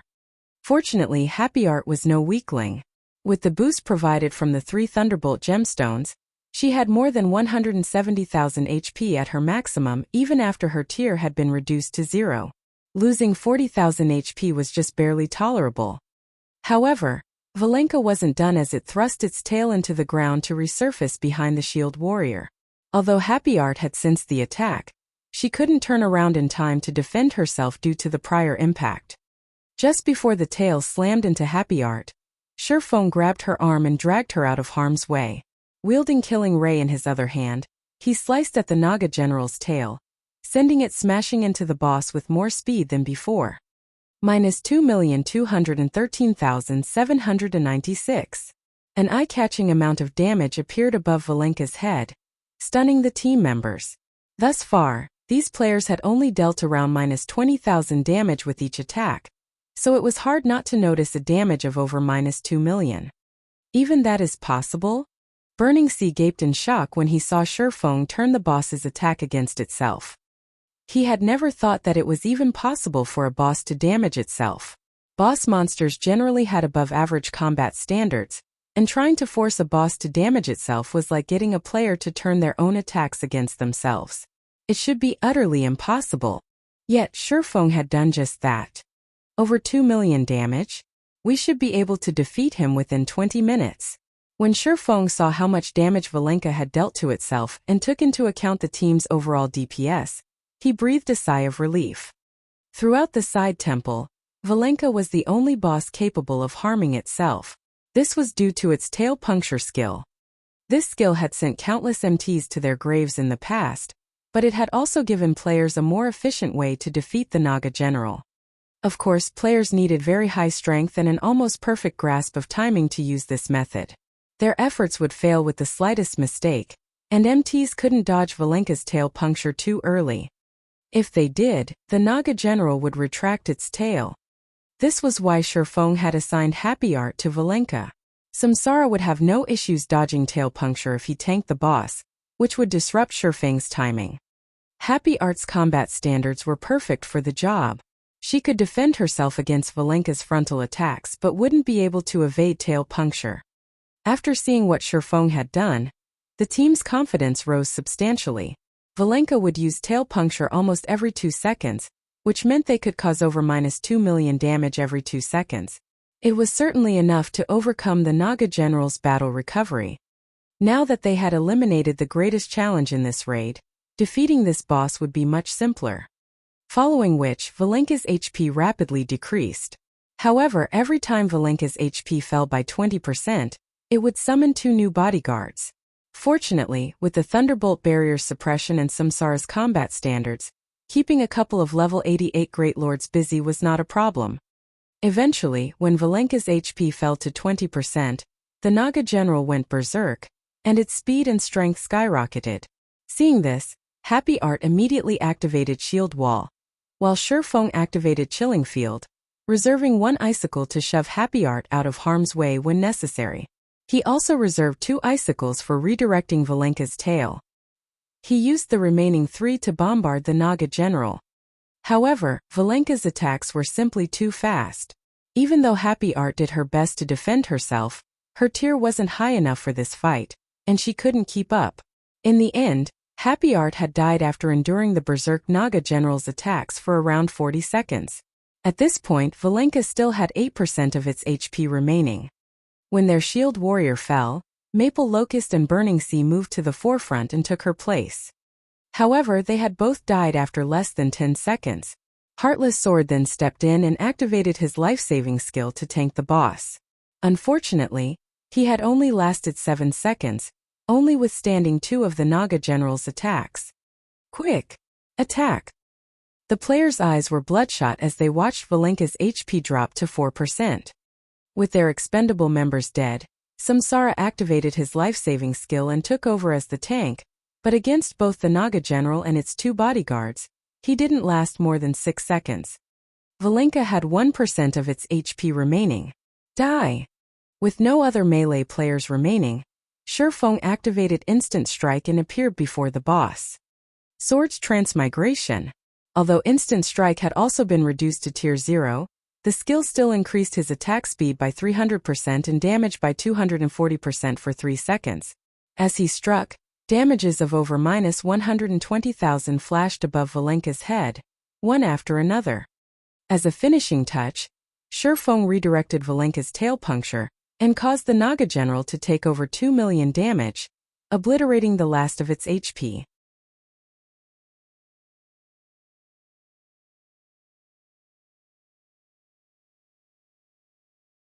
Chapter 2204 Naga General's Loot.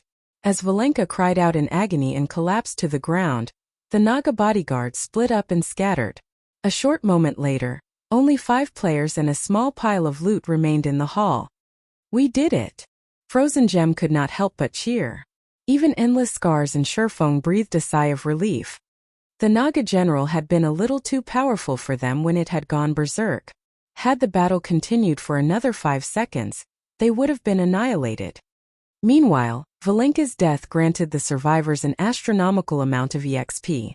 Even Shifeng, who had already reached level 84, watched as his experience bar filled. 79%, 85%, 90%. The Naga general's death awarded them even more EXP than any of the guard captains they had slain earlier. After 5 seconds, a golden glow surrounded Shifeng, and he rose to level 85. Endless Scars and the others also rose from level 80 to 81. The frightening amount of EXP awarded stunned everyone for a moment. After level 80, players had to grind for 4 or 5 days elsewhere to reach the next level, but after killing 1 Naga general, they had gained enough EXP to do just that. This boss gave us so much EXP. If we can kill a few more of these bosses, we'll be able to take those people from the Flower of 7 Sins by storm when we get out of here, Formless Arrow excitedly stated. Right now, they stood at the very peak of God's domain with their levels. Although they had not left the side temple, they had received reports regarding the outside world. Even the highest-leveled expert among the various superpowers was only level 79, and most peak experts were only level 77. On the other hand, their team had reached level 81. Everyone would be shocked when this came to light. In God's domain, players' levels were extremely important after all, especially for peak experts. Once they reached a certain level, they could explore new maps and secure better items and benefits. Furthermore, they would have less competition when exploring these higher-level maps. Moreover, level suppression had always been a factor in this game. Although level suppression wasn't incredibly effective, It would be significant with a gap of 5 or more levels. That's right. They've likely never expected us to level up so quickly, Frozen Gem said, smiling. If we can survive in here for a while longer and increase the level gap to 5, we'll have a chance of turning the tables. Furthermore, the various superpowers have begun to show up in the Thunder God's secret land. Endless Scars also nodded in response to Formless Arrow and Flower Gem's sentiments. Ordinary powers might have a difficult time entering the Thunder God's secret land right now, but the various superpowers had already discovered it. This was also why their team had been in such a hurry to enter the Thunder Temple. Now that so many days had passed since they had entered the dungeon, the various superpowers had already sent in expedition teams. Once the various superpowers entered the Thunder God's secret land, the Flowers of Seven Sins would find the place harder to hold within its iron fist. In turn, this would increase their team's chances of escaping. Alright, we need to resurrect everyone quickly. We'll be in trouble if they resurrect automatically, Shifeng said, shaking his head. Valenka was the easiest boss in the Thunder Temple's side temple, and the only one they had the strength to kill right now. Even with the 6 Thunder God's pearls, they'd need a 100-man team to raid the rest of the dungeon's bosses. Oh, Frozen Gem only remembered that she needed to resurrect her fallen comrades after Shifeng's statement. She then got to work. Samsara and the others returned to life a moment later. They couldn't help their elated grins when they saw Valenka's corpse. They hadn't actually expected the raid to succeed, and they couldn't help but look upon Shifeng with admiration. They had just taken down a level 90 team dungeon's boss. Moreover, this was a team dungeon inside the Thunder God's secret land.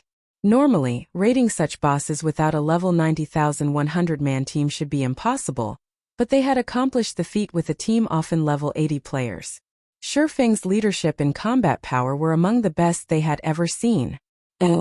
After their moment of excitement, the team members turned their gazes to the loot beside Valenka's corpse.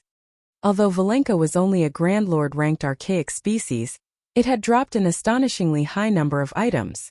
There were easily more than 20 items in the pile, and everyone radiated a dazzling glow. It was easy to tell that these were all top-tier items. As the team watched, Shifeng began to appraise the loot. Valenka was the side temple's first boss. Shifeng had expected it to drop average loot at best, but he couldn't help but gasp as he appraised the items. The Naga general had dropped a total of 23 items. There were 3 pieces of dark gold equipment that could be used from level 80 to 100, a plate armor helmet, a pair of cloth bracers, and a leather belt. All 3 pieces of equipment could definitely be considered top tier at this stage of the game. Even Samsara, who had seen his fair share of top-tier equipment, audibly gulped. Normally, equipment that dropped in dungeons had a fixed level, but all 3 pieces of dark gold equipment Valenka had dropped could level with their users. Valenka had also dropped 6 pieces of level 80 to 90 fine gold equipment. 4 of the 6 pieces were parts of the Thunderbolt set, a set equipment players could only obtain from the Thunder God's secret land. Although the Thunderbolt set was only a 4-piece fine gold set equipment, it had been incredibly famous among those who grinded in the Thunder God's secret land in the past. Once a player collected all 4 pieces, the set would provide basic attribute buffs that could rival dark gold equipment. The 2-piece set effect also increased spell effectiveness by 30%, while the 4-piece set effect increased players' basic attributes by 10% and weakened the Thunder God's secret land suppression. If players equipped the complete Thunderbolt set, their tier would only fall to Tier 1. The Thunderbolt set's effects might be a joke in the outside world, but within the Thunder God's secret land, they worked wonders. When players had first discovered the Thunderbolt set in the past, it had instantly become a treasure that countless magical class players had sought. And now Valenka had dropped the entire set. It was a miracle.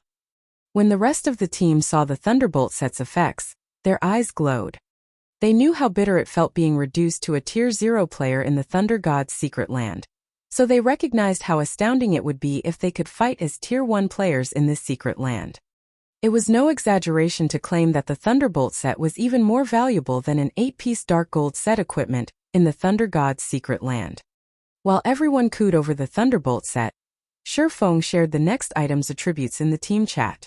When the team saw this item, they all gasped, including Samsara and Endless Scars. The Thunder Eagle's Summoning Flute.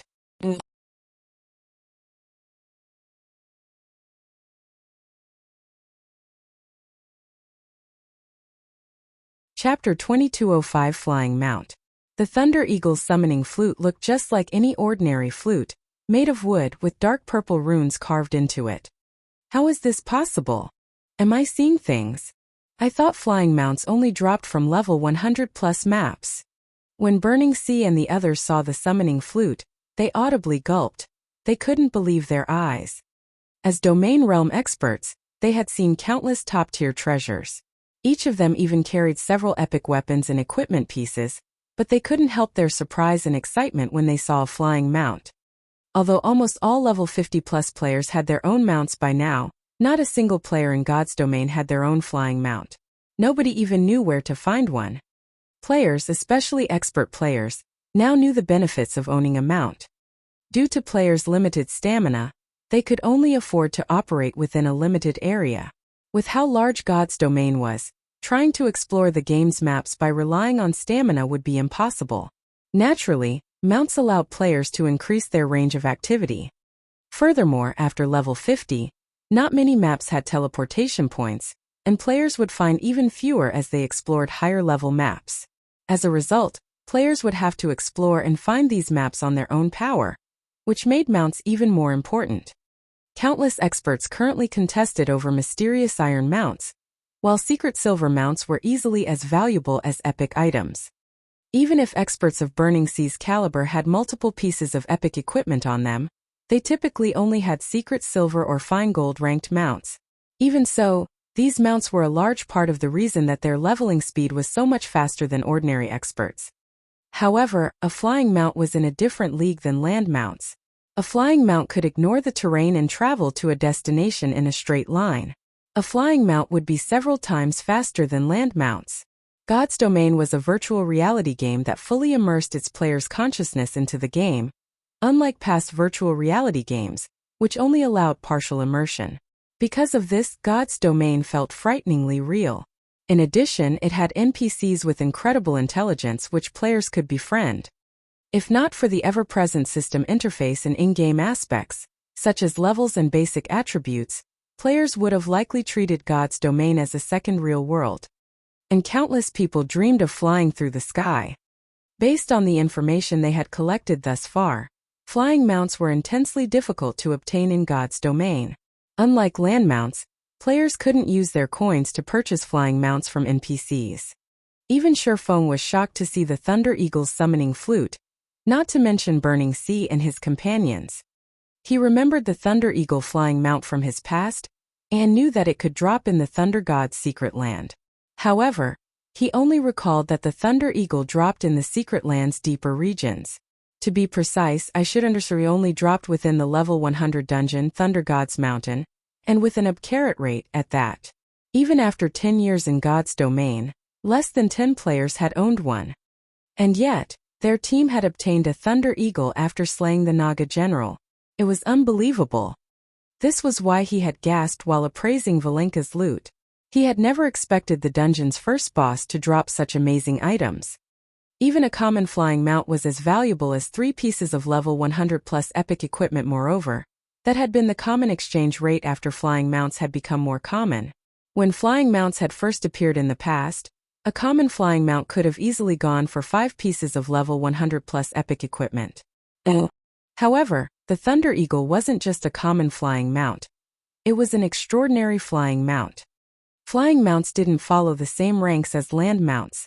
They were split into common, extraordinary, and legendary ranks. There had been rumors in Shurfeng's previous life of a mythic ranked flying mount, as well, but no one had ever seen it. Meanwhile, these ranks represented the growth potential of flying mounts. Flying mounts were similar to guild mounts in that players could continue to nurture their growth. It was even possible to nurture a flying mount into a tier 6 god. However, nurturing flying mounts was far more difficult than nurturing a guild mount. Thunder Eagle's Summoning Flute. Summon an extraordinary ranked Thunder Eagle as a companion to fly and fight in the air. If the Thunder Eagle dies, it will need 15 natural days to resurrect. The Thunder Eagle has been blessed by the Thunder God and as such, can be used inside the Thunder God's secret land. According to our previous agreement, I have priority to choose one of the dropped items in this dungeon. I choose the Thunder Eagle's summoning flute, Shifeng declared. The Naga general had dropped plenty of top-tier items, including epic equipment. However, these items were all worthless compared to an extraordinary flying mount. Although the Thunder Eagle was the second lowest rank of the four, 90% of the flying mounts players had used in Shifeng's previous life had been common rank. Most common flying mounts reached their limit after growing to Tier 3 peak rank, and getting them that far would cost an astronomical amount of resources. They only had a 3% chance at breaking through to Tier 4. Extraordinary flying mounts, however, could easily reach Tier 3 peak rank and had a 30% chance of climbing to Tier 4. In addition, the two ranks started at different tiers. Common flying mounts started as Tier 2, while extraordinary flying mounts started as Tier 3. Moreover, the Thunder Eagle wasn't your average extraordinary flying mount. Aside from the four major ranks, flying mounts fell into three minor ranks: basic, intermediate, and advanced. However, one had to summon their mount before they would learn which minor rank it belonged to. The Thunder Eagle, Shifeng remembered, was an intermediate extraordinary flying mount. Although Shifeng had been the guild leader of a second-rate guild, he had only gotten his hands on an advanced common flying mount. He had invested an astronomical amount of resources to nurture his mount to Tier 3 peak rank, and it had just barely been able to contend with ordinary Tier 4 experts. If he had acquired an intermediate extraordinary flying mount, even ordinary Tier 4 experts would have had to move out of his way. None of Shifeng's teammates expressed any arguments to Shifeng's declaration. They merely looked on in envy. Even Nameless Scars was a little reluctant to give up the Thunder Eagle, but they had given their word. Furthermore, they wouldn't have had a prayer of slaying Valenka without him. After Shifeng took the Thunder Eagle's summoning flute, Samsara and the others split the rest of the loot. By the time the items had been distributed, Nameless Scars had obtained the full Thunderbolt set, while Samsara had claimed the epic ranked belt. The rest of the team members had claimed the remaining dark gold and fine gold equipment. After they took a moment to replace their old items, everyone watched their basic attributes rise slightly. The team continued to grind Naga guards and guard captains for another 2 days, allowing Samsara and the others that had died during the boss fight to rise to level 81. Meanwhile, Samsara and Nameless Scars had received news that multiple superpowers had shown up to the Thunder Temple. They had encountered the Flower of Seven Sins, and there seemed to be some friction. "It's about time we got out of here," Shifeng said, smiling when he heard the news. "You're tuning in to the Li Mei's Sword of Destiny YouTube channel. We're so grateful for your support, and don't forget to subscribe to join us on this incredible journey through captivating stories. Your generosity through donations truly makes a world of difference, as it's the primary source of revenue that allows me to expand and enhance this channel for you. Thank you from the bottom of my heart for being a part of this adventure."